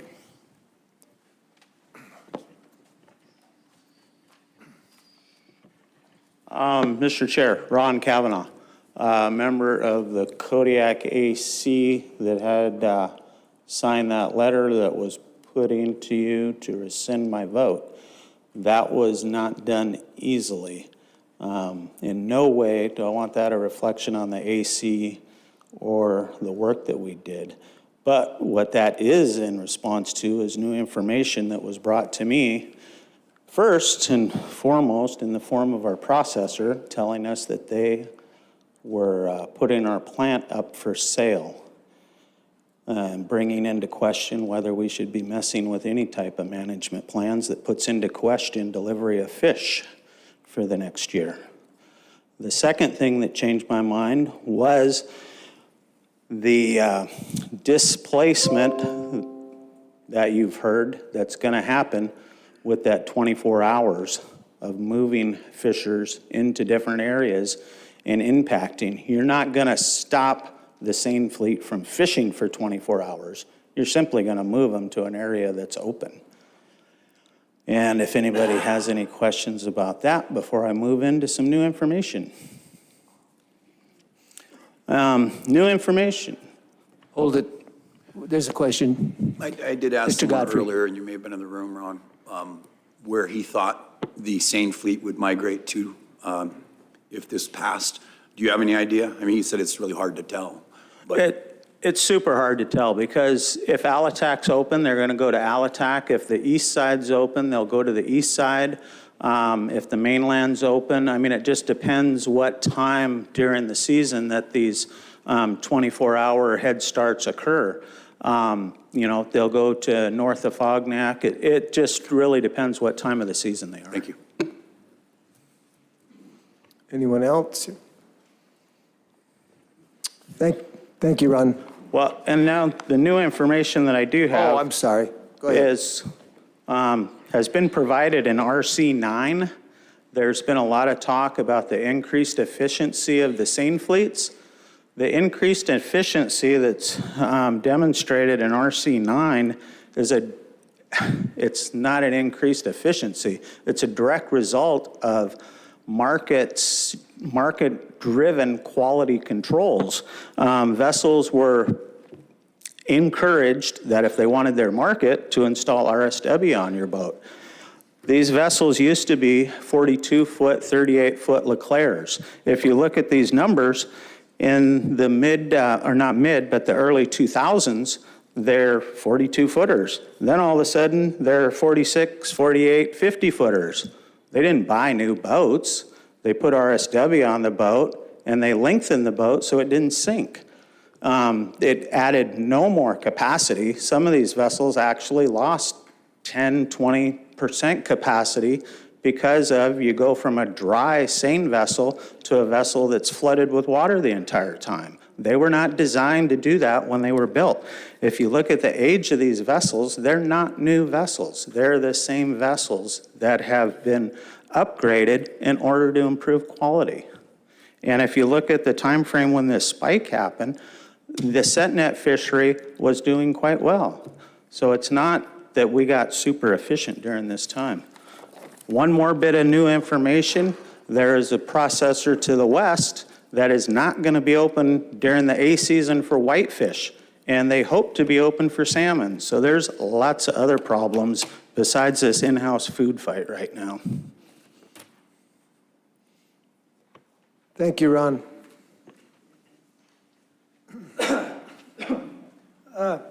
My name is Chris Burns. I just want to point out, I've seined in Kodiak for 28 years. I set net and seine concurrently in a given year, but I went to Prince William Sound for 2 years. I just want to point out that over there, you never fish with the drifters. one time in an ester cleanup, it was a big pileup of black dogs, and the drifters didn't really want to deal with them, so they let the seiners in to mop them up. I'm just saying that a lot of places in the state to solve all these problems are area and space, are time and area differential closures. In Bristol Bay, there's a set allocation, a running allocation, and that's so to keep a balance, a bookkeeping going on. So those are the three tools that the board has, and Kodiak's never had that, except one time, and I was the author of I used to herring gill net here, and we fished the seiners and the gill netters fished together, and finally we got an allocation after about 2 years of fighting with the board, fighting with the other gear group, blah, blah, blah. We got our 25% allocations, which we had gained over time, but it was just too hard. It's really hard for two gear groups to fish concurrently in the same time and in the same area. And it's been recognized all over the state that it's a problem. But here it's an oddball deal because Kodiak's kind of like, I don't want to say it's the Wild West, but we just kind of get along and go along because that's the way it's been since I've been fishing for the last 50 years. I want to point out that Carla crashed in 08, crashed, no early run, no late run. They didn't even achieve escapement in some of the runs. No escapement, and so the interbay fisheries were open. Gill netters didn't have access to the interbay pink fisheries. The pink price was great, and so we're sitting around watching boats go to the interbays, load up, and we're bearing the burden of the conservation for 4 years. I want to point that out, that it's not like we're just sitting around not doing our job. I heard the set netters don't fish late. I fish until my market dies. If my market doesn't die, I try to get some other boat to come pick me up. I'll fish till the 21st of September. 24th is the latest I fish. That's about as late as anybody fishes on this island. So and if there's fish and you can sell them, I'm gonna keep fishing. That's just the way it goes. So that's kind of a fallacy. The other thing is that we have a hatchery that provides opportunity only for the seine fleet. Like last year, 10 million pinks got caught in the hatchery. Senators didn't have any access to that. And there's a lot of seine boats that just fish the hatchery, and nobody's going, oh, well, those guys don't go anywhere. Well, they could, but they don't. But sand netters really can't go anywhere. You're not mobile. And so I just like to point out that there's a bigger picture here. And the argument that an extra day is going to cause some kind of big fleet shift to Alatac. Alatac is 18 hours from this town on most boats, 8-knot boats. And 18 hours back. There's no canneries down there operating anymore. This whole deal, like there's going to be this giant displacement by an extra day, it's a fallacy. It's a canard, it's a red herring. And that's all, that's what my information. Thanks. Thank you, Chris. I guess with that, we'll go to the next proposal, which is number 63. Thank you, Mr. Chairman. Proposal 63, 5AAC 18331, gillnet specifications and operations.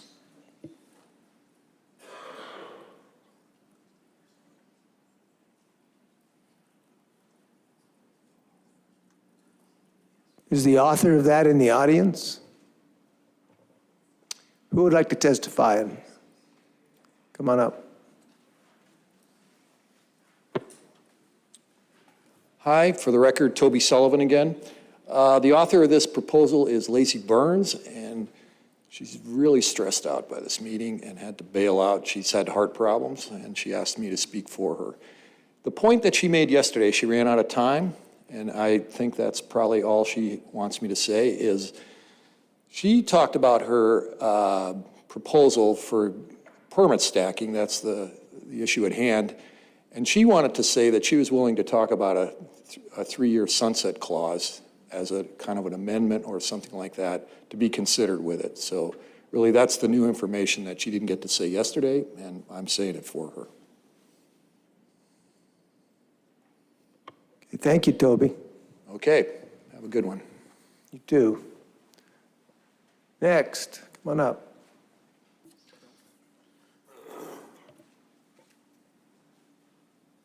Kevin Fisher, Tech District Senator. I just want to speak Proposal 63, permit stacking.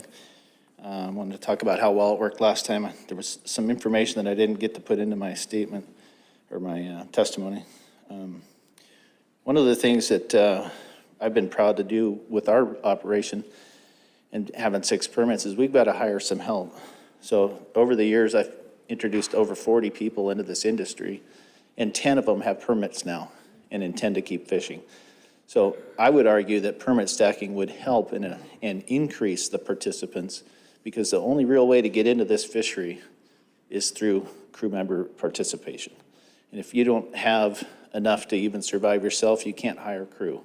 So that's one of the main things for us. But the second thing that I didn't get to point out was that when we have an operation of 6, it's totally fine if you've got all your family members there. But if you don't, and you want crew to come and help you, you've got to trust that crew to give that permit back when they decide they're going to go and do something else, or to buy it from you and then do it. But to do that, the cost is so prohibitive that even being able to buy 1 permit does not allow you to actually go fishing. Most of these permits are 2 permit sites at minimum. So, and even the ones last year that fished that are single have a second permit but couldn't fish it because his mother was at age of retirement. So, and she's been trying to sell her permit for over 3 years. So anyway, that's my new information. Kevin, I got a question for you. Okay. When they put this permit in other people's names, some of these people have lost their permits, as I understand it. Correct. Basically, the guy doesn't give them back and they're out 50 grand or whatever they paid for that permit, correct? 135 is what we paid. Okay. Yeah. So it's a pretty, you've really got to trust somebody, you know, and if they feel like they didn't get paid enough for the season or the work they got, well, they can walk away with it.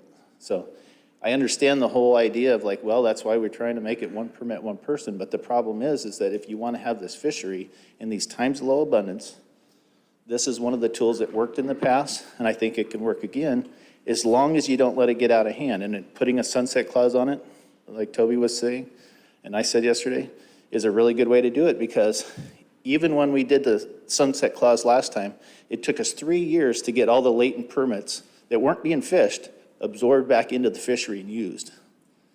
So the whole idea that it's just going to be a mad grab and everybody's going to suck them up, it's just not possible. You can't do that with set netting because you've got to be at a site. You can't just add permits to a place and say, oh, I'm going to fish them here, because you have to be so far apart. You have to be there working it every day. You've got geographical limitations, et cetera. So anyway, hopefully that answered your question. Hang on there, Mr. Carpenter. Yeah, thanks, Kevin. I'm pretty familiar with stacking in different parts of the state. The way this proposal is written, this will be very unique. Explain to me your position on why the board should create a situation that's unique in the state that would allow 1 person to own 2 full sets of gear and fish them in the same calendar year versus the way the board has reacted to the stacking requests in other parts of the state. Well, in other parts of the state, they've had your studies to realizing you've got such a massive number of permits. In the set net fishery in Kodiak, there's only 189 permits. So we tried it before, and I believe it worked really well. Somebody might argue differently, but I'd like to see like what was it that didn't work for them, because I don't know anybody in the fishery that it hurt. So the reason it's unique, we've got a very unique fishery. This fishery isn't like anything else in the state, and we're not over exploiting the amount of gear that's already allowed in this fishery. So in other words, the whole idea of limited entry in the first place is to try and keep the participants in the fishery viable. And that's what we're asking for here with the stacking, is keeping this viable. And I totally agree that when the runs come back up and we get better price for our fish, we won't need permit stacking. It's totally fine to let it sunset and go away.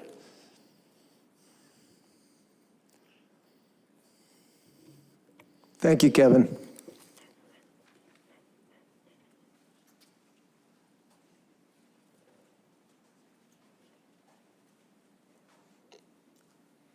Good afternoon, Jane Petridge.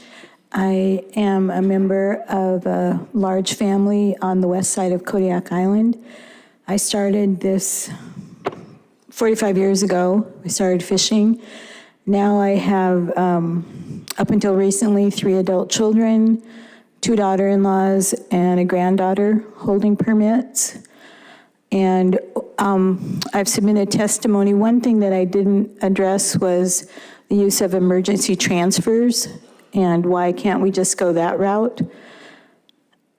Which that's how we keep everything fishing, because I have granddaughters that need to go back to school, so to keep those permits active, we're able to transfer them.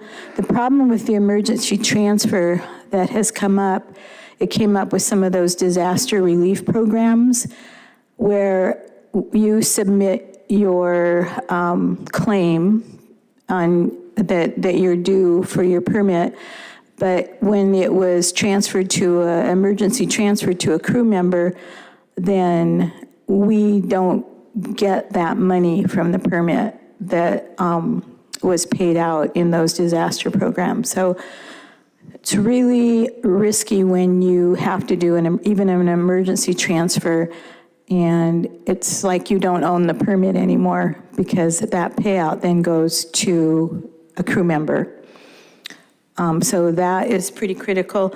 Kevin's comment about keeping participants viable, that's what I'm working towards, is that my 8-year-old and 12-year-old granddaughter, I'll have the opportunity to pass down permits to them rather than to give them somebody from outside the industry. I feel like I should have that right.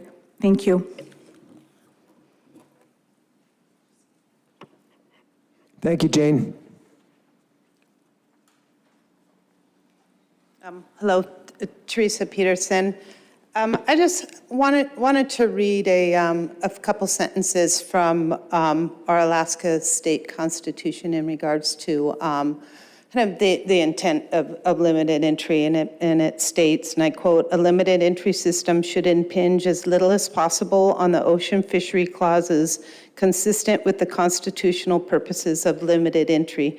So as we have these discussions and we think about this potential and we recognize that this is a fully utilized fishery with minimal latent permits, that and we're in a climate with not only do we have low abundance, we've got low prices, that as you work through proposals that are very controversial and allocated, I'd kind of discourage using kind of picking up this as low-hanging fruit, as something that, well, okay, well, let's give the set netters this, maybe this will help, because it is a significant change in the way this fishery would operate. And as I've stated before, it wouldn't happen overnight. It would take a number of years, but you could potentially consolidate the fishery by 50%. And in terms of the sunset clause, I still have reservations for that. I was part of those discussions in both 2008 and 2011, and you're just going to have the same thing come back on your lap in 3 years from now. So I don't see that as a solution to the bigger problems that we need to work on, which from my perspective is getting more fish in our river systems. Thank you very much. Thank you, Teresa.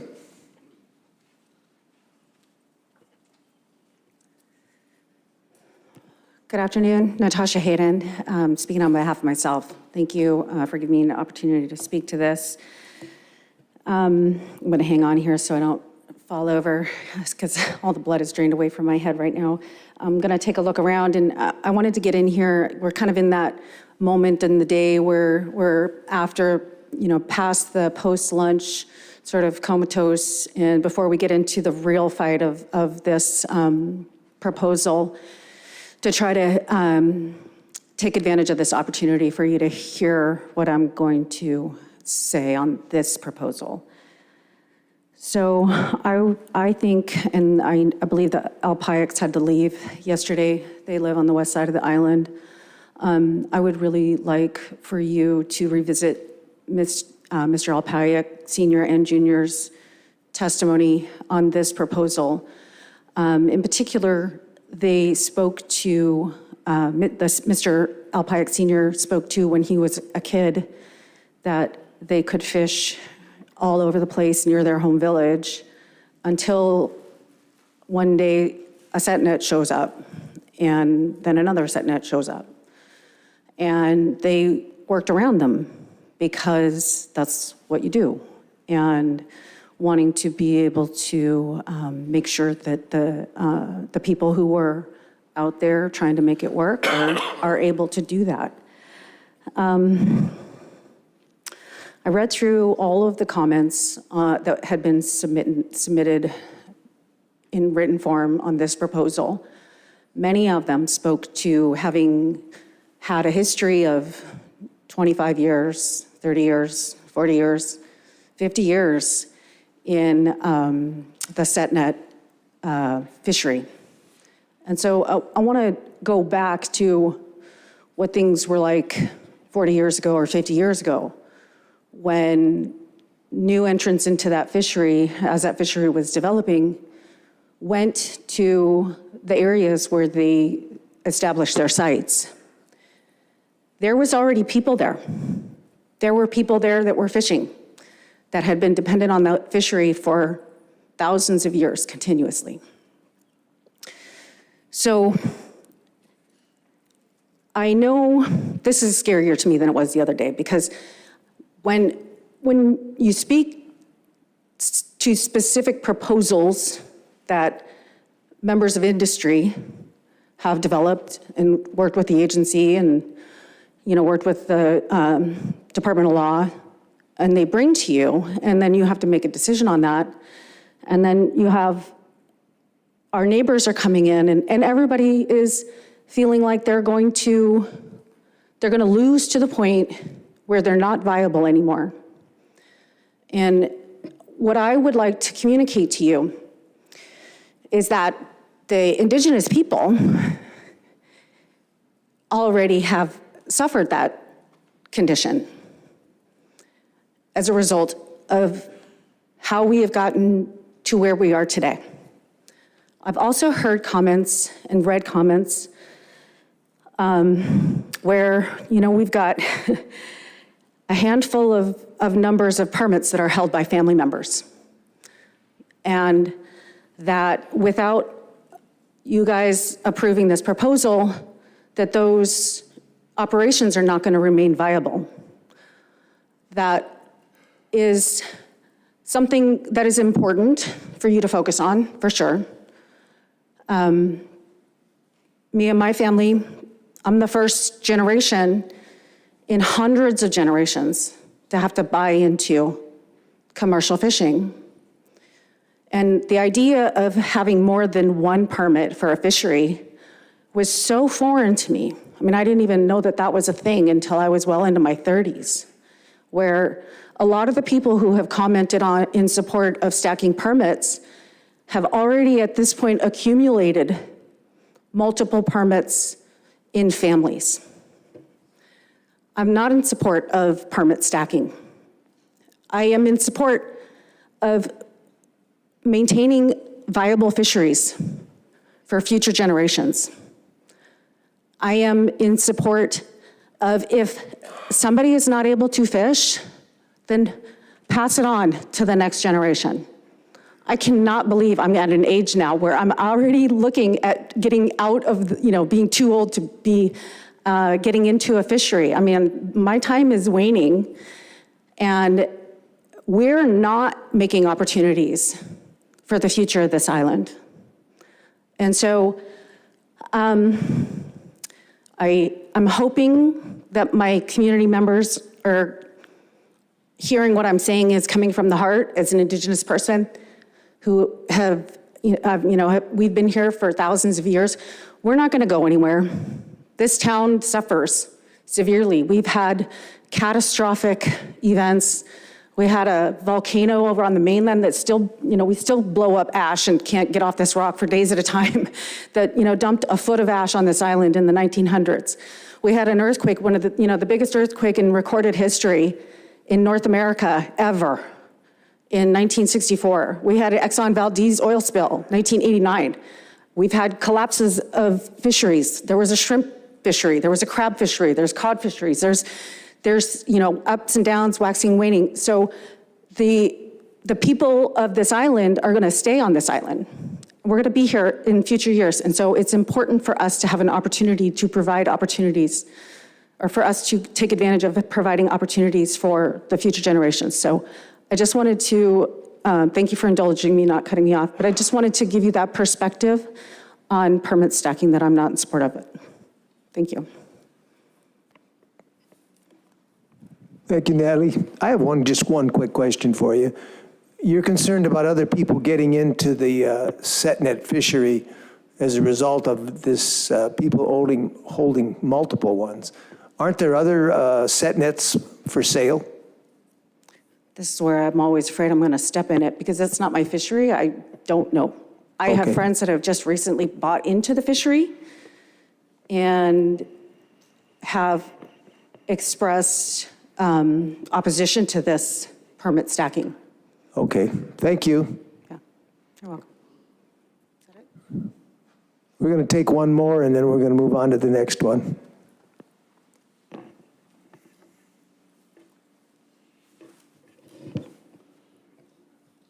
My name is Alexis Kwachka. I'm told I speak real loudly. I'm diligently, I can't tell you how much I'm opposed to this. New information. I've tried really hard not to poke people in the eye at this meeting.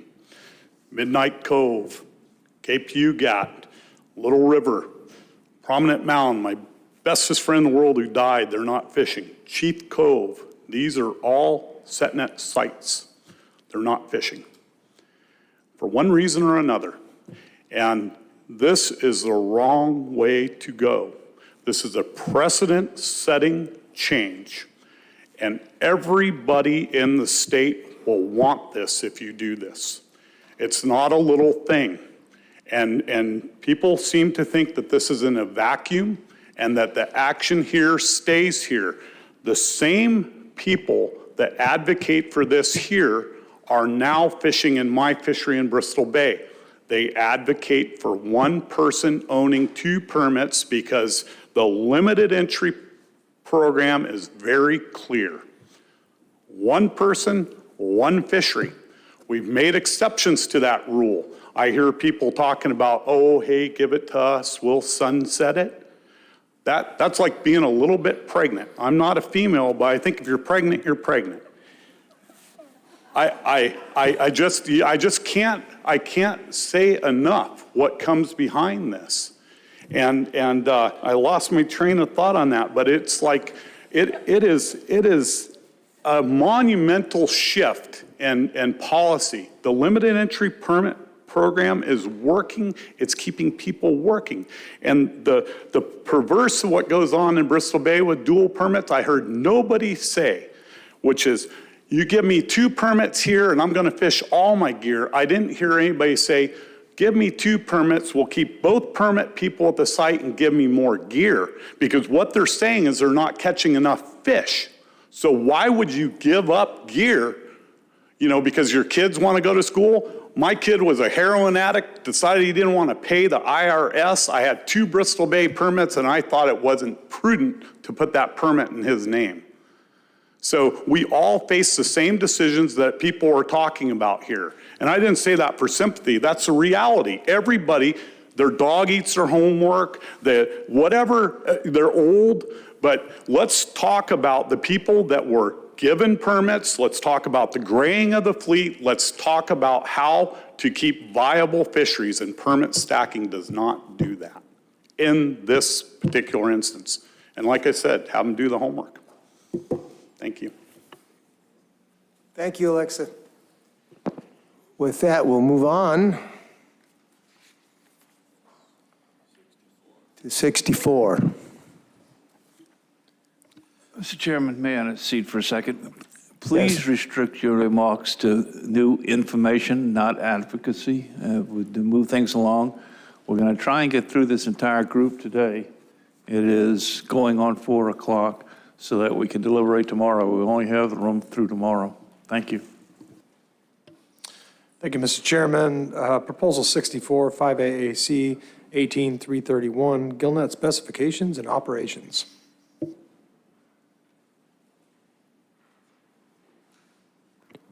Do we have anyone who would like to speak to this? Hi, Adelia. Adelia Myrick.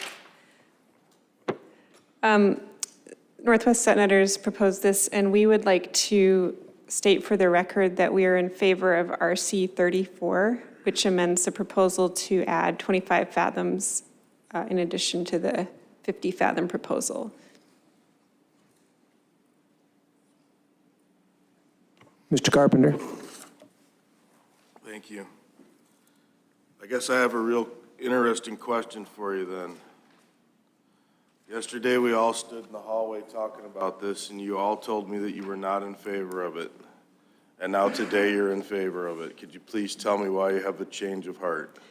Yes. From my understanding, it was a misunderstanding yesterday about the terms that were being offered.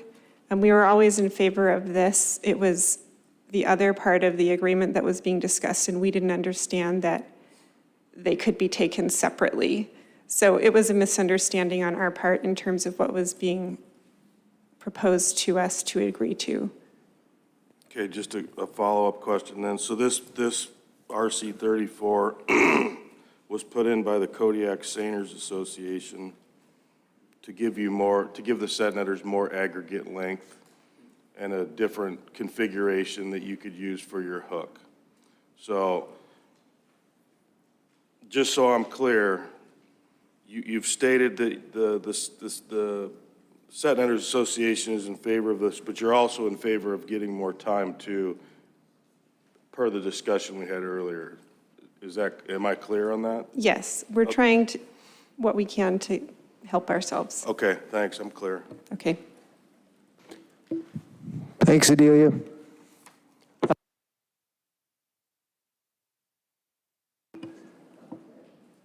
Adelia, I asked Mark Beardsley about the bucket list, and he said it was only time.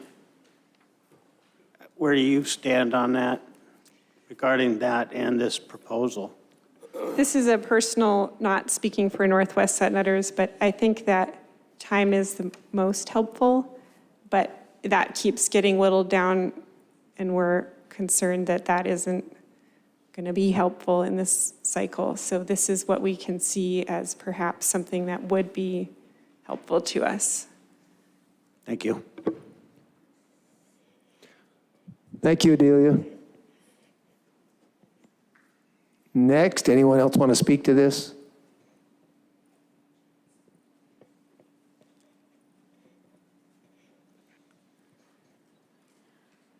Jane Petridge, to the last question, we also feel, the Senators feel that gear is important, but we're very restricted in what we can do with our gear. And this is just another tool that may help us catch more fish.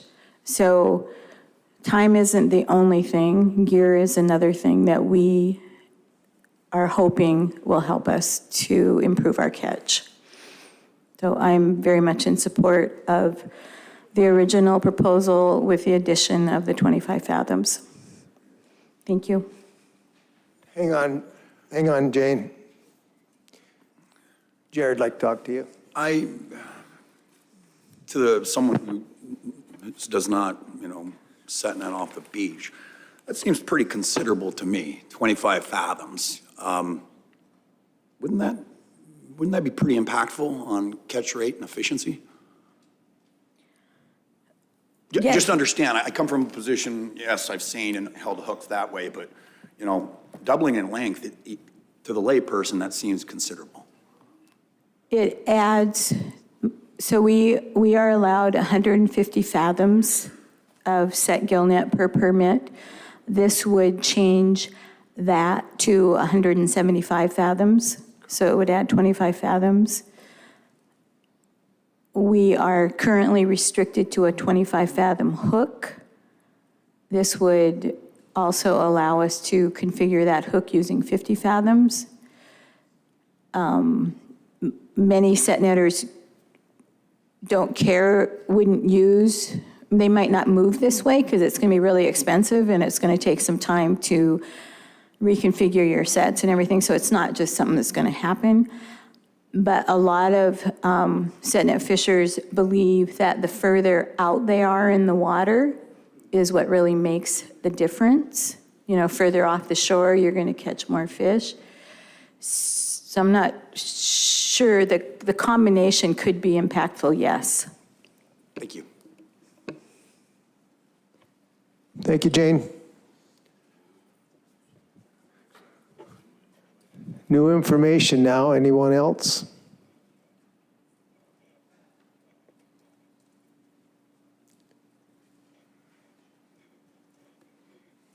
Hi, my name is Virginia Adams. I'm a Northwest set netter. It's not new information, it's just information that I think is helpful to you. We have 150 fathoms of set net.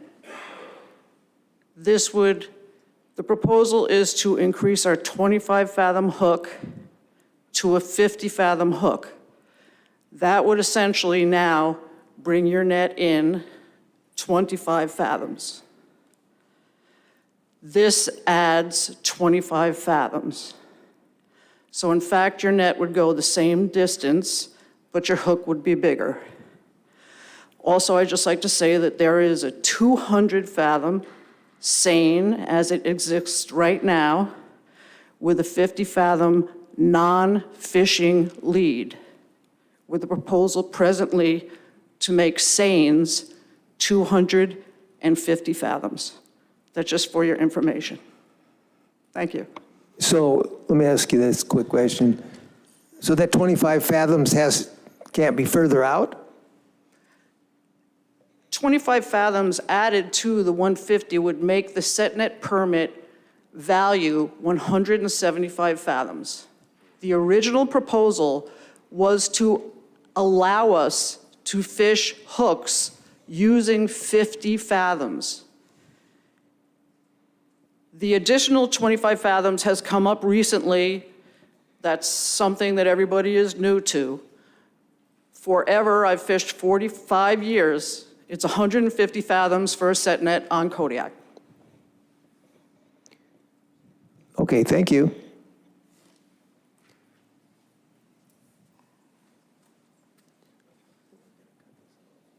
Hi, my name is Tolf Munson. My new information is that you may not know this because you're not a set netter, but I've been at my site a long time, and the fish with global changing, whatever you want to call it, the fish for me are running further off the beach. So if we were to have just a 50 fathom hook, that means I have to bring my net in closer to the beach in order to try and catch a few more fish with a different hook configuration. But if we get an extra 25 fathoms on top of that, then my one net stays the exact same place, it just has a little bit bigger hook. And I would also say that it is, in a sense, a trade with the seiners, that they get their lead changed into a fishable web, and we get to keep up with, the increased efficiency of their net. So, thank you. Thank you, Talo.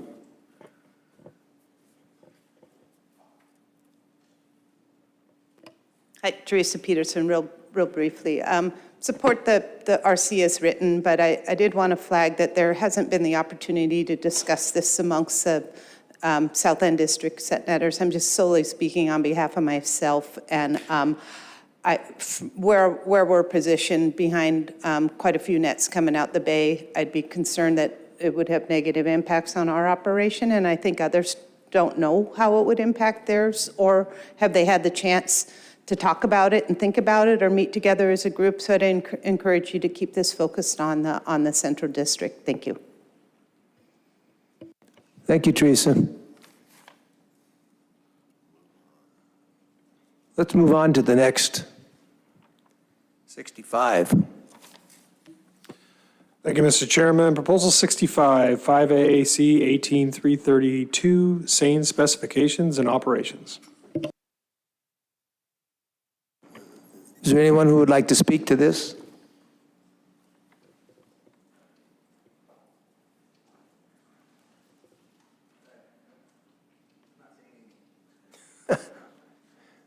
No one else would like to speak to it?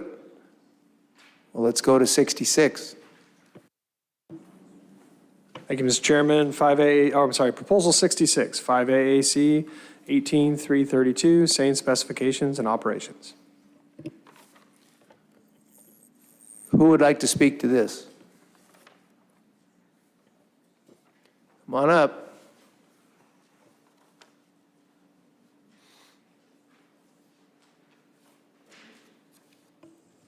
Thank you, Mr. Chairman, members of the board. Good afternoon. Nate Rose. Today I've got my Kodiak Seiners Association hat on. A little bit of new information. I think we need to clarify what the definition of fishing means when we talk about seines, right? Because there's, as regulation is currently written, we have a 200 fathom seine and a 50 fathom lead. And we've heard at this meeting that it's non-fishing. I would like to point out that the difference between a lead in a seine and a lead in a gillnet is that the fish lead off the shoreline in the same manner, but the lead in a gillnet is specified to not actually harvest fish, whereas an entire seine is used to corral fish. So I think it's important to note when you say fishing, it's two separate definitions, right? A gillnet fishes once the fish get gilled in the web, whereas seine fishes when it's deployed in the water. Personally, and it's common practice in a lot of areas around the state, that individuals, quote unquote, switch directions, which means I would set left-handed. A traditional seine set, I would set my skiff and I would pick the seine up from the starboard side of the vessel. I like to be in the rocks. I like to be in the shallows. I like to be in the kelp. So when I set, if I'm not out in the open ocean, that's a plus for me. I like being close to the beach, but I also drive a shallow draft seiner. So when I need to, depending on which direction fish are going, I will set left-handed, which means I set with my skiff in the ocean, so he can be out there looking at nothing, and I can look at the rocks and the kelp and everything else.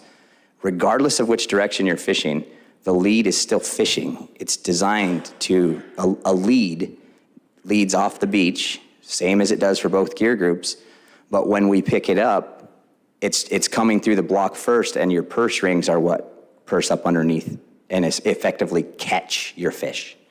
I hope that clarifies the definition of fishing relative to a seine.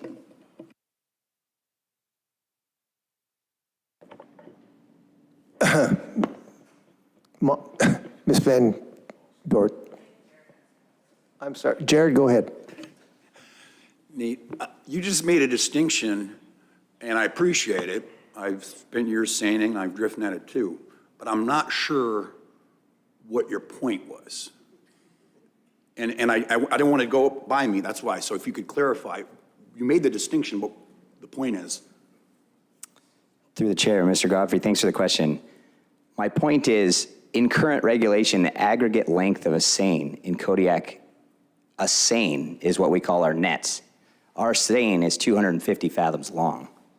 And what I'm saying is by changing a web size from an archaic 7-inch regulation to a 3.5-inch regulation is going to provide you can't measure the amount of efficiency that you might gain from that. Essentially, my purse line starts at 165 fathoms from my skiff end to my net. So as that hangs, I still will pick up my net the same way. It's not going to. Did that answer your question? I think I'm tracking with you now. Thanks, Nate. Sure. Ms. Van Dort. Nate, I think you just answered one of my two questions. One was like, does the change that's being proposed in 66 make the seine more efficient? And you just said you can't really answer that. Is that what I heard you say? Through the chair, thanks, Ms. Van Dort. Are you asking, will it increase efficiency? Yes. My answer would be immeasurably.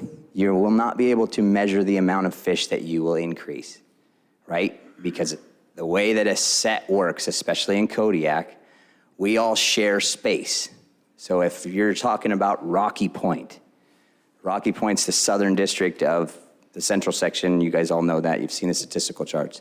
If you have 5 seiners sitting there, then the first guy takes his set on the inside, towing along the rocks, and he picks up, and he moves out of the way, and the next guy, you tow for 30 minutes. And that's just our gentleman's agreement, right? Everybody in the island knows that. So you're asking, is it more efficient?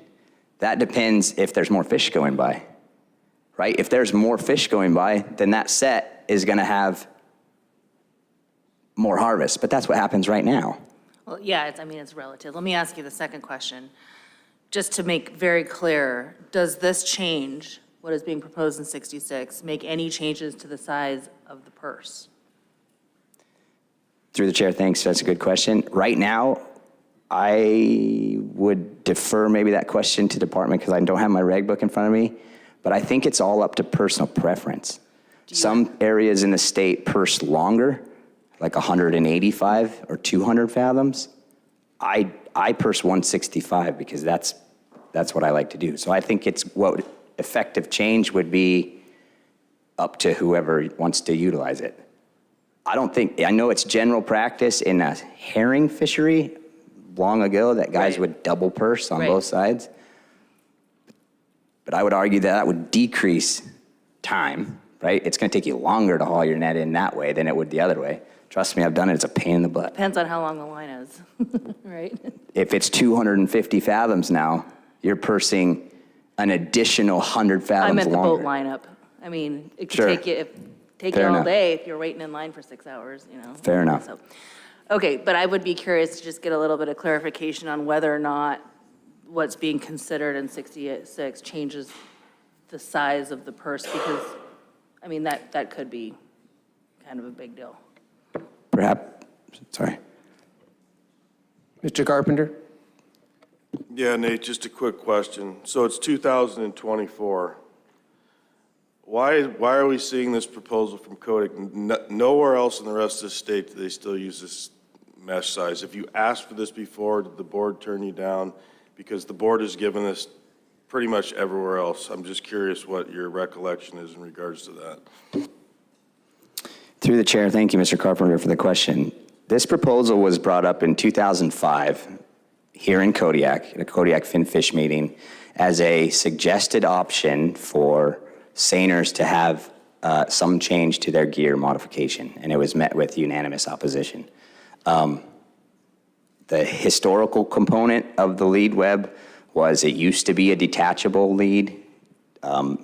People could take that thing up a creek and rob a creek and bring it back down, so the 7-inch web was sort of a regulation to prevent that. 3 years ago, 2 years ago, we got rid of lead webs, or you guys pushed lead webs out in Prince William Sound. For me, personally, and this is taking the KSA hat off, salmon gear is expensive. My maintenance cycle on my net is the first 100 fathoms of my net gets changed every 2 years. That's 2 bales of web. I change that web and I move it to the next 100 fathoms. It's got holes in it. It's probably got some K-bars that I've fixed, some cootsies that I've fixed. If I didn't have to throw that away, I'd use it for another 2 years in my lead, because every 2 years I shred my lead anyways. I like having my lead in the rocks and in the kelp, in the places. There's individuals in this room that'll tell you they're not gonna utilize it because mending a 7-inch mesh is a lot easier than mending a 3.5-inch mesh. And I could, personally, if this regulation passes, I will not be changing anything this year. I'll utilize my lead for the next year because last year I put the new one in.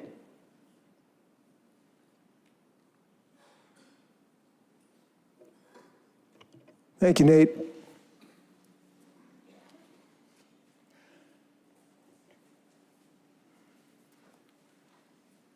Oliver Holm, and about the sonar leads. Because if we were allowed to use 3.5-inch mesh instead of 7-inch, the log for lead web on that last 50 fathoms, theoretically you could purse that and put purse rings on it, but our seines are relatively shallow, 325 meshes deep total, and most of the nets are shallower than that.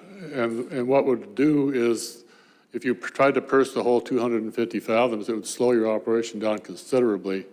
And everyone's been going for years to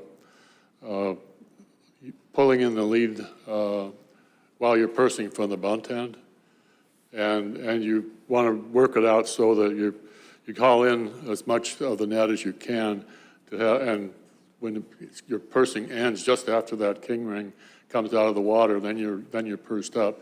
So I don't see how anyone would want to put purse rings on the extra 50 fathoms if they could. And of course the seines, we're already fishing 250 fathom nets. It's just that last 50 fathoms has to be 7-inch mesh right now. So this is something that would be good for the seiners, and it relatively little impact on allocation between the gear types, and it would be one of the things that if we got support from this from set netters, I think would be good, but I don't know if they'll do that. So, and I'm not up to date on the RCs and stuff. Thanks, Oliver. So let's move on to the next, which is 67.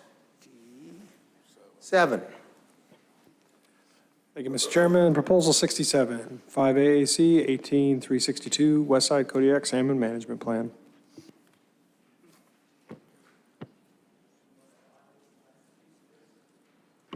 I'm sorry, anybody in the audience like to speak to this? Okay, let's move on to 68. Thank you, Mr. Chairman. Proposal 68, 5AAC 18362, Westside Kodiak Salmon Management Plan. Is there anyone who would like to speak to 67? Or 68, I'm sorry.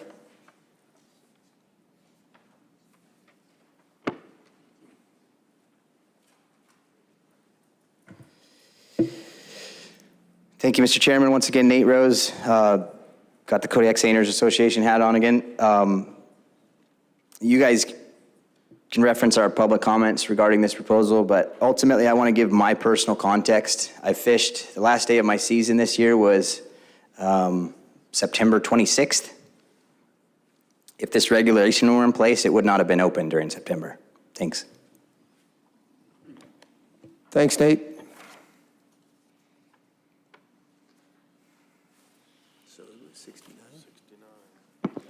So we're on to 69. Thank you, Mr. Chairman. Proposal 69, 5AAC 18320, Fishing Periods, and 5AAC 18362, Westside Kodiak Salmon Management Plan. Is there anyone in the audience like to speak to 69? Okay, let's move on to 70.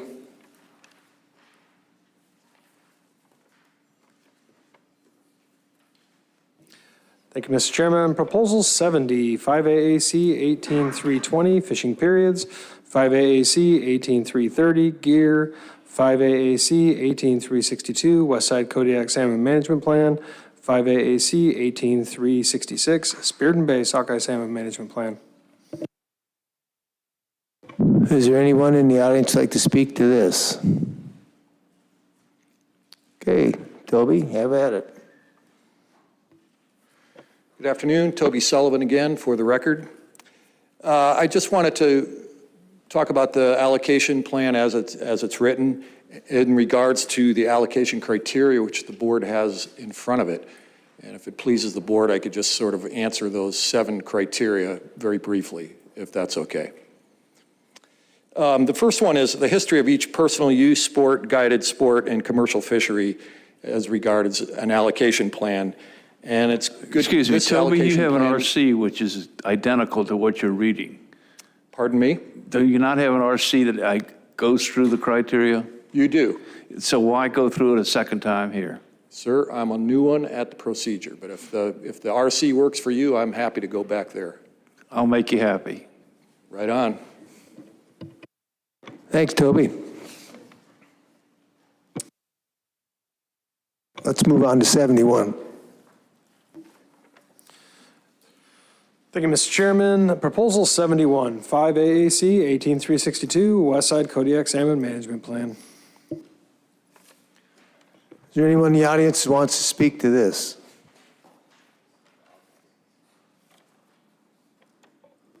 Yeah, Mark Beardsley, Westside Set Netter. 71 was basically an early season adjustment. We thought a word change, housekeeping, basically changing the word from shall to may, as you know. In order to get a few more fish in the Carlick early season, it's struggling, plus the additional benefit is king salmon, getting a few in there. It's a struggling system, so mainly a small housekeeping thing. So, any questions?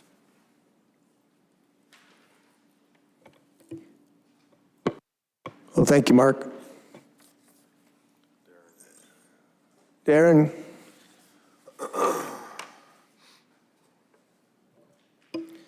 I just want to comment that the Kodiak Sanders, Darren Platt, Kodiak Sanders Association, we do support this proposal. We believe that it provides management with better flexibility to manage the area.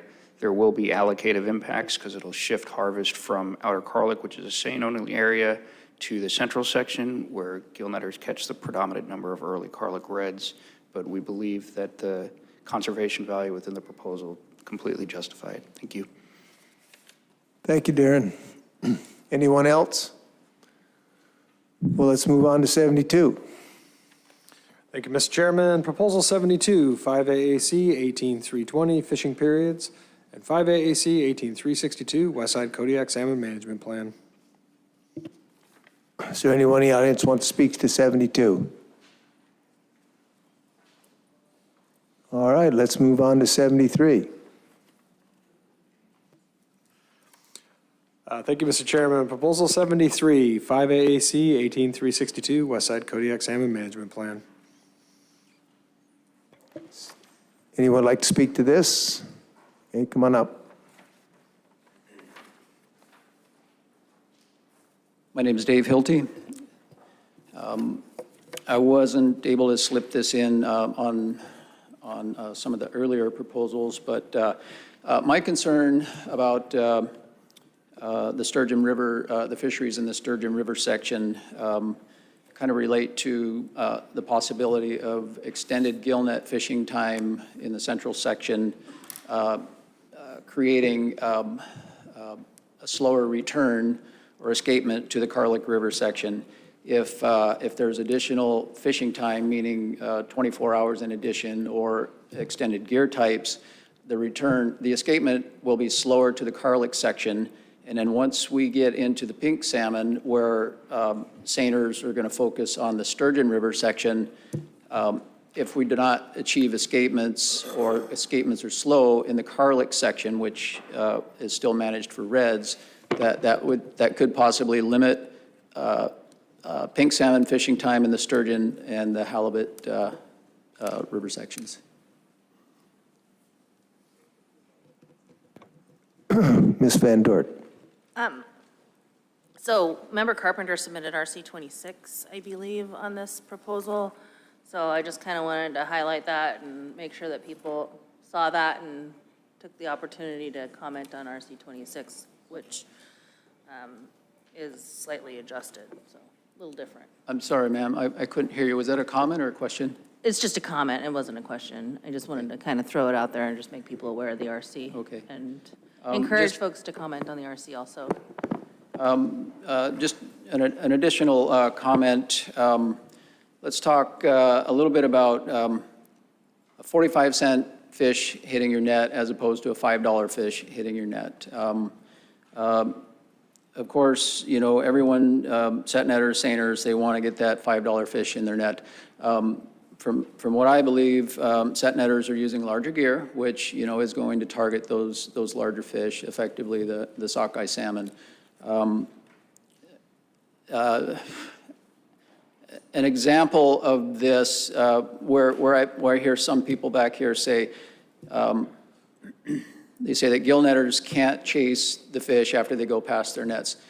In Upper Station, Lower Upper Station, which is an exclusive gill net only area, there have been very few, but there have been instances where the dog salmon flats have been open to exclusively to gill netters to fish those pink salmon once the river's reached its escapement. And there have been attempts to do it. There's been a couple times when there was gill net co-ops that went up there, but in most recent years, my observations are the juice isn't worth the squeeze, and they don't even go up to try to catch the pink salmon, and they're just, the river over escapes. So that's my final comment. Thank you, Dave.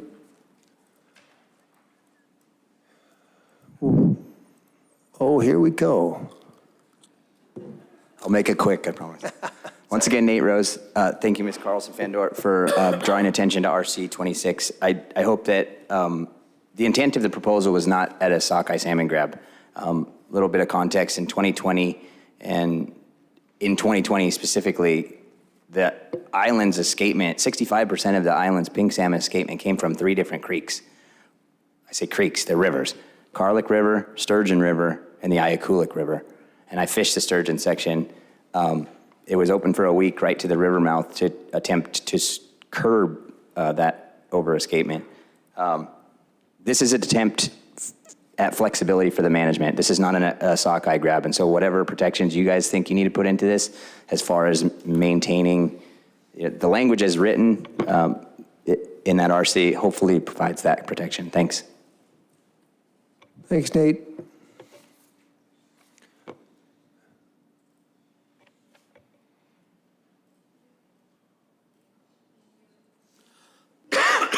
Thank you again, Sue Jeffrey here. We had a lot of discussion about this at the AC meeting and also within our Northwest Set Netters group. And I recall that the concern was that opening this would perhaps, right at this point, the West Side central section is being managed. Openings are dependent on the escapement of the reds and sockeye going up the Karlik. And by opening this, it could possibly interfere with that because there may be some incidental sockeye, the $5 fish, being caught, which would slow down the escapement of the Karlik. So I would welcome you all, when you're deliberating, to please talk with the department about how that may or may not work or how that can be gauged, because right now my understanding is that it has a potential of having us sit and wait for the sockeye, Karlik sockeye, to reach escapement before we can open. And of course, that's a concern for us. Just want to target that for y'all. Thank you. I bet you're tired. Thank you, Sue. Anyone else? Well, let's move on to the last one, 74. Thank you, Mr. Chairman. Proposal 74, 5AAC 18330 and 5AAC 18362. One's the West Side Kodiak Salmon Management Plan, the other one is gear. Is there anyone that would like to testify to this?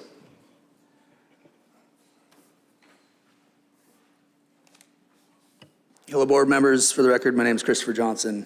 I'm the author of this proposal. Okay. So for new data, it's a bit of a mouthful. This one.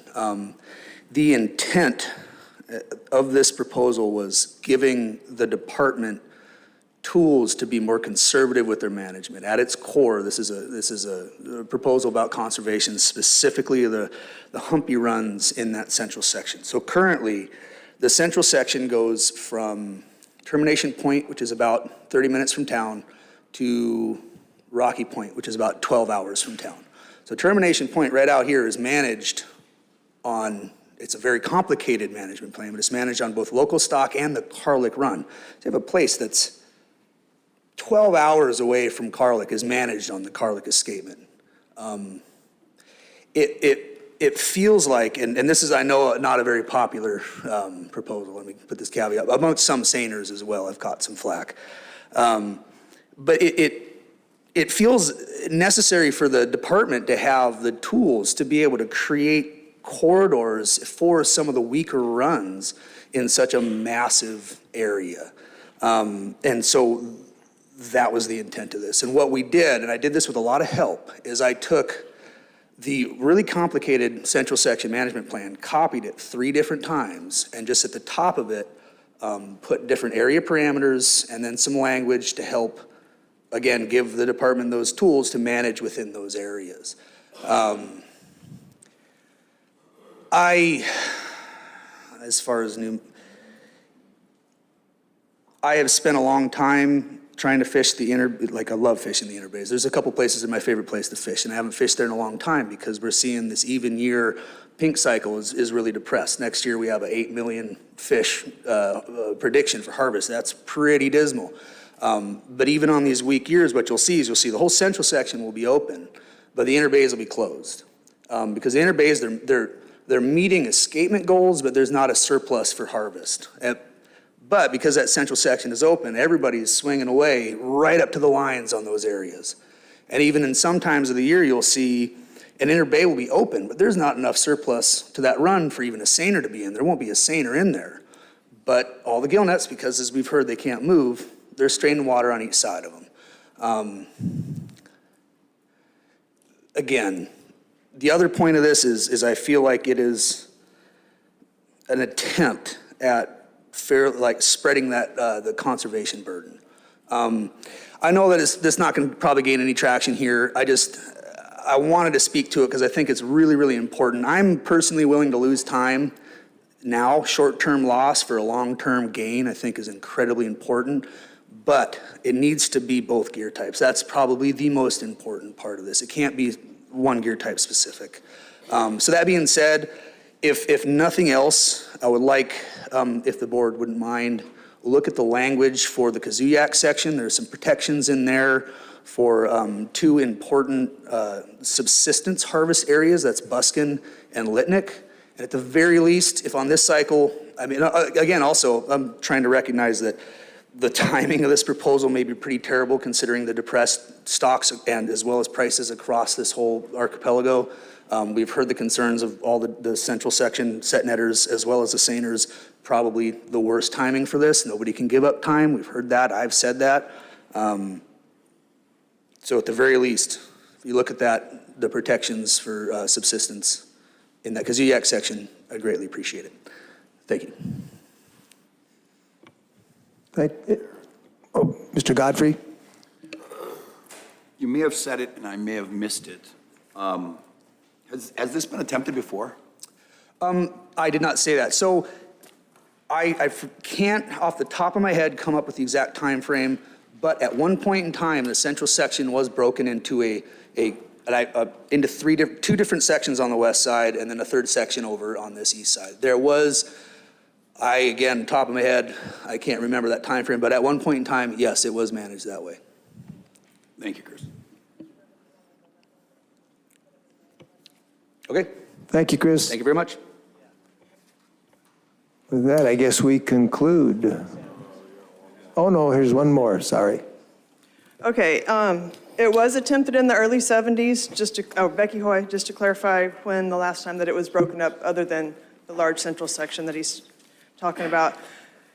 I'd like to speak to the new information would be possibly even a question for the department, but those bays, those inner bays and the escapements are not managed by a weir. Those are managed by gross estimates. And I just want to point that out because I think that the downward trend in those bays addresses the overall health of the whole island. And I am leery to break it up into sections. Well, that's an opinion. But anyway,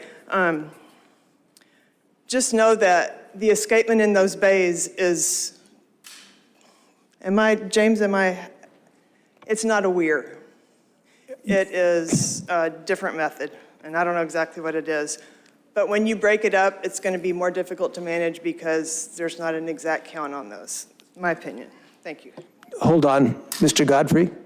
So you said it was managed that way in the 70s, or it was attempted? Okay, I don't know how old I look, but Yeah, I would assume you read it in a book in class in school in the 90s.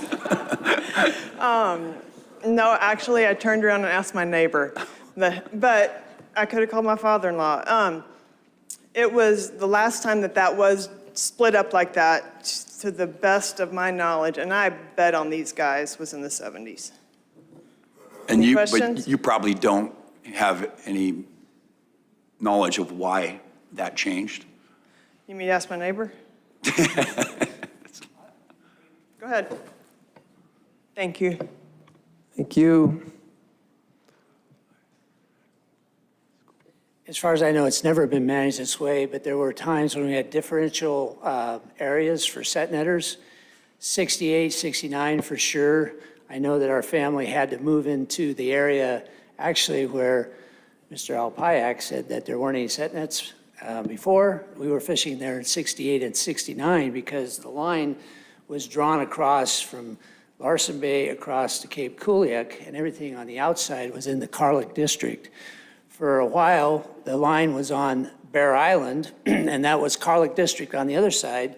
There were two families fishing on 7 Mile Beach that would be closed down while we were fishing. And then when the line was drawn off of the point by Larson Bay across the bay, there were 5 operations and 15 permits or something that were closed down while set nets were able to fish on the inside. But I don't think there's ever been something exactly like that is being proposed. Since that time, as far as I know, set netters have always been managed together on the central section. Thank you, appreciate it. Hey, Wallace, will you state your name again for the record? Wallace Fields. Thank you.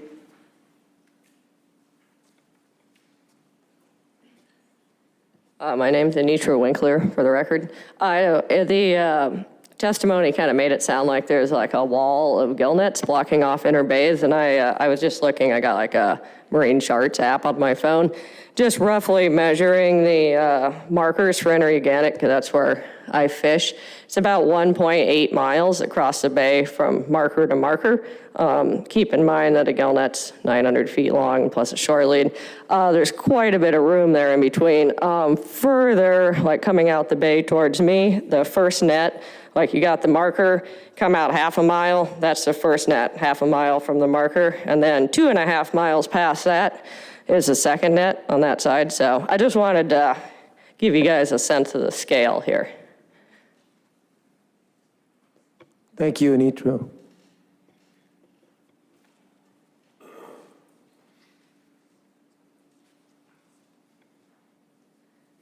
Good afternoon again, Sue Jeffrey. I'm concerned about the effects of doing this, I call it the 3-piece management plan, and how it will affect set netters, because if there's a set net, if there's the bay closed or one of the sub-districts closed, then of course, we're closed. But then the seine fleet will move to the open areas, which will put more concentrated effort on the fellow set netters, of course. And so it doesn't seem like it would, be much benefit to the set net fleet. In fact, may be harmful. And I was reading on page 103 of staff comments, it says, it's the first full paragraph at the bottom of at the top of 103, it says, this would drastically change the way fixed gear type fisheries benefit from the mixed stock nature of the fishery. So I'm just flagging that for you because it's probably too late to ask staff to explain it, but I'm sure it would be interesting to hear. I think it's in general problematic, but I think we'd need to have a much deeper understanding. It's a big change. And if it meant by this sentence, this would drastically change the way fixed gear type fishermen benefit. If it drastically changed it for the better, I'd be all for it. So I would like to, find out, and I bet you would too. So thanks for that, for listening. Page 103, first paragraph, to the top. Thanks, Sue.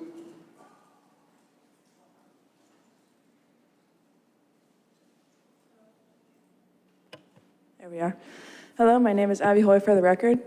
And I just wanted to kind of inform the board, me and my family, we were actually able to fish in 2 separate harvest districts. One of those is closer to an inner bay. And as my mother was saying, those aren't managed necessarily by weirs. When there's budget, Fish and Game is able to fly over and use that data as well as harvest records to do gross management.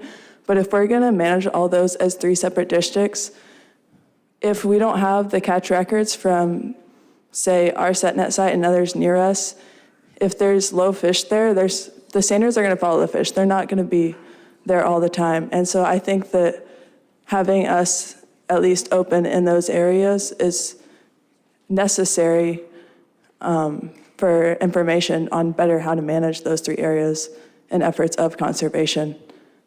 And because oftentimes we don't have the budget to do a lot of aerial surveys throughout the season. And Dave Hilty flying helps a lot. Other pilots flying, they'll tell us information that helps.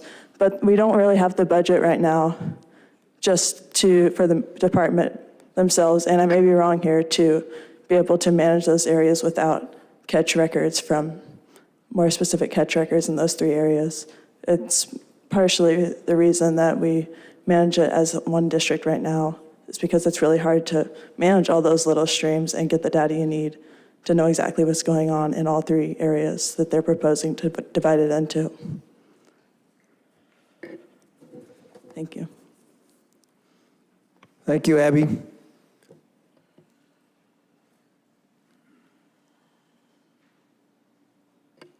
Darren Platt, I'm representing myself. I just want to make a clarification. Chris mentioned the Kodiak section, but the additional conservation that this provides for the critical subsistence systems of the Butskin and Litnick would be applied only to the North Cape sections, which is a seine-only area near town. And if any board member indicates a willingness, I'm happy to submit an RC that would completely scrap the central section portion of this, leave that intact, but include in the North Cape section, a seine-only area, the ability for the department to close that section if they're putting subsistence restrictions on the Buskin and the Litnick. And although North Cape isn't very close to either of those systems, it's the closest seine area to those systems. So it would just provide them with a little bit of flexibility. So that's it. Thank you. Thanks, Darren.